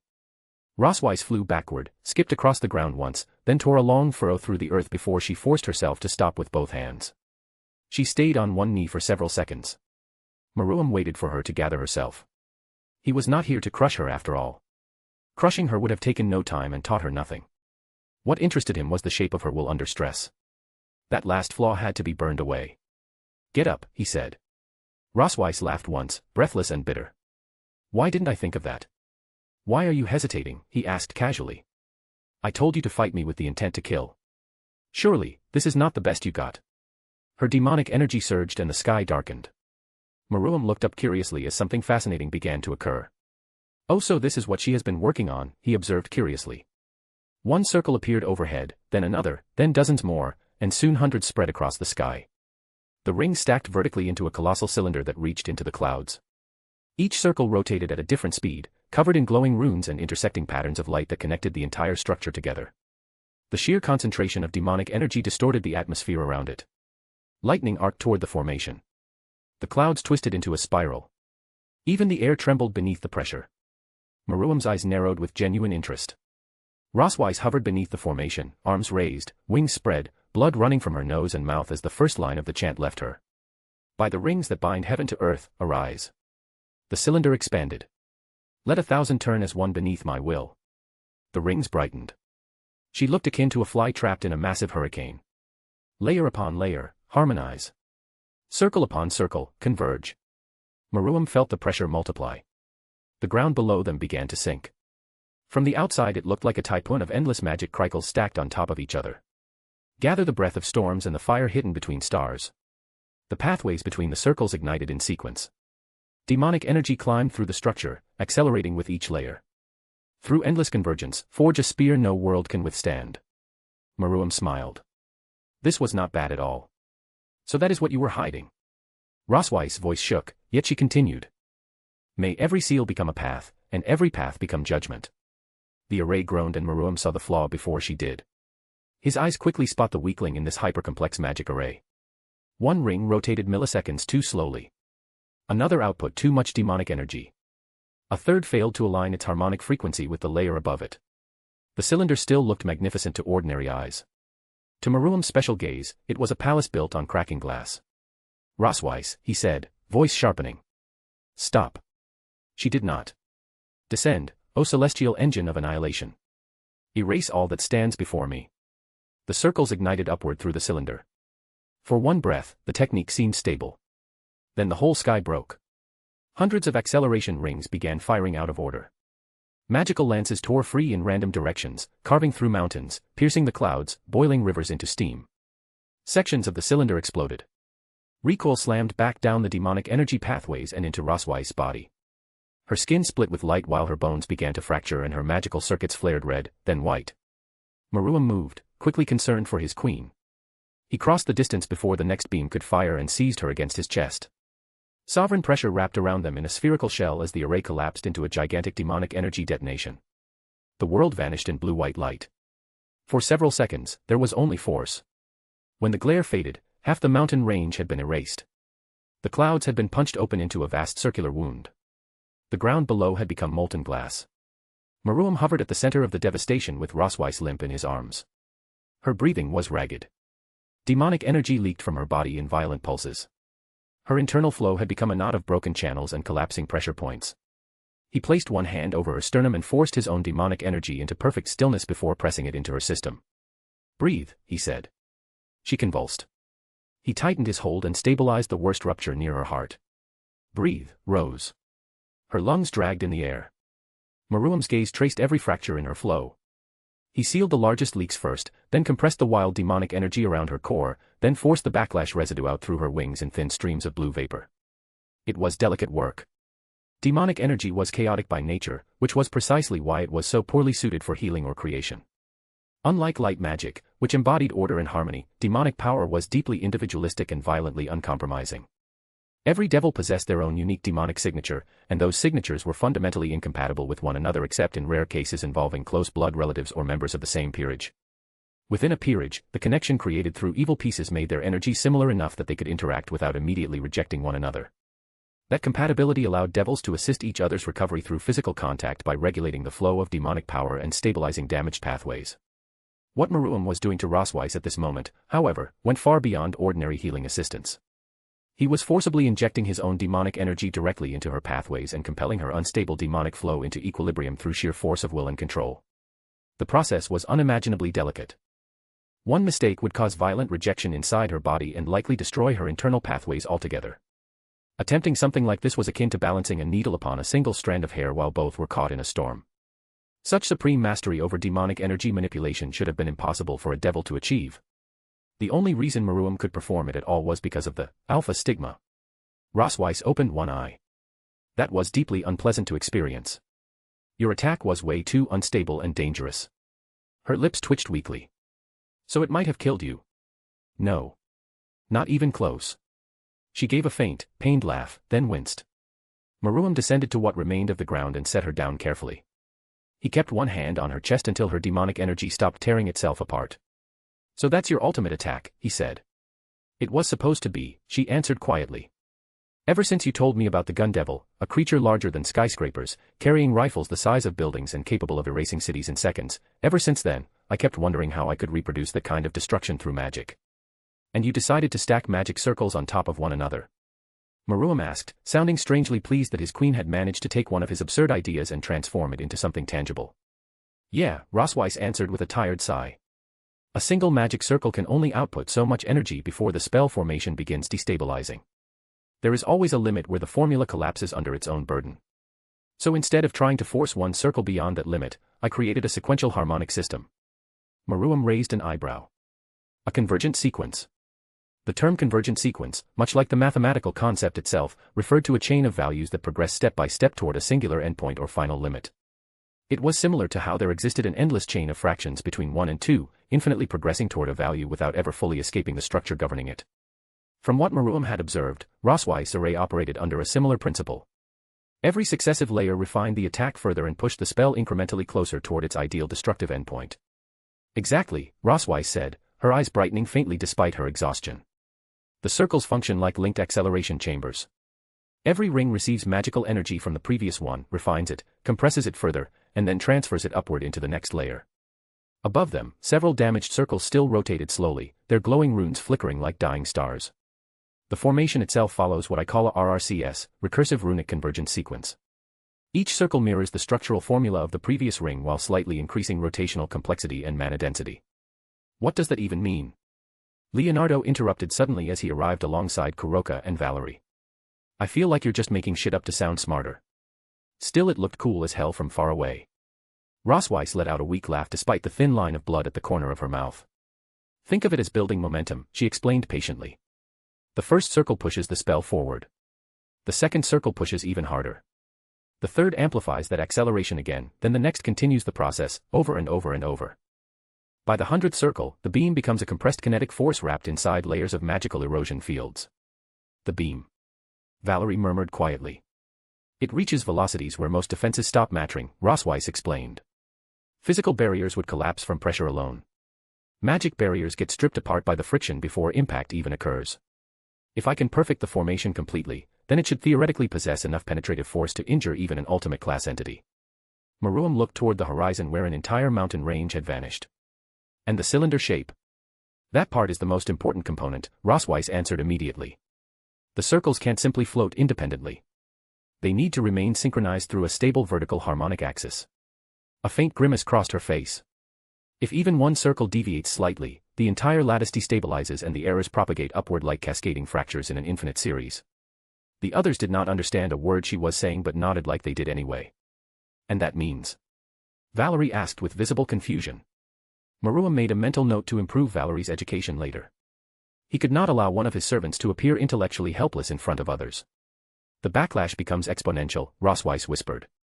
Every circle amplifies the error in the exact same way they amplify power. Only then did Maruam properly notice the slight trembling in her hands. Technique creation was one of the most difficult undertakings imaginable within the world of magic. Most devils could spend centuries studying magical theory without ever creating anything remotely original.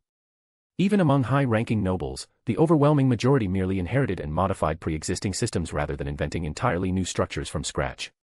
Rossweiss, however, was building something truly revolutionary. His decision to reincarnate her as his queen proved itself more correct with every passing day. She was a genuine prodigy. The formation was feeding all of its synchronization calculations through me, she admitted. 318 circles, all rotating at different frequencies, all demanding constant correction. Blood suddenly spilled from her lips. It's harder than I thought. Maruam immediately stepped forward, catching her before she collapsed completely. Valerie quickly moved beside them and began healing her carefully. Rossweiss remained silent for several moments, staring at the fading remnants of the harmonic array overhead. The synchronization burden increases too quickly, she muttered weakly. Once I exceed 127 circles, the calculations begin overlapping one another faster than I can process them. I can stabilize the trajectory or stabilize the compression ratio, but I can't maintain both simultaneously. My body simply can't keep up with the processing load. Then your mind is the bottleneck, Maruam observed calmly. I am aware of that, Rosweiss said, frowned slightly. No, Maruam corrected. You misunderstand. Your processing method itself is primitive. What do you mean, Master? Her eyes narrowed immediately, exhaustion forgotten for the moment as intellectual curiosity took over. You're attempting to manually conduct hundreds of rotating systems at once. He traced several geometric patterns into the dirt. No human or devil mind for that matter can sustain that simultaneously at your current scale. Your mind must evolve into a distributed framework. Rosweiss crossed her arms despite her exhaustion. What do you suggest then? Cognition partition, Maruam said simply. You can separate your thought processes into independent partitions capable of parallel computation. Divide your consciousness into multiple simultaneous cognitive chambers, each one responsible for a different section of the formation. Rosweiss immediately understood the implications. You mean assigning separate mental processes to separate harmonic layers? Generally speaking, what Maruam described was hardly revolutionary within the higher fields of magical theory. The mind arts had existed for countless centuries as one of the oldest and most feared branches of magic, and concepts such as thought acceleration, cognition partition, parallel processing, memory reinforcement, and emotional suppression were already recognized as foundational principles within the discipline. What made the mind arts infamous was the horrifying degree of danger involved in their practice.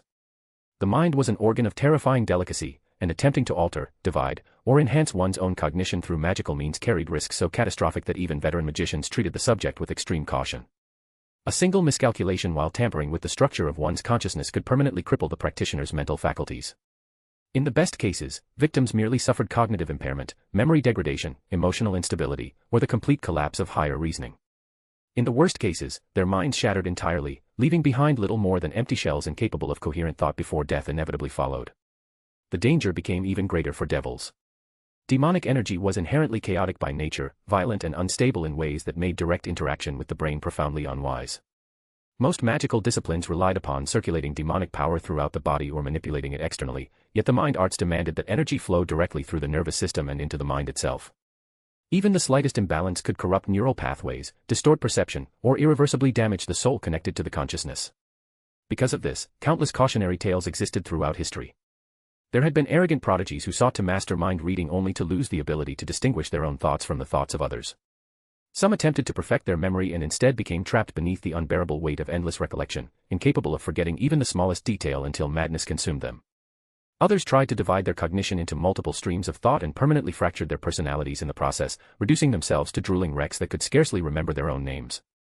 Entire bloodlines had been ruined by such hubris.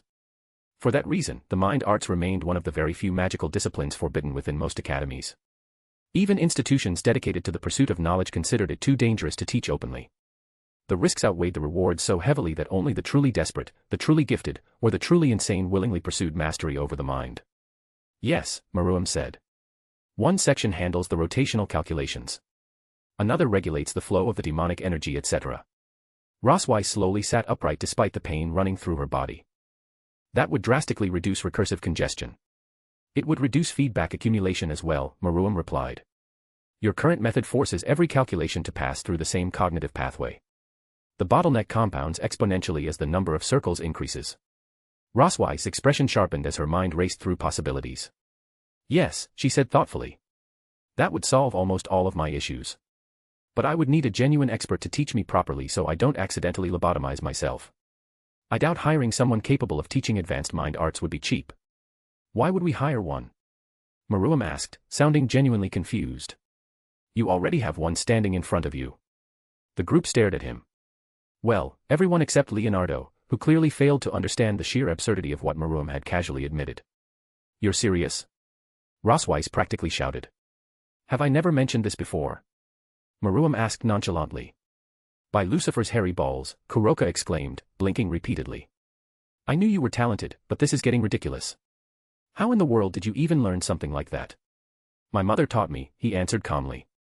The conqueror trait of House Beleth, which allowed its members to project their consciousness into other beings and forcibly assume control over them, was an extraordinarily dangerous ability when used without preparation. A practitioner risked being mentally overwhelmed if the target possessed a stronger will, and prolonged usage carried an even greater danger. Fragments of the victim's personality, memories, instincts, and emotional impulses could imprint themselves upon the user over time, gradually eroding their sense of self until the distinction between identities began to blur. It was an unacceptable risk for any serious noble house. Because of this, every member of House Beleth who inherited the conqueror trait underwent intensive training in the mind arts from early childhood. The Beleth clan became some of the foremost experts in mental disciplines precisely because survival demanded it. Queen Morena had personally overseen Marum's education in the mind arts, even though he didn't inherit the conqueror trait, since he was young, drilling mental defenses, cognition control, and identity stabilization into him long before he fully understood their importance. The soul that eventually occupied Marum's body had inherited everything the previous Marum possessed.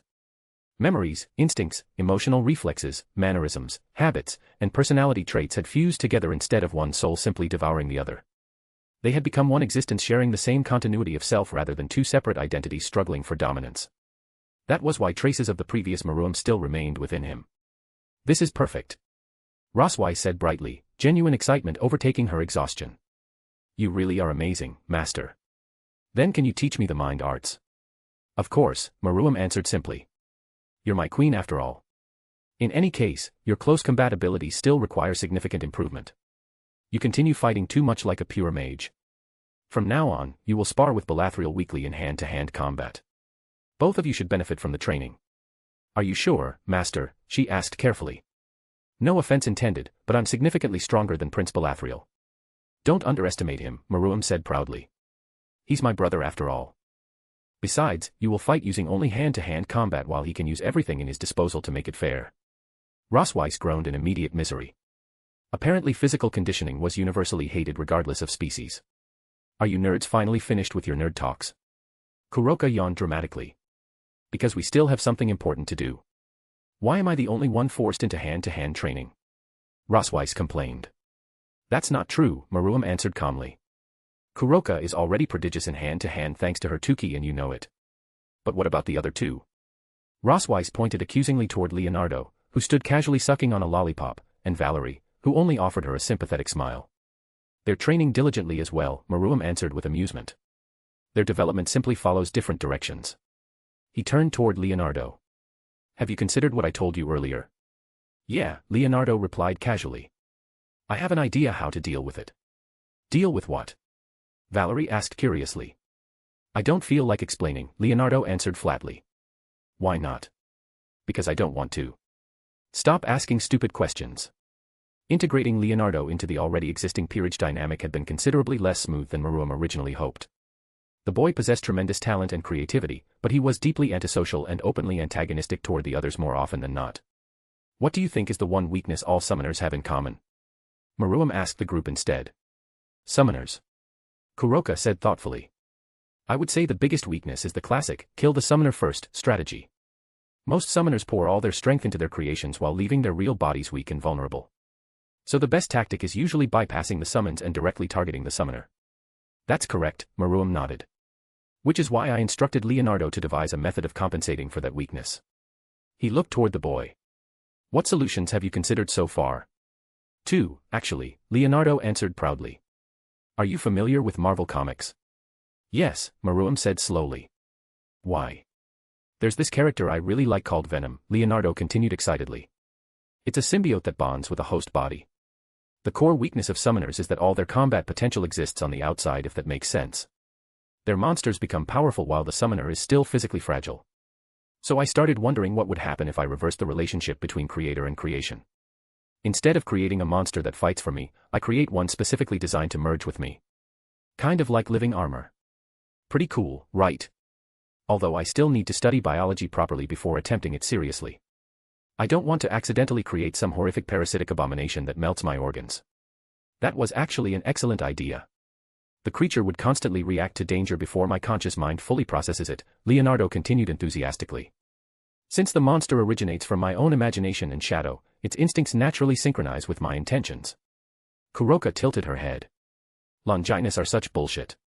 And because it remains connected to your sacred gear, Marum analyzed calmly. The enhancement scales alongside your imagination. Right, Leonardo said with a grin. The stronger my visualization becomes, the more advanced the organism evolves. At higher levels, I could be super awesome. What else you got? Marum asked.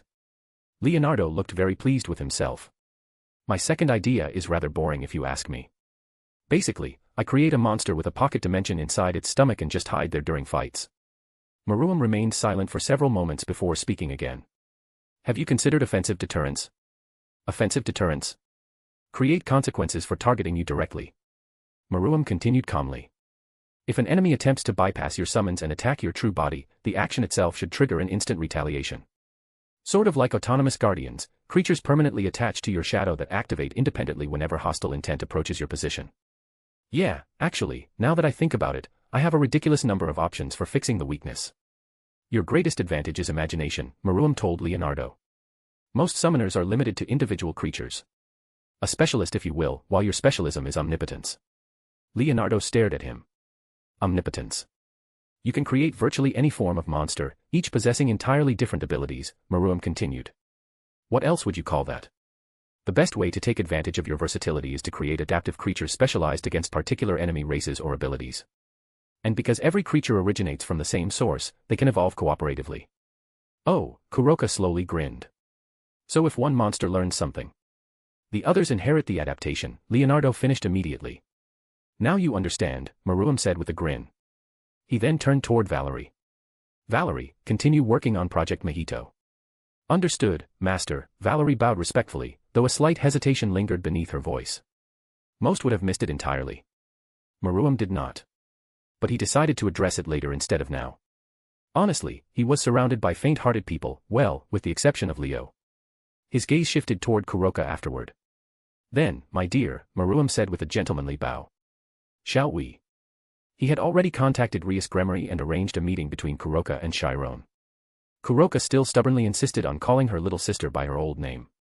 He could feel Kuroka's hands trembling faintly despite the playful smile she wore. She was nervous. After all this time, she was finally going to see her sister again. POV, Alfred Bale. Alfred Bale, current head of House Beleth, had long ago reached the point where surprise had become a rarity so distant that he could scarcely remember what genuine astonishment once felt like. Such detachment was inevitable for a devil who had lived as long as he had, because time itself dulled novelty into repetition, and every event that lesser beings proclaimed unprecedented eventually revealed itself to be merely another variation of an older pattern. Wars rose and fell. Alliances formed and collapsed. Kings declared themselves eternal before age or something else humbled them. Even revolutions possessed a cyclical quality once one had witnessed enough of them. Power itself became predictable after sufficient centuries. As the head of House Beleth, Alfred occupied the highest position any pillar house could realistically attain within the Underworld's political order.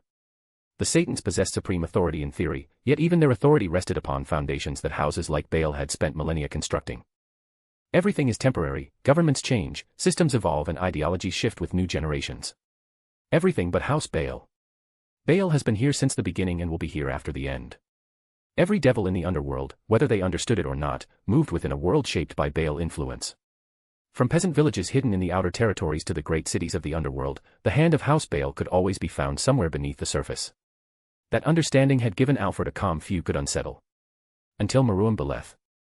The mere thought of the boy caused Alfred's fingers to tighten slightly against the armrest of his chair. 17. An infant by devil standards. Yet within the span of mere weeks, that child had managed to challenge assumptions that had endured for centuries with such casual brutality that Alfred found the experience genuinely irritating in a way he had not felt in a very long time. The ancient belief that no devil could reach ultimate class before the age of 20 or more accurately 100 had been treated as a natural law of devil evolution itself, something as fixed and immovable as gravity. Exceptions had never existed because the very nature of demonic growth rendered such advancement impossible. Even the most gifted prodigies in history had required time for their power to mature fully. Then Maruam Beleth shattered that law as though it had been made of glass. What disturbed Alfred was not merely the achievement itself, impressive though it undeniably was. Power could be understood. Genius could be measured. Even monstrous talent still belonged within recognizable categories. Maruam did not. That was the problem. The boy behaved as though the world's established limitations were little more than inconveniences imposed upon lesser beings. There was no reverence in him for the laws older devils had spent centuries building. No instinctive caution before ancient authority.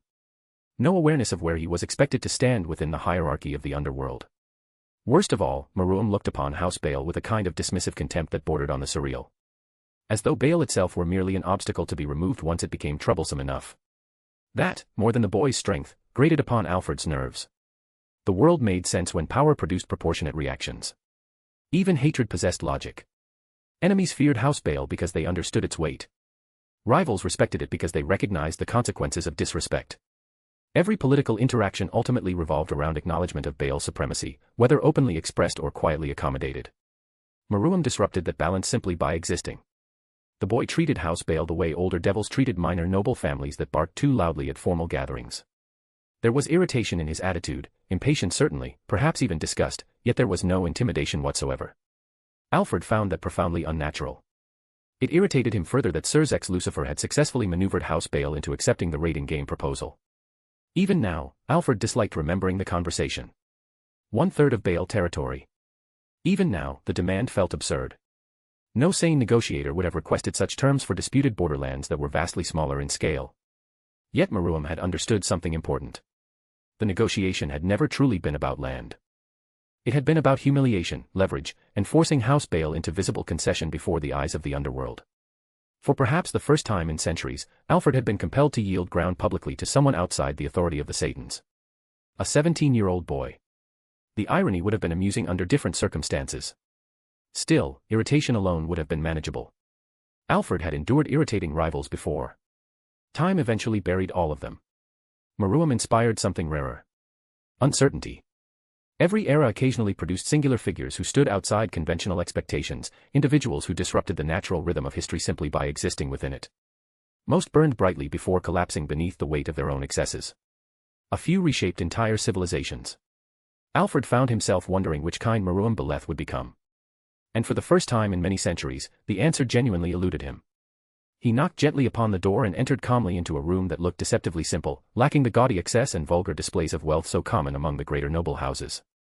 There were no mountains of gold, no enchanted chandeliers dripping with gemstones, no walls screaming pedigree through expensive vanity. The chamber instead possessed a quiet elegance that somehow carried far greater majesty than open extravagance ever could. Every object had purpose, every piece of furniture seemed chosen with deliberate care, and the quiet atmosphere of the room carried the oppressive confidence of old power that no longer needed to advertise itself. Alfred fell to his knees the moment he entered, lowering himself into full prostration before his mighty ancestor. The man seated calmly upon the chair with a book resting in his hand could only be described as the embodiment of refinement. Zikram Beleth appeared as a middle-aged man with neatly kept black hair streaked faintly with silver at the temples, giving him the distinguished appearance of someone untouched by the decay of age yet impossibly ancient all the same. His violet eyes were calm and serene, carrying none of the obvious menace one would expect from one of the most terrifying figures in devil history. That tranquility only made him more unsettling. There was an immense stillness about him, the kind possessed by beings so powerful that they no longer needed to assert dominance openly. His nobleman's attire was immaculate without being ostentatious, dark fabrics embroidered with subtle silver patterns that only revealed their craftsmanship upon close inspection. Even seated casually with a book in hand, he carried himself with the effortless authority of someone who had spent millennia shaping the course of the underworld itself. "Good evening, ancestor. I hope I do not disturb," Alfred spoke respectfully. "Rise, Alfred," Zikram Beleth said calmly. "How was your meeting with Sir Zex?" Alfred immediately reported everything without omitting a single detail. He spoke of the proposed raiding game between Beleth and Beleth, the conditions attached to it, the demand for 1/3 of Beleth's territory, and the agreement that the tournament would occur 2 years from now. Throughout the entire report, Zikram remained completely composed, neither interrupting nor showing surprise at any point. "The Beleth boy is quite ambitious, would you not agree?" Zikram said at last with deep laughter that filled the room warmly. "Though I do find myself wondering whether that ambition is merely the arrogance of youth, or whether he possesses something substantial enough to justify such confidence." "With all due respect, ancestor," Alfred said carefully, "I believe the boy has already proven beyond any reasonable doubt that he is someone to be taken seriously. What he has accomplished is simply unprecedented. Even Sir Zex Lucifer and Ajuka Beelzebub cannot claim the same." "Not unprecedented," Zikram Beleth corrected calmly. "Pardon?" Alfred said with visible surprise. "You mean to tell me there has been another individual who reached the realm of the ultimate class before the age of 20? The vast majority of devils never achieve such a level even after thousands of years." "The age at which he achieved it is not relevant," Zikram said calmly as he closed the book in his hand. "The true peculiarity lies elsewhere. The boy advanced from an ordinary high-class devil to a genuine ultimate-class existence within the span of roughly 2 years. Perhaps even less. Tell me, Alfred, from the perspective of pure demonic energy reserves, how large is the gap between a high-class devil and an ultimate-class one?" "It depends upon the specific individual," Alfred answered after a moment of thought. But, a low ultimate class devil would generally possess somewhere between 12 and 14 times the demonic energy reserves of a standard high-class devil. A middle ultimate class devil could possess 16 times or more. Precisely, Zekrom replied. For a high-class devil to ascend into the realm of the ultimate class, their demonic reserves must expand by factors so enormous that most devils require millennia of accumulation to bridge that gap, even under rigorous training and ideal conditions. Throughout recorded history there have only been 3 clear exceptions to that principle. Surzex, Ajuka, and him. Alfred asked slowly, uncertain where his ancestor intended to lead the conversation. Even thinking of the third super devil left a bitter discomfort in him. The son of Lucifer was not a pleasant subject for any devil of sound mind. Yes, Zekrom said. Those 3 were born possessing reserves so vast that they effectively began life already standing at the threshold of high class. Still even they required decades before they reached the realm of the ultimate class. Rizavim himself didn't fully ascend into the category until his late 50s. Are you suggesting the Beleth boy's rise is unnatural? Alfred asked directly. You would be a fool to conclude otherwise, Zekrom answered calmly. It's simply impossible for a devil to become ultimate class within 2 years through ordinary means. Ordinary means? Alfred repeated carefully. Yes, ordinary means, Zekrom said. The reason I stated that his rise wasn't unprecedented is because there was another case somewhat similar a little over 4,000 years ago, before the Great Flood. Alfred could not conceal the shock that crossed his face. Who was it? Surely the Underworld would remember someone like that. There would be records. Not if every record of him had been deliberately erased, Zekrom said with a strangely fond smile. Tell me, have you ever heard the tales of Moloch the Blasphemer? I can't say that I have, Alfred admitted. He was the eldest son of Lucifer.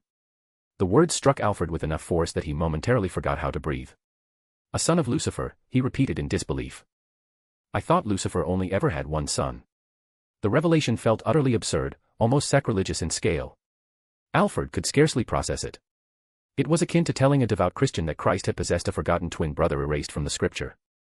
His mind immediately flooded with questions so rapidly that he could barely organize them. If Lucifer had another son, then what happened to him? Where was he now? How could someone of such significance vanish entirely from history? Why would the records be erased intentionally?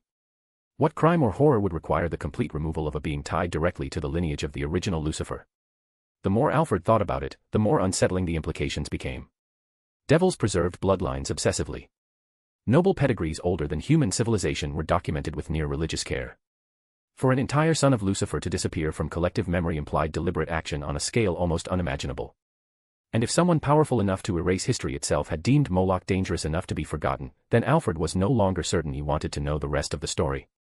He was Rizvium's twin, Zekrom said with the calmness of one recounting a tragedy so ancient that grief itself had long ago turned to ash. Moloch Virilith Lucifer was everything our race has ever admired and feared within itself. He possessed brilliance beyond measure, power that eclipsed kings, and a cunning mind that could unravel the schemes of entire pantheons before they had even taken form. Beauty rested upon him as naturally as fire rests upon the sun, for he bore the full majesty of Lucifer's bloodline, and with that beauty came a pride so immense that even the heavens could scarcely endure it. From the hour of his birth he was hailed as the perfect heir, the prince destined to lead devilkind into an age of supremacy that would make even the gods tremble with envy. Zekrom's crimson eyes narrowed slightly as old memories surfaced within them. He was among the principal architects behind the Tower of Babel, whispering forbidden knowledge into the ears of mankind and teaching mortals how to reach toward powers they were never meant to touch. Many believe the corruption of the antediluvian world began with the fallen Watchers and Lucifer, yet there are those among the oldest devils who suspect Moloch's hand reached even deeper into humanity's ruin than his father's ever did. He uncovered secrets capable of usurping divine authority itself, blasphemy so profound that even speaking of them invited calamity. For that reason he came to be known by a single title, one whispered with awe and terror alike across every realm, the Blasphemer. Alfred found himself unable to comprehend how a being of such monstrous importance could simply vanish from history as though he had never existed at all. What happened to him? He asked quietly. Zekrom exhaled slowly before answering. He grew jealous of his brother, he said. You see, for all of Moloch's genius, his younger brother Rizavim Levon Lucifer was something far worse than gifted. He was a monster born beyond all measure, a superdevil whose existence defied reason. Even in youth he rivaled the strength of his father, and every year thereafter his power only continued to grow. Moloch looked upon him and saw the future slipping from his grasp. He feared that one day the throne of hell would no longer belong to him. So he began to seek greater power. Then one day he vanished without warning. For 2 years no one knew where he had gone, what forbidden places he had wandered, or what horrors he had unearthed in the depths of existence. When he finally returned, the entire underworld stood frozen in disbelief, for Moloch had become as powerful as a Satan. No devil in history had ever risen so quickly. The nobles praised him as the greatest prince our race had ever produced, and for a brief, shining moment it seemed certain that he would surpass even Lucifer himself. Zekram's voice darkened. Then the decay began. Decay? Alfred asked. At first the signs were subtle, Zekram replied. Moloch, who had once possessed flawless self-control, began forgetting small things. His temper grew shorter. His patience faded. Soon he claimed to hear whispers in empty halls and see figures standing where no living thing existed. Every passing month drove him deeper into paranoia. He accused loyal servants of treachery, suspected conspiracies within every conversation, and saw enemies in the faces of those who loved him most. A trace of genuine sorrow entered Zekram's expression. It was a tragedy that shook the entire underworld, for Moloch had been wiser than his father and far more reasonable than his brother. Many among the nobility believed he would become the guiding light of devilkind, the ruler who would finally lead our race toward victory against heaven. To witness such a brilliant mind collapse into madness was like watching a star rot in the sky. His mood swings worsened until even the slightest irritation became grounds for slaughter. Servants who breathed too loudly were torn apart where they stood. Advisors who failed to answer quickly enough vanished without explanation. The prince who had once debated philosophy and strategy with unmatched eloquence slowly regressed into something childish, impulsive, and grotesquely immature, as though his mind itself had begun aging backwards. In time he could scarcely comprehend matters beyond the simplest thoughts. He created what became known as the Court of Miseries, a grotesque gathering where nobles were forced to participate in cruel games crafted for his amusement. Every contest ended in suffering, humiliation, or death. Entire bloodlines were destroyed because Moloch found their screams entertaining for a fleeting moment. Terror spread throughout the underworld, and eventually the nobility begged Lucifer to intervene before all of hell descended into ruin. And did he? Alfred asked. He did, Zekram answered quietly. Lucifer confronted his son personally. Moloch lost what little sanity he still possessed and unleashed his fury upon the underworld. Millions perished beneath the weight of his rage. Though his power had become immense, what value did such power hold when the mind commanding it had already collapsed into madness? Zekram closed his eyes briefly. In the end Lucifer was forced to kill him after a battle that scarred the underworld for generations. Yet even then we mourned him. We mourned what he had once been, and what he might have become had he not reached beyond the limits of wisdom. There was beauty within Moloch still, even at the end, and the loss of that beauty a great tragedy.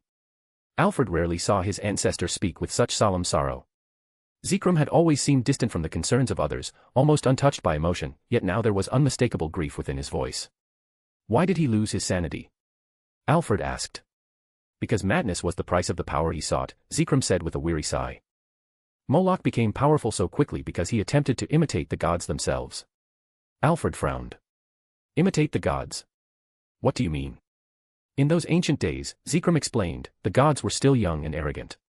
They believed they could endlessly grow stronger through human worship without consequence. Moloch saw this and convinced himself that devilkind could achieve something similar. But devils can't grow stronger through worship, Alfred said impatiently.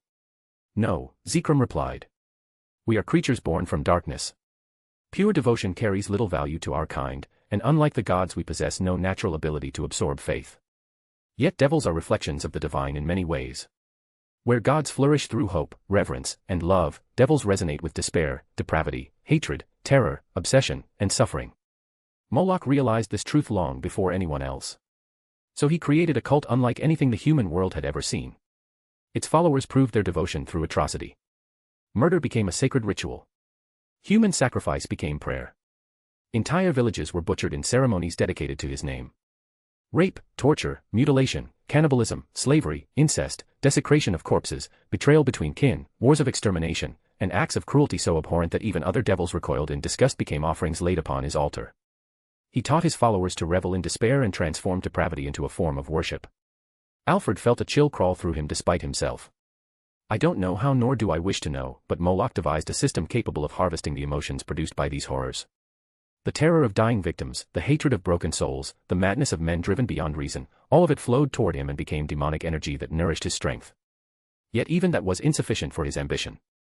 When members of his cult died, their souls did not pass naturally into the cycle of reincarnation. Instead, they were drawn to him. Consumed by him so that their despair, hatred, and corruption would further empower his existence. For a time it worked. His power expanded at a terrifying rate, enough to rival beings who had spent eternity cultivating their strength.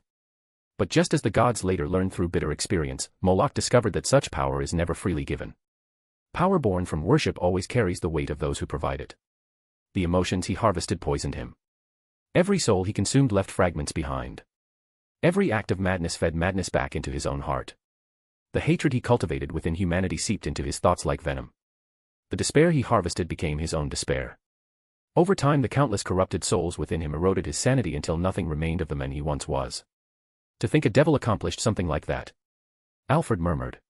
He could scarcely imagine possessing either the will or the talent necessary to create a system capable of harvesting emotions on such a scale and converting them into demonic power. The sheer magical sophistication required bordered on incomprehensible. How brilliant would one need to be to even conceptualize such a method? Listen carefully, Alfred, Zekrom said, his tone growing heavier. To you the danger may appear obvious now, but that wisdom was purchased through suffering beyond measure. Entire civilizations perished before we understood the cost of tampering with powers that devour the soul of the wielder. The tragedies of the past exist precisely so that fools in the present do not repeat them. I understand, ancestor, Alfred said solemnly. You believe the Beleth boy may be walking a similar path. Perhaps not the exact same path, Zekrom replied. But I would wager the principle is similar. Men intoxicated by power rarely perceive the chains tightening around their own necks until it is far too late. The boy is proud, and pride has always been the defining flaw of House Beleth. And arrogance has a way of convincing gifted fools that consequences exist only for lesser beings. Then eventually he too will lose his mind, Alfred said grimly. We must stop him before he grows strong enough to unleash devastation beyond containment. Indeed, Zekrom answered. But haste would be foolish. We shall proceed patiently and gather information before taking action. I want every informant we possess across the underworld, the human world, and the heavens to remain vigilant for any unusual developments. If a new cult begins spreading through mortal society, I want to know. If whispers of strange rituals emerge, I want reports immediately. Any new religion, hidden organization, mass disappearances, outbreaks of violence, or unexplained surges of demonic activity are to be investigated thoroughly. Before we strike, I intend to understand precisely what kind of monster we are dealing with and prepare a countermeasure capable of ending him permanently. It will be done, ancestor, Alfred said firmly. As always, the burden of protecting the underworld rested upon the shoulders of House Beleth. And I've started a new DxD story with the Horsemen of War as the MC, check it out. Chapter 22, Chapter POV, Tobio accused. It had been 2 months since the luxury liner Heavenly of Aloha, the ship that carried his schoolmates, vanished in disaster. 2 months since 233 students disappeared without a trace. 2 months since he last heard SAE's voice. Worst of all, the world that had once been consumed by the mystery, endlessly replaying the tragedy across every screen and newspaper with hollow fascination, had already begun to move on, as though even a catastrophe of that scale had only been brief interruptions in the endless cycle of consumption. People still occasionally mentioned the Heavenly of Aloha incident, but only in passing, with the same detached tone people used when discussing unsolved cases from decades ago. The world had moved on. He hadn't. Most days, Tobio Akio sat alone on the park bench after school and stared at the ground for hours without really seeing it. He did not cry anymore. That had ended sometime during the first month, after nights spent weeping until his eyes burned raw and the tears that streamed down his face turned red. What remained now was numbness, a dull and suffocating emptiness that made every passing hour feel heavy and stagnant, as though time itself had slowed into sludge. People walked past him every day without noticing him, and he preferred it that way because acknowledging their normal lives only deepened the unbearable distance between himself and the world around him. SAE would probably tease him for brooding so much and somehow manage to force a smile out of him with one of her ridiculous jokes that never should have been funny and yet always were. But there was no one left for Tobio accused now. Even SAE's parents, who had treated him like a son and whom he had come to think of as the parents he himself had never truly had vanished shortly after the strange funeral held for the missing students. They never came to say goodbye to him, never left behind a message, never even hinted that they intended to leave. One day they were simply gone, as though they had been nothing more than a mirage conjured into existence by the warmth and brightness of SAE herself, and once that light disappeared there was nothing left to keep them anchored to the world. With SAE's disappearance, something irreplaceable had been torn out of him forever, leaving behind a strange hollow ache in his chest that no amount of time could ever truly fill, and Tobio had resigned himself to carrying that emptiness for the rest of his life. Or at least that was what he had accepted as his fate until a few days ago, when something happened that shattered everything he thought he understood about the world. A couple of days earlier, while walking home after parting ways with a friend, Tobio caught sight of someone who absolutely should not have been there. Kuda Sasaki had been one of his closest friends, one of the classmates who disappeared aboard the Heavenly of Aloha, and yet Tobio knew with complete certainty that his eyes had not deceived him. Kuda Sasaki was there, alive and unharmed, casually walking through the street as though nothing had happened. Tobio immediately chased after him and eventually managed to catch up, only to freeze in horror when he discovered Sasaki standing beside a gigantic lizard-like creature that was calmly tearing apart and devouring a dog. What horrified Tobio even more was the fact that Sasaki, the same cheerful boy he had known since elementary school, ordered the monster to attack him without the slightest hesitation. The emotionless, mechanical tone in his former friend's voice chilled him to the core. Whatever had happened to Sasaki had twisted him into something utterly unrecognizable. Tobio fought back desperately, driven by pure survival instinct, though it quickly became obvious that he stood no chance against the creature. Just as he finally surrendered himself to the certainty of death, he was saved by the sudden arrival of Natsume Managawa, who turned out to be another survivor like him, one of the few students who had not attended the school trip. She revealed to him the horrifying truth behind the disappearance of their classmates and assured him that everything he had witnessed was real and not the product of some breakdown brought on by grief. According to Natsume, their former classmates had been taken by a group known as the Utsusimi and each of them had been paired with creatures like the one accompanying Sasaki. When Tobio demanded to know what the Utsusimi actually were, she only offered vague and confusing answers that sounded more insane the longer she spoke. The thing that looked like our classmate created that monster, which is called an Utsusimi, she explained seriously. They're essentially prototypes of independent avatar sacred gears, though the details are still unclear. The term Utsusimi refers both to the people that control them and to the monsters connected to them. Tobio had absolutely no idea what any of that was supposed to mean. Independent avatar. Sacred gear. Prototype. The words sounded like nonsense ripped straight out of some bizarre conspiracy forum, and part of him wondered if perhaps he had finally lost his mind completely. Natsume then handed him what appeared to be a strange egg with a faint pulsing heartbeat beneath its surface and told him that he needed to keep it with him because without it he would die. According to her, the egg would protect him from danger. Part of Tobio wanted to dismiss her as completely insane, yet after witnessing the horrifying transformation of his once cheerful friend Sasaki, and perhaps because Natsume was one of the only people alive who truly understood the nightmare he was living through, he reluctantly accepted the egg. As though fate itself had decided to mock his desperate attempts to pretend none of this was real, Tobio was attacked again only a day later in the middle of the night inside his own home. This time his attackers were 3 more former classmates, each accompanied by grotesque creatures that looked as though they had crawled straight out of some dark fantasy, including giant spiders, enormous frogs, and twisted chimeric beasts that defied logic. Even more shocking was the fact that, in the middle of the attack, a creature suddenly emerged from Tobio's own shadow and protected him from the monsters. Shortly afterward, Natsume appeared once again and brought him to a strange hidden refuge, and now, standing within that unfamiliar hideout, Tobio realized with growing dread that the world he once knew had already ended long ago. "What exactly are you going to show me?" he asked as he looked between Natsume and the beautiful blonde foreigner who had introduced herself as Lavinia. "The answers you've been seeking for the last 2 months," Natsume answered softly. "I'm sure you're curious why our classmates' bodies were never recovered after the marine accident and why they have suddenly begun appearing again and attacking you." Tobio nodded uncertainly, though he would not describe what he was feeling as curiosity so much as a suffocating sense of existential dread that had settled deep into his chest ever since meeting Sasaki again. He did not trust himself to speak further because he feared what might come out if he tried. His attention shifted toward the television screen as the video began to play. The footage seemed to have been recorded somewhere in a city district and possessed the grainy quality of an ordinary home video camera. Several young men and women appeared on the screen, casually walking together while speaking amongst themselves. Tobio stared intently at the footage, his eyebrows slowly tightening into a frown. "Is that Yada Kojima?" he blurted out in horror. The people displayed on the screen were classmates whom Tobio had believed until this moment to be gone forever. Yet there they were, alive and walking as though nothing had happened. His mind immediately rejected the impossible sight before him while, at the same time, his heart desperately clung to the fragile hope that if they were alive then perhaps Sae was alive as well. For the first time in months, Tobio felt something warm stir faintly inside his chest. Hope. A small and trembling hope that perhaps everything could still be undone somehow, that maybe his classmates could return home and their lives could return to normal. That fragile fantasy shattered the instant the next video began to play.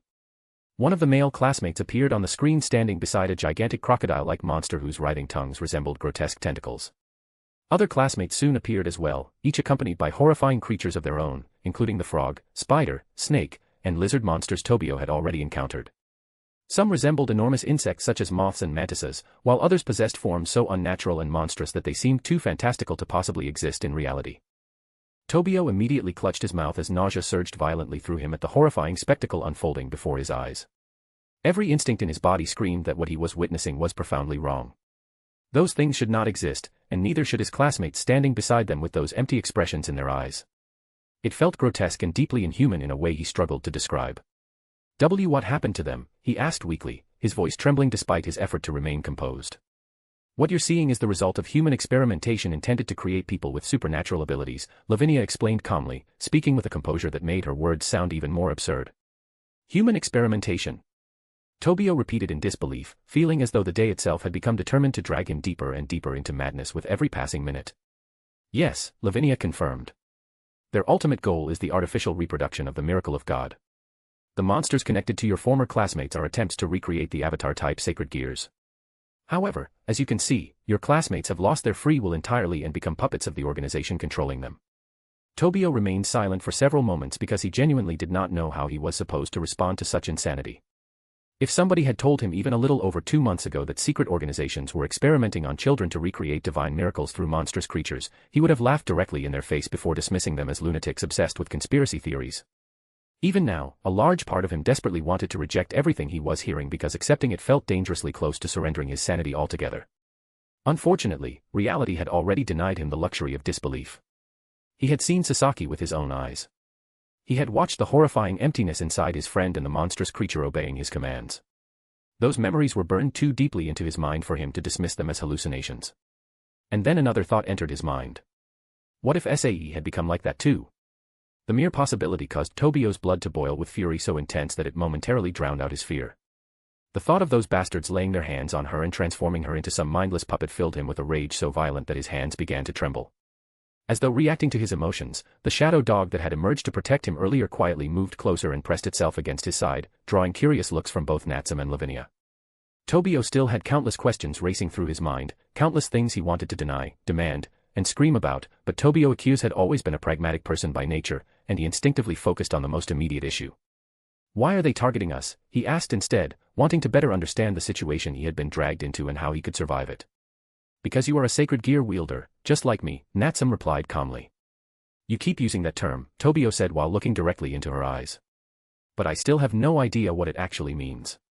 What exactly is a sacred gear? It's understandable that you're confused, Lavinia replied reassuringly. It would probably be easier if I explained everything from the beginning. Are you familiar with myths and folklore from other countries? Tobio raised an eyebrow at the sudden change in topic, though he nodded nonetheless.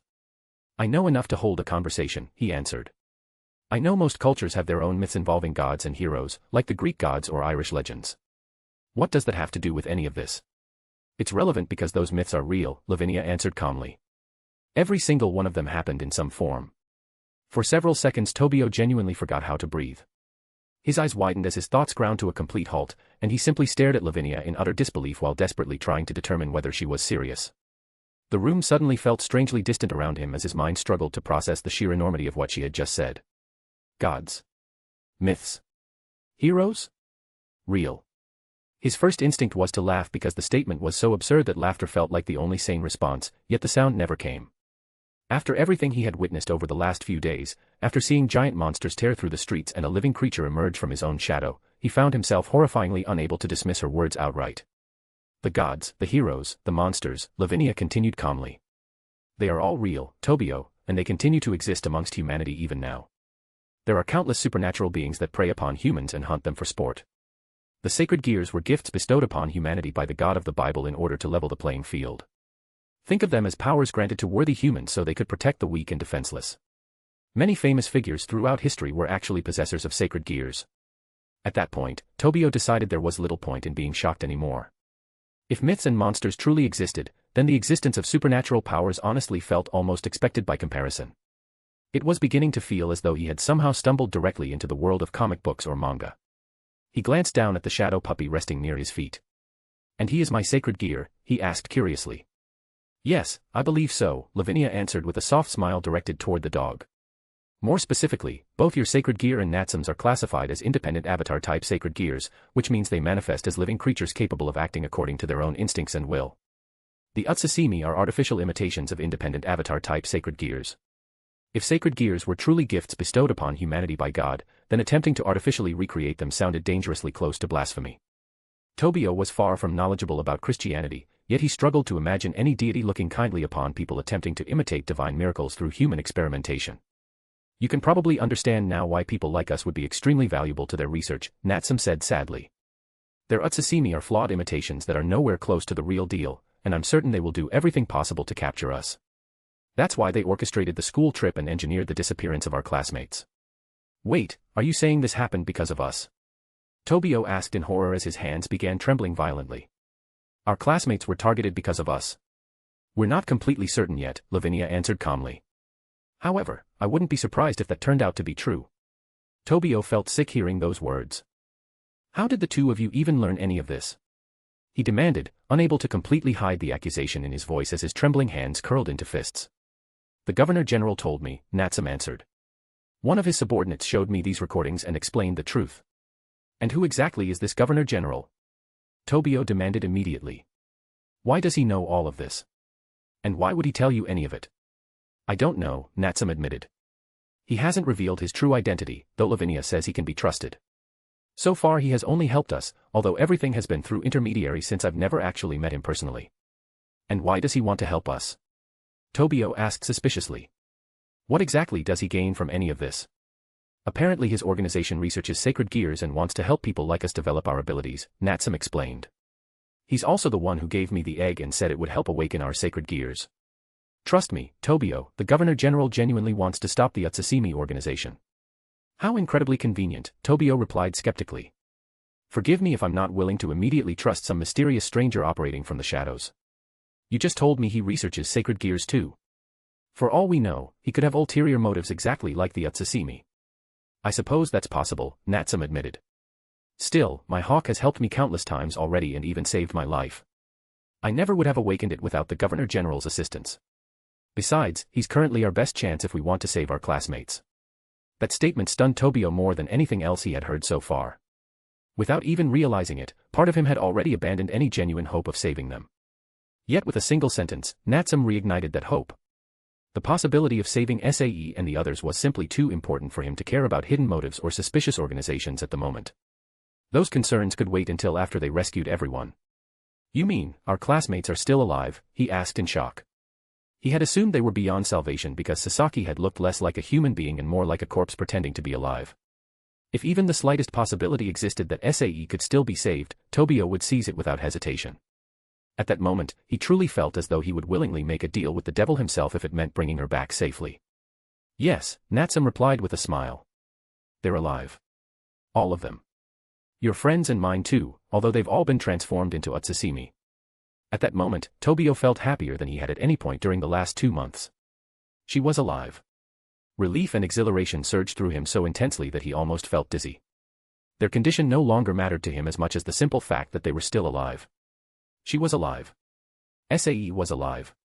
Tobio repeated those words silently inside his head over and over again as though afraid reality might steal them away if he stopped. All of the terrifying revelations he had learned tonight had nearly crushed both his sanity and spirit, yet suddenly none of it seemed important anymore because now he finally had something worth fighting for again. We want to save them too, Natsum said earnestly. Join us, Tobio, and we'll save every single one of them together. You've already been attacked twice. Trying to survive alone is far too dangerous. We need to work together and protect one another because none of us can handle this by ourselves. Can what happened to them actually be reversed? Tobio asked immediately, focusing on the only question that truly mattered now. Can they really return to normal? Yes, Natsum answered firmly. The Governor General said they can still be saved. For the first time in 2 months, Tobio smiled with genuine happiness. Well then, he said while rising to his feet with renewed determination shining in his eyes, let's get to work. We're going to save every single one of them. That's the spirit. Lavinia said brightly with a wide smile. Come on then, we should introduce you to our 4th member. The 4th member turned out to be another one of his former classmates, though unfortunately it was someone Tobio had never been particularly eager to see again. Sanejima Cookie had been one of the most infamous delinquents in the entire school, a violent troublemaker whose reputation for reckless fighting and constant suspensions had made him feared by students and teachers alike. Apparently, he had also been one of the 10 students who never boarded the school trip, and like Tobio and Natsum, he too possessed a sacred gear. Tobio was beginning to notice an unsettling pattern amongst the survivors. Every single person he had met so far possessed a sacred gear, and all of them had missed the school trip for reasons almost identical to his own, namely a sudden and inexplicable illness that had prevented them from attending. That could not possibly be a coincidence. He wondered if their sacred gears had somehow reacted instinctively to the danger before it happened, perhaps protecting their hosts by preventing them from boarding the ship in the first place. That idiot, Natsum cursed through gritted teeth as they rode inside the taxi. He's always charging into danger without thinking. The source of her irritation was Cookie himself, who had apparently gone off alone in pursuit of clues related to the Utsasimi organization. From what little Tobio remembered about Samejima Cookie, that kind of reckless behavior suited him perfectly. How far away are we? Tobio asked Lavinia instead. Thankfully, Lavinia had placed some sort of magical tracker on Cookie beforehand, allowing them to determine his location and hopefully reach him before he managed to get himself killed. We're almost there, Lavinia answered calmly while gently petting the shadow dog resting beside Tobio. Tobio had initially worried about the taxi driver noticing the dog, but according to Natsum, independent avatar-type sacred gears could only be perceived by ordinary people if their owner allowed it. His eyes drifted toward Lavinia again. She remained impossibly calm no matter the situation, and Tobio found himself wondering who she truly was beneath that composed exterior. There was something deeply unsettling about how her personality could shift so suddenly from distant detachment to warm affection within seconds. Then again, she was supposedly a magician, and Tobio had already begun forming the impression that magicians were inherently eccentric people. Besides, it felt somewhat unfair to remain suspicious of someone who had done nothing except help him. The taxi eventually stopped near an enormous abandoned structure that had once been a massive shopping mall before apparently falling into ruin years ago. Without wasting time, the three carefully entered the dark building. Since Lavinia's tracking spell had led them here, Tobio assumed this must be where Cookie was currently located. It also seemed entirely plausible that the Utsasimi organization would use a deserted building like this as a hideout. They stepped deeper into the abandoned mall cautiously, though Tobio's heartbeat pounded violently inside his chest despite his efforts to appear calm. Every dark hallway and abandoned storefront made his nerves tighten further. Should we split up to search the place? Lavinia suggested casually. Absolutely not. Natsum rejected the idea immediately and vehemently. We're not characters in some idiotic horror movie. Splitting up only makes it easier for enemies to isolate and eliminate us one at a time. More importantly, Tobio barely understands anything about the supernatural yet. We stay together. Tobio found himself agreeing completely with her reasoning because it honestly sounded like basic common sense. Only complete idiots would separate themselves in a hostile environment filled with enemies. Ah, right. Lavinia said suddenly as though she had only just remembered something important. Sometimes I forget how incredibly weak you two are. Tobio immediately noticed the teasing smirk spreading across Lavinia's face, and judging by the irritated expression appearing on Natsum's face, she noticed it as well. We are not weak at all. Natsum snapped indignantly. You're just freakishly strong. Whatever helps you sleep at night, weakling, Lavinia teased playfully. Shouldn't we maybe take this a little more seriously? Tobio interrupted nervously as he glanced around the dark hallway. Their voices sounded far too loud inside the abandoned building, and he feared they might attract unwanted attention at any moment. However, Tobio quickly noticed that Lavinia almost seemed to be intentionally speaking louder than necessary, as though she actually wanted somebody to hear them. This is strange, Lavinia murmured thoughtfully. Shouldn't they already be here trying to capture us by now? Please don't tell me they're underestimating us. Better for us if they do, Natsum replied confidently. That gives us more time to search for that idiot floor by floor. The group carefully searched the lower levels of the abandoned mall before eventually moving upward after finding nothing. The first floor proved completely empty as well, which only caused Tobio's anxiety to grow even worse. Something about the silence felt wrong. Very wrong. The moment they stepped fully onto the second floor, the darkness around them suddenly erupted with gunfire. The deafening roar of automatic weapons echoed throughout the abandoned mall so loudly that Tobio's ears rang painfully, and only a fraction of a second later he realized that the bullets had somehow stopped midair before reaching them, colliding harmlessly against a glowing blue barrier surrounding their group. Lavinia had created the barrier. Tobio stared at her in absolute awe because he had not even seen her move. In the brief instant between the ambush beginning and the bullets reaching them, Lavinia had somehow moved in front of both him and Natsum despite previously standing behind them, and she had cast the barrier before any of the bullets could touch them. The speed at which she moved completely surpassed human perception. Was this what a truly powerful magician looked like? No wonder Lavinia remained calm all the time. If she had not reacted instantly, both Tobio and Natsum would have died before they even realized they were under attack. Damn it, a man shouted angrily from somewhere within the darkness. Stop wasting ammunition, you morons. The girl's a magician. Tobio could not clearly see their attackers due to the darkness covering the floor, though from the number of gunshots he estimated there were at least 24 armed men surrounding them. Well, hello there, magic girl, the apparent leader called out mockingly. You've got two choices here. Option 1, surrender peacefully and I guarantee you'll be treated fairly. Option 2, die painfully. You've got exactly 2 seconds to decide. 2 seconds.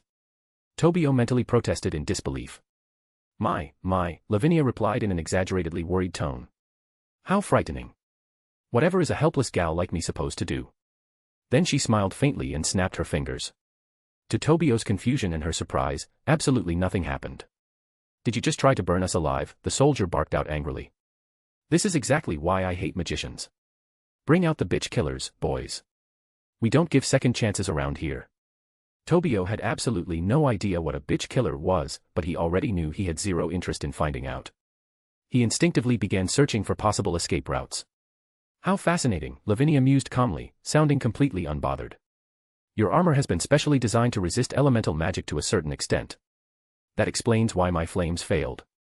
"Sharp observation, sweetheart," the soldier praised mockingly. "The bitch killer M4 carbines is also a magical weapon.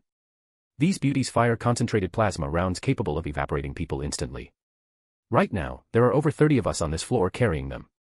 I'd offer surrender again, but you already wasted that chance. So tell me, how does bathing in a storm of plasma sound?" "Like an entertaining bath time," Lavinia answered playfully.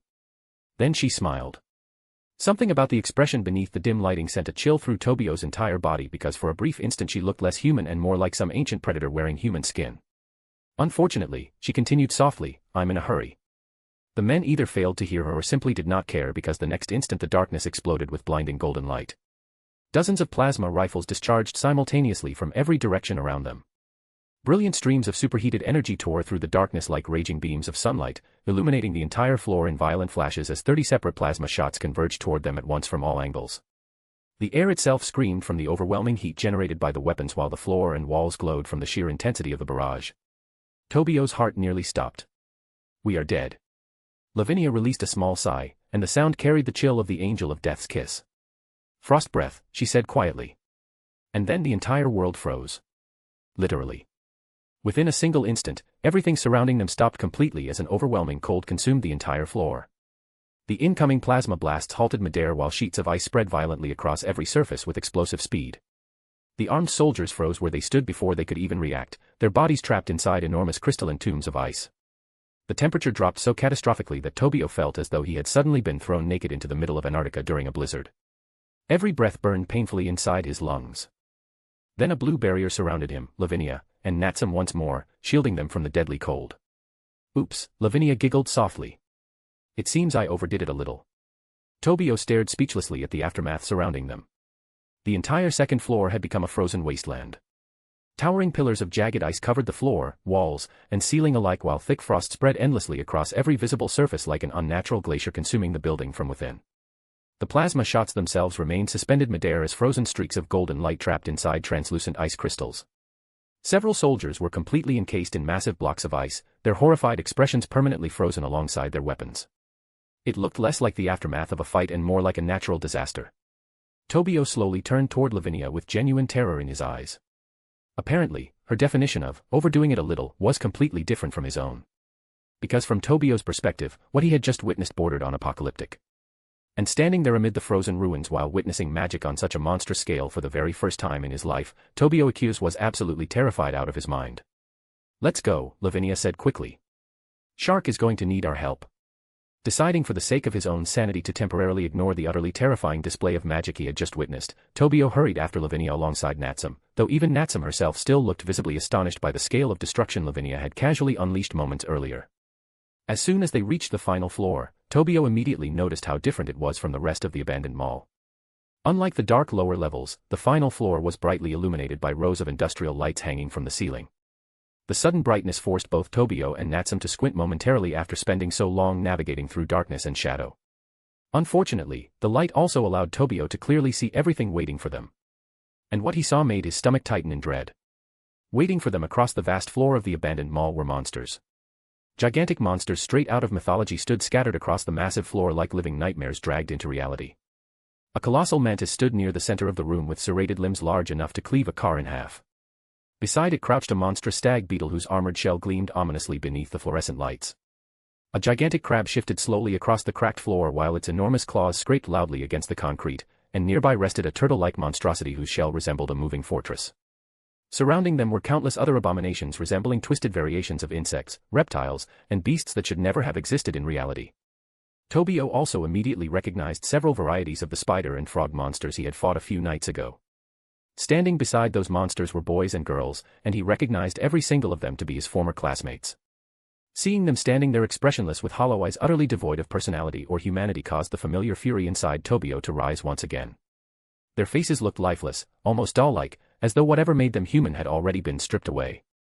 There were roughly 40 of them in total, each accompanied by their own monstrous companion while staring toward Tobio and the others with murderous anticipation. Tobio instinctively noticed his shadow dog stepping protectively in front of him while growling softly. "Well now, would you look at that," a cheerful voice called out with a strangely unnatural enthusiasm. "Our guests have arrived at precisely the perfect moment. How fortunate. And here I was worried our dear visitors might suffer some unfortunate harm before reaching us." The man who spoke appeared to be somewhere in his late 20s. He wore an expensive-looking suit beneath a pristine white doctor's coat that immediately marked him as some sort of researcher or scientist. Standing silently behind him were two hooded figures dressed in ritual robes resembling Shinto garments, though the fabric was blackened and charred as though partially burned away by fire. Each robe bore the symbol of a broken star stitched across the chest, and both figures wore white masks lined with cracked golden seams that gave them an eerie, ceremonial appearance. Yet despite all of that, the sight that immediately drew Tobio's attention was the bloodied figure kneeling before the older man, Samejima Cookie. The delinquent looked utterly beaten down. His clothes were torn, blood dripped from several wounds across his body, and he remained on his knees looking half-conscious while the man standing before him appeared perfectly composed without even a strand of hair out of place. "Cookie!" Natsum shouted immediately. "Ladies, please," the man interrupted smoothly. "I fully understand that witnessing your friend in such a regrettable condition may provoke emotional distress, but I would appreciate it if you maintained proper decorum rather than embarrassing yourselves with hysterics." He casually pointed a finger toward Cookie while speaking. The gesture itself appeared harmless, though the meaning behind it was obvious even to Tobio. If any of them made a reckless move, Cookie would die instantly. "Who are you?" Lavinia asked seriously. "How rude," the man replied with mild disappointment. "It is generally considered impolite to ask for another person's name without first introducing oneself. Still, I happen to be a generous man, so I shall overlook the discourtesy this once. My name is Duman Kazuhisa. You may consider me one of the principal architects behind the Four Fiends project. Now then, may I have the pleasure of learning the names of the individuals currently trespassing inside my workplace?" The entire situation felt surreal to Tobio. Gigantic monsters loomed around them ominously while dozens of his classmates stood nearby like empty puppets awaiting orders. Behind Duman stood the two unsettling hooded figures radiating an atmosphere that felt almost cult-like in nature, and in the center of it all was Duman himself speaking with the refined politeness of an actor performing on stage while Cookie knelt bloodied at his feet. "What is the Four Fiends project?" Natsum demanded. Duman sighed in visible disappointment. "Again you skip directly to the centerpiece of the conversation without any appreciation for proper social etiquette," he lamented theatrically. "Very well then, since none of you appear interested in engaging in civilized discourse, I see little reason to maintain formalities myself. Still, I must admit I find it rather telling that Crow apparently chose not to educate you regarding the Four Fiends project." Crow? Who the hell was he talking about? And what exactly was the Four Fiends project? "What are you talking about?" Natsum demanded angrily.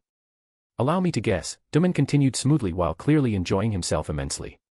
"A certain mysterious individual approached you after your classmates disappeared and showed you footage revealing their current condition. However, despite all of this generosity, he conveniently neglected to reveal his own identity. Am I correct?" Neither Natsum nor Lavinia answered immediately. Tobio felt his earlier suspicions regarding the mysterious Governor-General resurface stronger than before. Just who exactly was that man, and why was Duman speaking as though he personally knew him? "Oh, marvelous!" Duman exclaimed happily. "Judging from your silence, I appear to have struck the truth directly. Truly tragic. Tell me, how does it feel placing your trust in a man whose face and identity remain completely unknown to you? Have you ever paused to wonder how exactly he acquired footage of your classmates in the first place? Does that not strike you as slightly suspicious?" "Don't listen to him," Lavinia said firmly. "He's deliberately trying to manipulate you. He has no idea what he's talking about." "Perhaps," Duman admitted with a smile. "Though I take offense at the implication that I am somehow a liar. Regardless, whether the puppet master acted with good intentions or malicious ones no longer matters. The strings have already slipped from his grasp, and the stage has progressed too far to alter the script now." Duman slowly adjusted his gloves before continuing calmly. "So allow me to simplify matters. I would very much appreciate it if the three of you came quietly.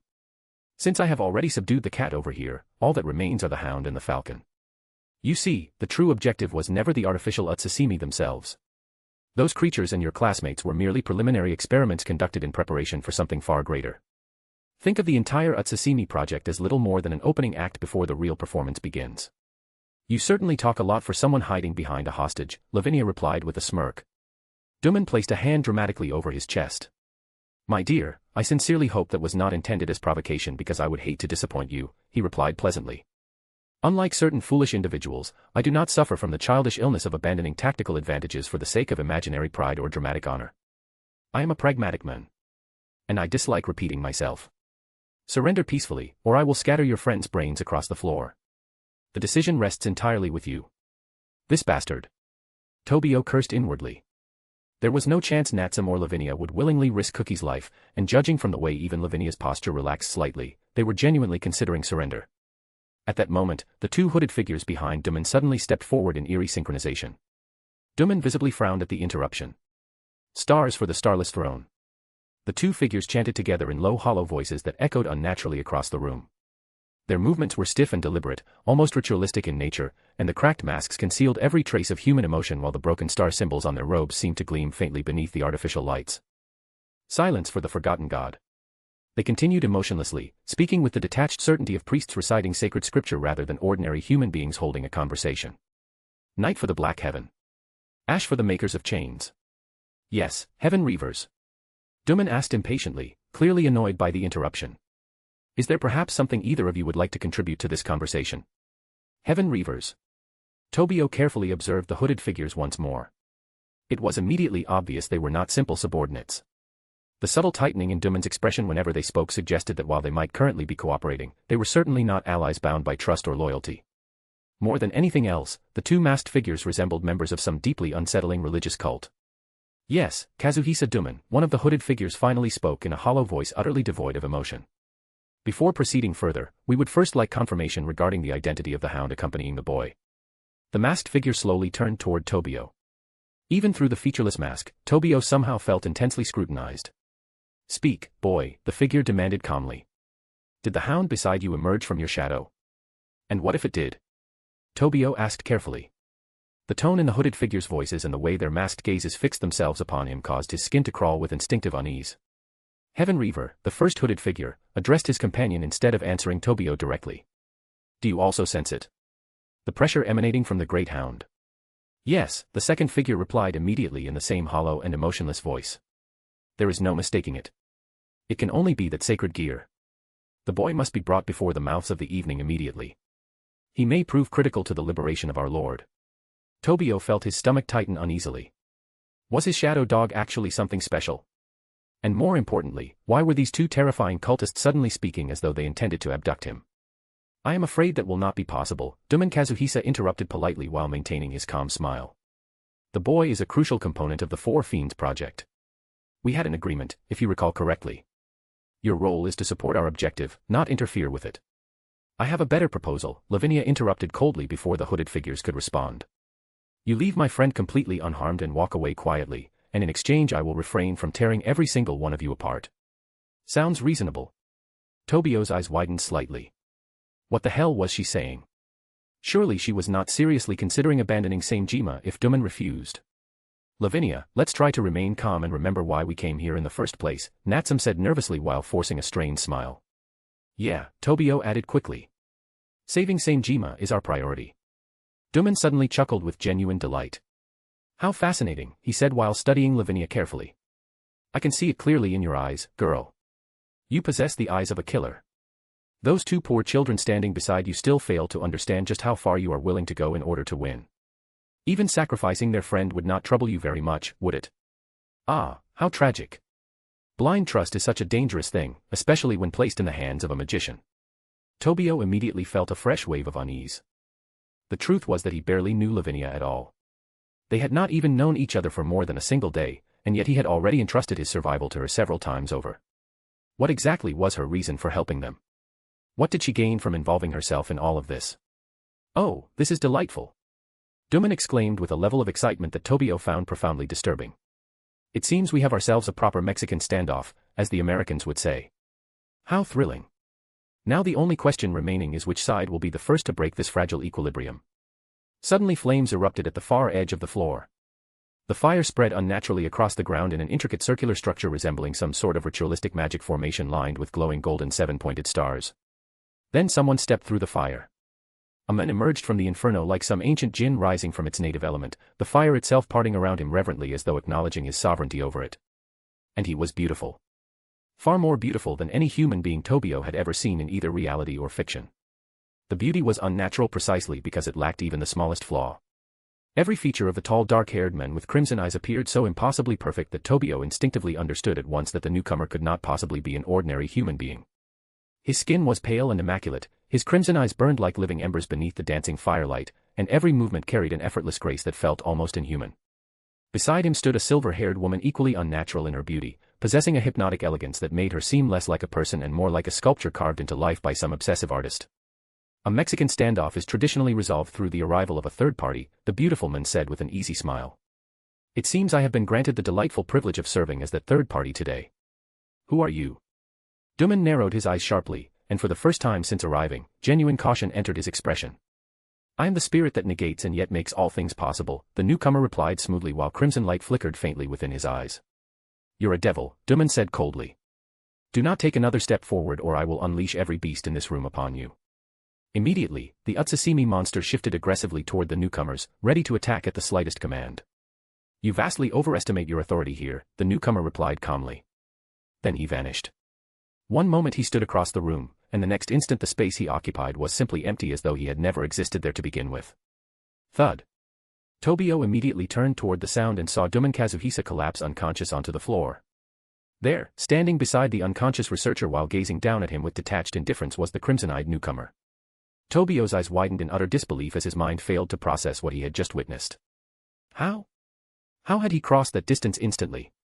Come to think of it, Lavinia had displayed terrifying speed earlier as well, though Tobio had at least been able to vaguely perceive disturbances in the air caused by her movement. His instincts could still recognize that she had physically traveled from one point to another. This man was different. There had been absolutely nothing, no sound, no rush of displaced air, not even the slightest hint of movement. It genuinely looked as though reality itself had folded and placed him somewhere else instantly. Tobio glanced quickly toward his companions just to confirm his eyes were not deceiving him. Natsum looked equally stunned, while Lavinia, for the first time since he had met her, appeared visibly tense. Her posture had stiffened, and the tightness in her jaw made it obvious even she had been shocked by what she witnessed. Whoever this newcomer was, Tobio desperately hoped he was not their enemy. The two hooded figures finally reacted as well and immediately began moving. Yet before either could take more than a single step, their bodies suddenly crumpled lifelessly onto the floor. This time the crimson-eyed man had not moved. Instead, it was the silver-haired woman standing beside him who had somehow crossed the distance instantly and incapacitated both cultists before Tobio could even blink properly. The crimson-eyed man then slowly turned his attention toward Tobio and the others. His gaze swept across them with calm appraisal, like a wealthy merchant casually inspecting valuable merchandise before purchase. The instant those crimson eyes settled upon him, Tobio felt absolute terror grip his entire body. Every instinct within him screamed for absolute stillness, warning him not to move a single muscle, not even to breathe, lest he provoke whatever stood before him. It felt as though he had wandered unknowingly into the open jaws of some colossal serpent that could devour him effortlessly whenever it pleased. The pressure radiating from the men was overwhelming beyond comprehension, a suffocating force that made Tobio feel painfully aware of just how fragile and insignificant he truly was. Cold sweat poured down his back. Beside him, Natsum fared no better. Tobio could clearly see sweat sliding down the side of her face as she struggled to remain composed. Even Lavinia, despite appearing calmer than either of them, looked extraordinarily tense. Then suddenly the Utsusimi monster shrieked furiously and charged toward the crimson-eyed men in blind rage after witnessing their master fall. But they never reached him. From beneath the shadows of the charging monsters, new creatures suddenly emerged. Gigantic black beasts burst violently from the darkness beneath the Utsusimi like predators erupting from an abyss. Clawed limbs tore upward through shadow while monstrous jaws snapped shut around the artificial creatures with horrifying force. The sound of flesh rupturing and bones splintering echoed across the floor as the attacking beasts shredded through the Utsusimi in seconds. Some exploded into grotesque showers of blood and mangled flesh the instant the shadow creatures touched them. Others were ripped apart so violently that fragments of monstrous limbs and blackened blood splattered across the frozen floor. The entire assault lasted mere moments before every single Utsusimi creature lay destroyed. At the same time, Tobio's classmates collapsed unconscious onto the ground. It had taken less than 5 seconds. 40 Utsusimi had been annihilated instantly. He did not fully understand what had just happened, although it strongly resembled the way his own shadow dog had first emerged from his shadow to protect him during his attack earlier.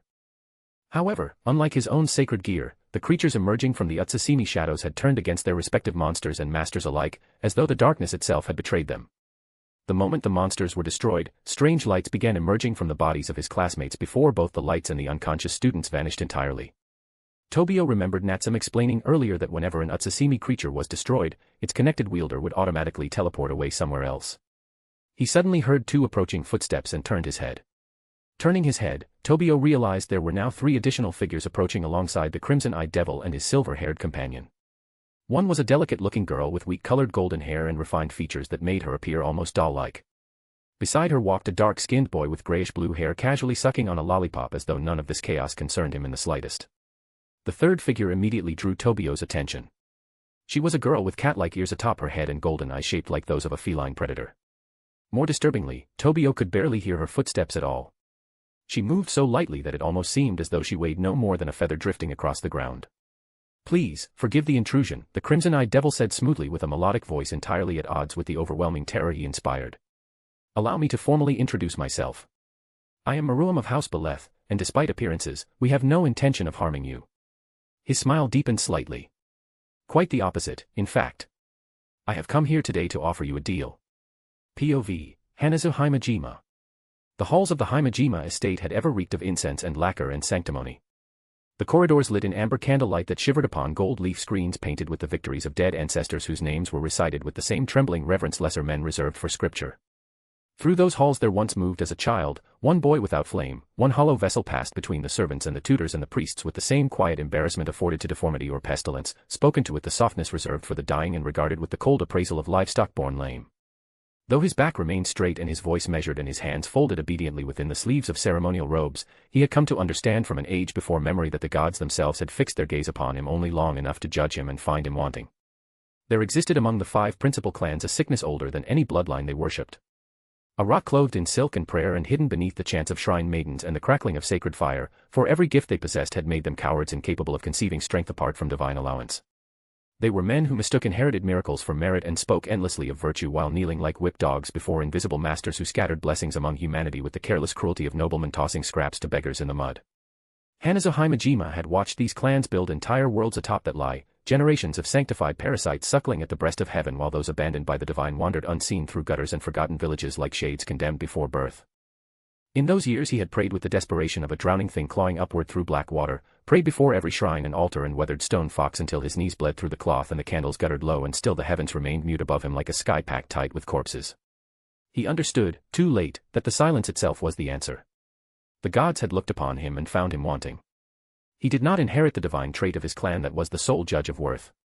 The revelation had been enlightening because he understood then that all men who walked the earth existed beneath the tyranny of divine whim. He saw that greatness was distributed according to the amusement of powers hidden beyond the veil while those denied their favor were condemned to rot in the shadow of the chosen. And thus he began to hate. He came to hate the 5 principal clans because they knelt smiling beneath the tyranny and mistook their chains for crowns, and he hated the Himajima above all others because they had cast him from their bloodline with the coldness of surgeons excising diseased flesh while claiming they were doing the will of the gods.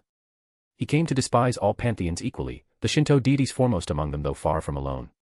Every religion birthed the same hierarchy of favored few while ordinary humanity crawled beneath them in helpless dependence.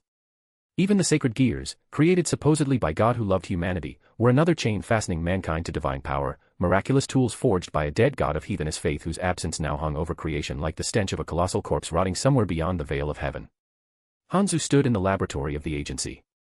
The glow of artificial incubation pod pulsed through chambers lined in copper and sutures and magical formulae carved into steel. Hanazu stood among the humming apparatus with bloodshot eyes reflecting the furnace light while around him technicians and exiles and failed descendants labored like monks of some profane new scripture. Men rejected by the clans who had begun at last to claw divinity down from the heavens piece by piece with mortal hands. Kazuhisa must have been attacked, Himari, one of his assistants, said grimly. Otherwise it would make no sense for the 40 students assigned to him to suddenly reappear all at once. That seems to be the case, Hanazu replied softly, though inwardly he desperately hoped his old friend had not already been killed. Gather several of our forces immediately and dispatch them to investigate the situation. Kazuhisa was one of our most valuable researchers, and he was certainly far from weak. Whatever happened there, we need to uncover the truth behind it as quickly as possible. As you wish, sir, Himari answered calmly before turning and leaving at once to carry out his orders. They were making huge progress in replicating one of the miracles of the God of Abraham. One step closer to victory. In those moments he would feel within himself something akin to vindication, for every replicated relic and every synthetic sacred gear born from their ingenuity constituted an insult hurled directly into the face of fate itself, proof that mankind need not kneel eternally before absent creators and inherited blessings. However, he was not delusional enough to convince himself that he was doing it all for the sake of humanity. He knew that beneath all lofty rhetoric and declarations regarding humanity's liberation there endured within him an older and uglier hunger whose roots coiled deep around him like serpents on a tree. His ultimate goal was, is and will always be the destruction of the clan that rejected him. He wants to see Highschool burn. And whenever he imagined the destruction of the 5 principal clans, he saw first the burning courtyards of the Highschool estate and the sacred archives collapsing into ash and the proud elders dragged shrieking through the same dirt upon which they had cast him aside. The salvation of mankind interested him chiefly insofar as it furnished a pyre large enough upon which to cast the clans that had denied him, and somewhere within the deepest chambers of his soul there still lingered the exiled child staring upward at silent heavens and waiting in vain for gods who never answered. He heard footsteps approaching long before the person arrived at the laboratory chamber. Hanazu recognized the rhythm of those footsteps instantly. That habit had been carved into him during childhood as a matter of survival within the Highschool clan. Children raised in fear learned very quickly how to distinguish the sound of approaching footsteps, because those sounds often determined whether pain or peace would follow. Over the years he had learned to identify people purely from the cadence of their steps, the weight behind their movements, even the subtle emotional state hidden within the way their feet struck the ground. Fear made footsteps hurried and uneven. Anger made them sharp and heavy. Hesitation carried its own rhythm entirely. Takumi was afraid. "What's wrong, Takumi?" Hanazu asked without taking his eyes away from the experimentation pod before him.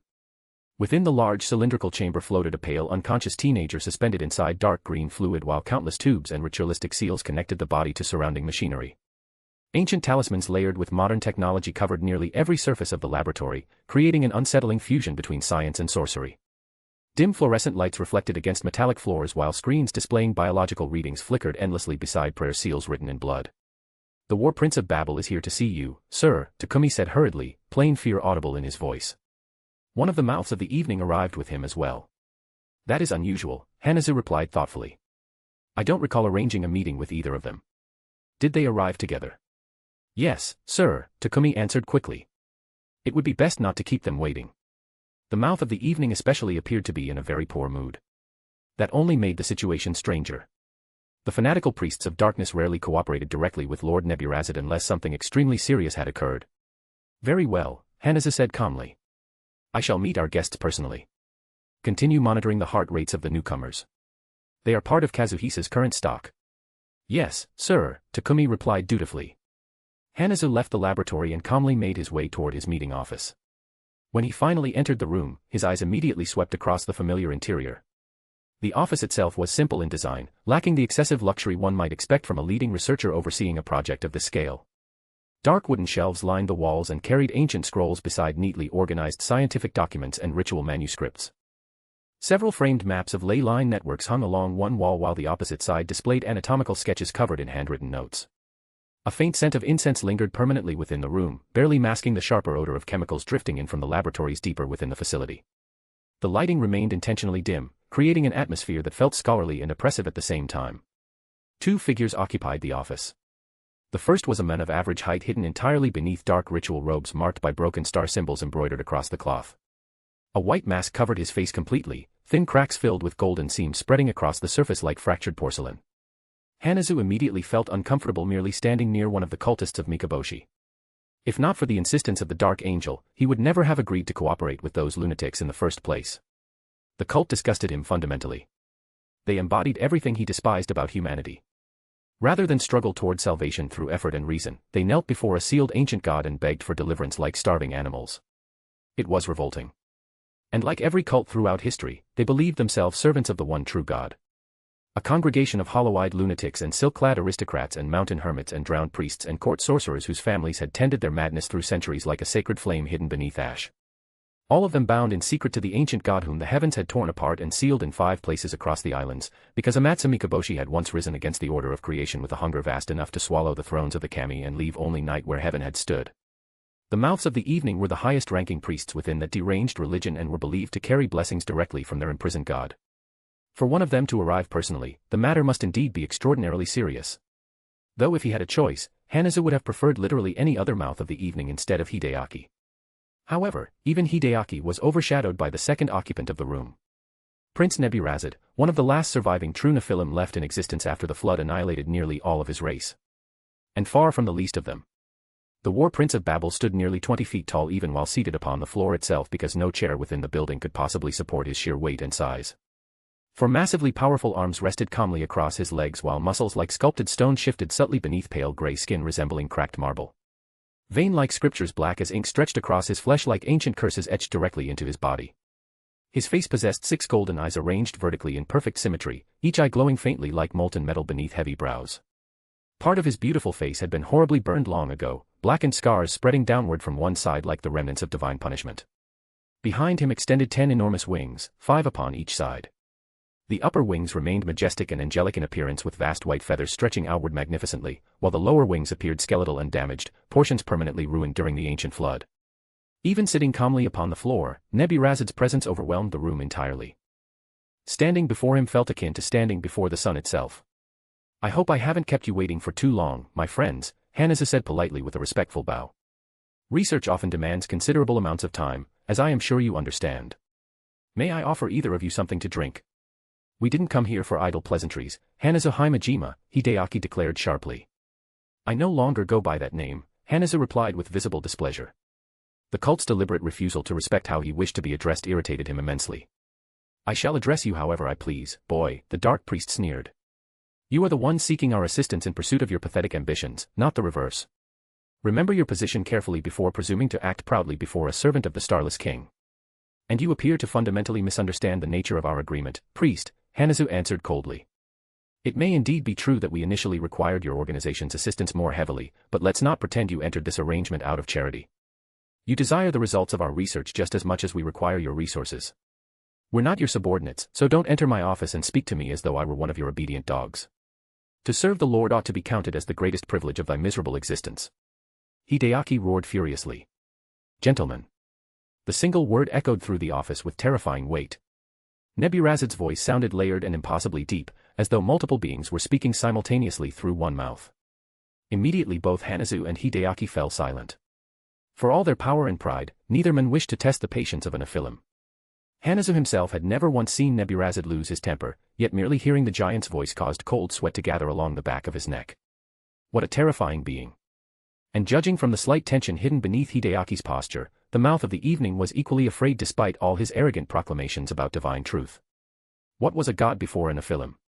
"Let us refrain from descending into childish squabbling," Neburazad declared calmly, his layered voice resonating through the room like a chorus of kings speaking in unison.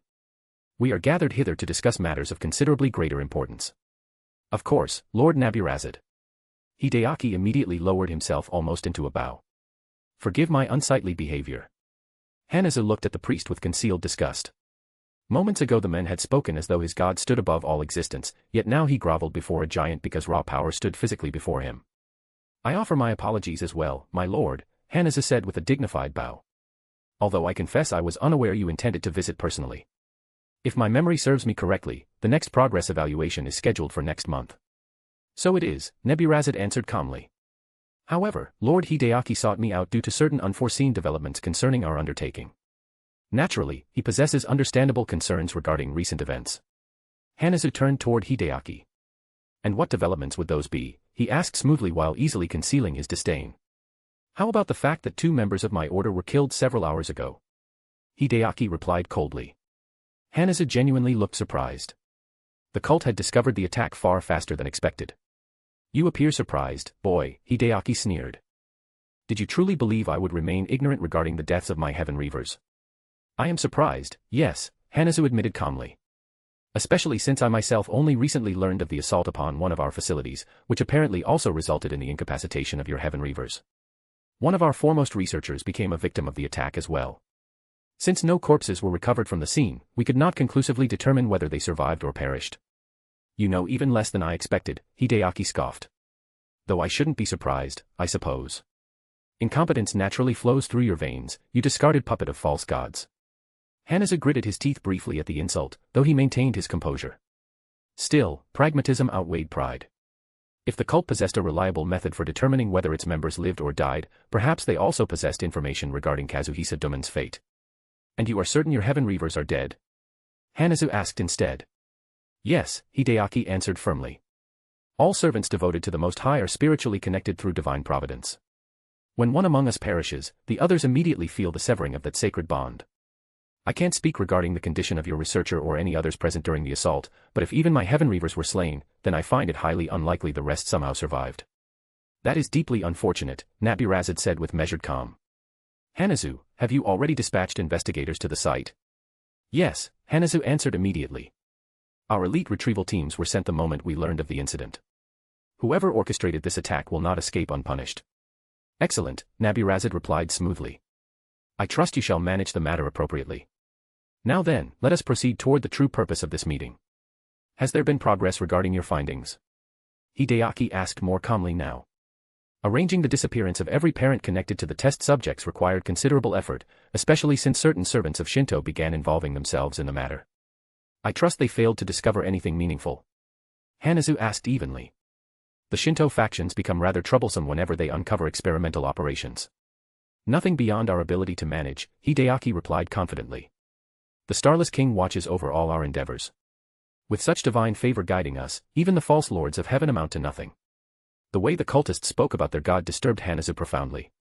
Cult members consistently exaggerated the might of the entities they worshipped. Still, he also understood that the cults of Mikoboshi remained reliable allies regarding secrecy and logistics, particularly because they desired the success of the independent Avatar's sacred gear project more desperately than anyone. I sincerely hope our efforts were not wasted, Hideaki said while narrowing his eyes. They were not, Hanazu reassured calmly. Manifesting artificial sacred gears places extreme strain upon both the mind and body of the experimental subjects, often producing severe instability and psychological irregularities. In order to counteract those side effects, individuals sharing close genetic compatibility with the subjects became necessary. Blood relatives proved particularly effective as stabilizing anchors. Furthermore, when subjects exhaust themselves through excessive utilization of the Utsasimi, the biological material of parents or siblings can be harvested to supplement the recovery process and maintain synchronization between host and artificial avatar. However, despite these advances, we still require additional time before achieving a complete breakthrough. That is reassuring to hear, Hideaki replied. And what of the 4 fiends? Have you managed to locate them yet? We have acquired several promising leads, Hanazu answered calmly. Kazuhisa Duman himself was dispatched to investigate one such lead, and I suspect one of the wielders of the 4 fiends may have been involved in the attack. In that case, I shall dispatch members of my own order to investigate as well, Hideaki declared seriously. We have waited far too long to gather the 4 fiends. Any clue regarding their location must be treated with utmost urgency. After all the effort invested into orchestrating the disappearance of hundreds of students and arranging the maritime disaster, I still don't understand why the wielders of the 4 fiends themselves were absent from the heavenly Aloha voyage. The Dark Angel personally assured us that all 4 wielders attended that school. Independent Avatar sacred gears are unique among sacred gears, Nabi-Razed explained calmly. Unlike ordinary sacred gears, the manifested avatars possess wills and personalities independent from their hosts. Owing to this, such avatars maintain a far greater degree of autonomous control over their abilities, even when their human hosts remain inexperienced or unaware. Consequently, these manifested entities shall act by whatever means necessary to preserve the lives of their hosts. Are you suggesting the 4 fiends somehow sensed our intentions toward their hosts and warned them in advance? Hideaki asked thoughtfully. Precisely, Nabi-Razed answered smoothly. Though I suspect you had already arrived at the same conclusion yourself, Hanazu, had you not? Yes, my lord, Hanazu answered respectfully. After confirming that none of the collected specimens possessed the 4 fiends, we investigated whether any students failed to attend the trip due to unusual circumstances. We discovered 10 students absent because of sudden unexplained illnesses. We suspect this may indeed have resulted from the sacred gears protecting their hosts exactly as you theorized. Then why delay further? Hideaki asked sharply. Have you already dispatched agents to retrieve these students? We shall, Hanazu replied calmly. Afterward, Hideaki continued questioning him regarding the promised weapons and experimental developments. Satisfied by Hanazu's responses, the Dark Priest eventually departed, leaving only Lord Nabi-Razed remaining within the office. Religious fanatics are the same regardless of the era, Nabi-Razed observed calmly after Hideaki finally departed. Did such cults exist even before the flood? Hanazu asked with genuine curiosity. At his core, Hanazu remained a scholar fascinated by the ancient world, and the giant seated before him had lived for thousands upon thousands of years during the antediluvian age itself. Nabi-Razed was extraordinarily patient for a being of such overwhelming power and answered most questions without annoyance, and there existed within him a depth of wisdom that could only belong to someone who had witnessed entire civilizations rise and vanish into dust. The cults of the antediluvian age would render the worshippers of Mikoboshi almost harmless by comparison, the giant replied with quiet melancholy. His 6 golden eyes resembled drowned stars buried beneath an endless black sea, ancient beyond comprehension and weighed down by memories so immeasurably old that meeting his gaze felt like peering downward through the countless graves of forgotten human history. And at that moment, it truly occurred to Hanazu that the being sitting before him was one of those ancient powers around whom entire civilizations had once built temples and empires. There had once been countless cults devoted to Neburazid's splendor, kneeling before him as a divine being long before modern humanity had even learned to write its own history. The Nephilim were living blasphemies born from the hunger of the Watchers and the pride of mankind mingled together in flesh too vast and terrible for the world that bore them. Their bones had once lain beneath the foundations of Babel itself and their names were carved into tablets of black basalt hauled up from quarries worked by slaves whose blood salted the mortar of that doomed city. In the age before the flood, men bent their knees before them as lesser creatures kneel before storms or eclipses or the sea in wrath. They had been the princes of Babel, the architects of humanity's great rebellion against heaven, colossal beings whose minds moved like engines of conquest and whose voices carried across whole valleys while armies gathered at their feet in worship. Beneath their dominion the earth descended into a madness of gold and blood and endless appetite where rivers ran clogged with sacrificial dead and cities rose in obscene splendor adorned with gardens watered by the labor of chained multitudes. All across the world there stood temples raised in their honor with walls painted in crushed lapis and cinnabar and floors slick from the gore of offerings dragged screaming before altars fashioned in the likeness of giant hands reaching upward toward the heavens they meant to overthrow. The old gods themselves came to fear what mankind had become beneath their guidance. From Olympus and Asgard and Duat and the courts of heaven there arose at last a council of divinities and deathless powers who looked down upon the earth and saw humanity swollen with hubris beyond bearing, saw the towers blackening the horizon and the idols plated in gold and the endless processions of chained captives ascending stairways red with old blood while below them vast multitudes chanted the names of the Nephilim as though they themselves had become gods greater than the ones who shaped creation, and it was then that judgment was decreed. The heavens opened. The seas climbed their shores in roaring black walls taller than citadels and the rains fell without ceasing while thunder split mountains and fire descended upon the towers of the old kingdoms. Babel itself cracked apart beneath the wrath of the divine assembly with its upper reaches collapsing into smoke and ruin while the great bronze gates were torn from their hinges and hurled into the floodwaters below. Across the drowning earth the Nephilim perished by the thousands, some dragged screaming beneath the waves while others burned beneath celestial fire hurled from the firmament by hands unseen. The peoples who had worshipped them vanished beside them into mud and darkness and the silence of the deep. Yet some endured. A handful scattered into the hidden places of the world while the flood consumed the kingdoms of men. Through caves beneath mountains and ruins buried beneath deserts and forests older than nations they carried their existence forward into the ages that followed like lingering curses the world itself could not wholly expel. Wherever they wandered there followed whispers of impossible figures glimpsed at the edges of history, giant kings seated behind forgotten thrones while empires rose and collapsed around them like surf breaking upon stone, warlords clad in bronze armor green with age whose eyes shone pale as drowned moons, scholars who remembered languages no living civilization still spoke and who traced upon parchment the maps of cities resting now beneath oceans. They walked through history like a remnant of some elder world forgotten by God. But it doesn't matter anymore, the giant said calmly. Babel has already fallen, and humanity has long since moved forward. There is little wisdom in chaining oneself to the corpse of the past or mourning that which cannot be undone. Now tell me, how proceeds the development of the vessel? Splendidly, Hanazu answered with a soft, satisfied smile. Subject 0 continues to prove herself an invaluable resource. We have successfully extracted ovaries from her without complication, and the biological material has proven remarkably stable. We have already managed to combine the harvested ovum structures with human DNA in order to cultivate viable fetal development. At present, our primary obstacle is identifying a suitable human mother capable of sustaining the gestation process to completion. However, I anticipate that such a candidate will not be difficult to secure in due time. Wonderful news, the giant replied in a calm tone of approval. Satnal will be pleased when he hears of this progress. Hanazu nodded in acknowledgement, though a brief hesitation followed in his expression.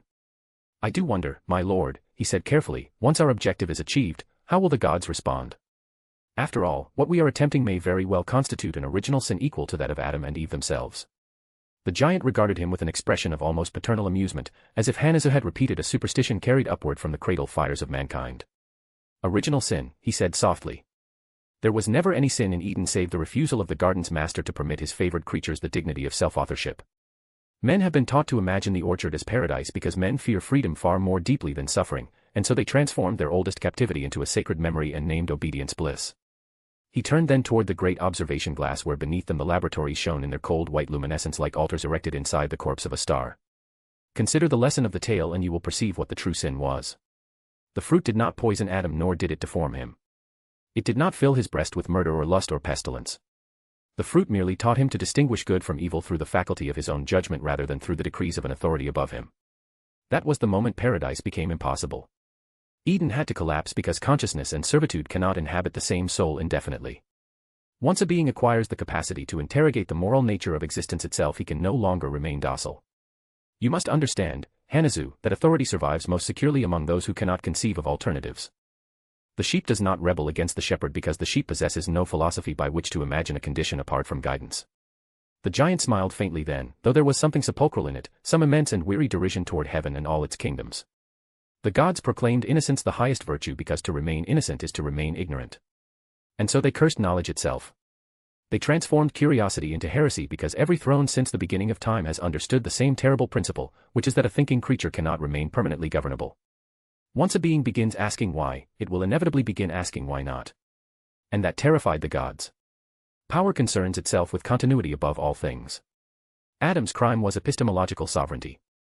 He looked upon the world thereafter and understood that moral truth might no longer belong exclusively to God.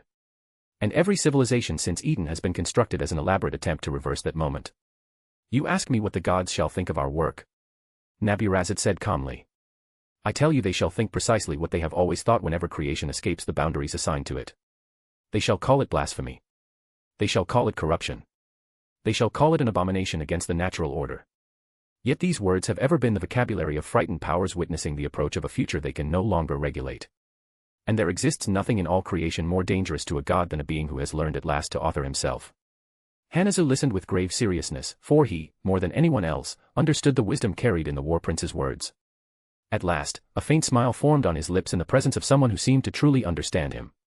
And that was a very long chapter, but since it was set up for the arc, it felt fitting.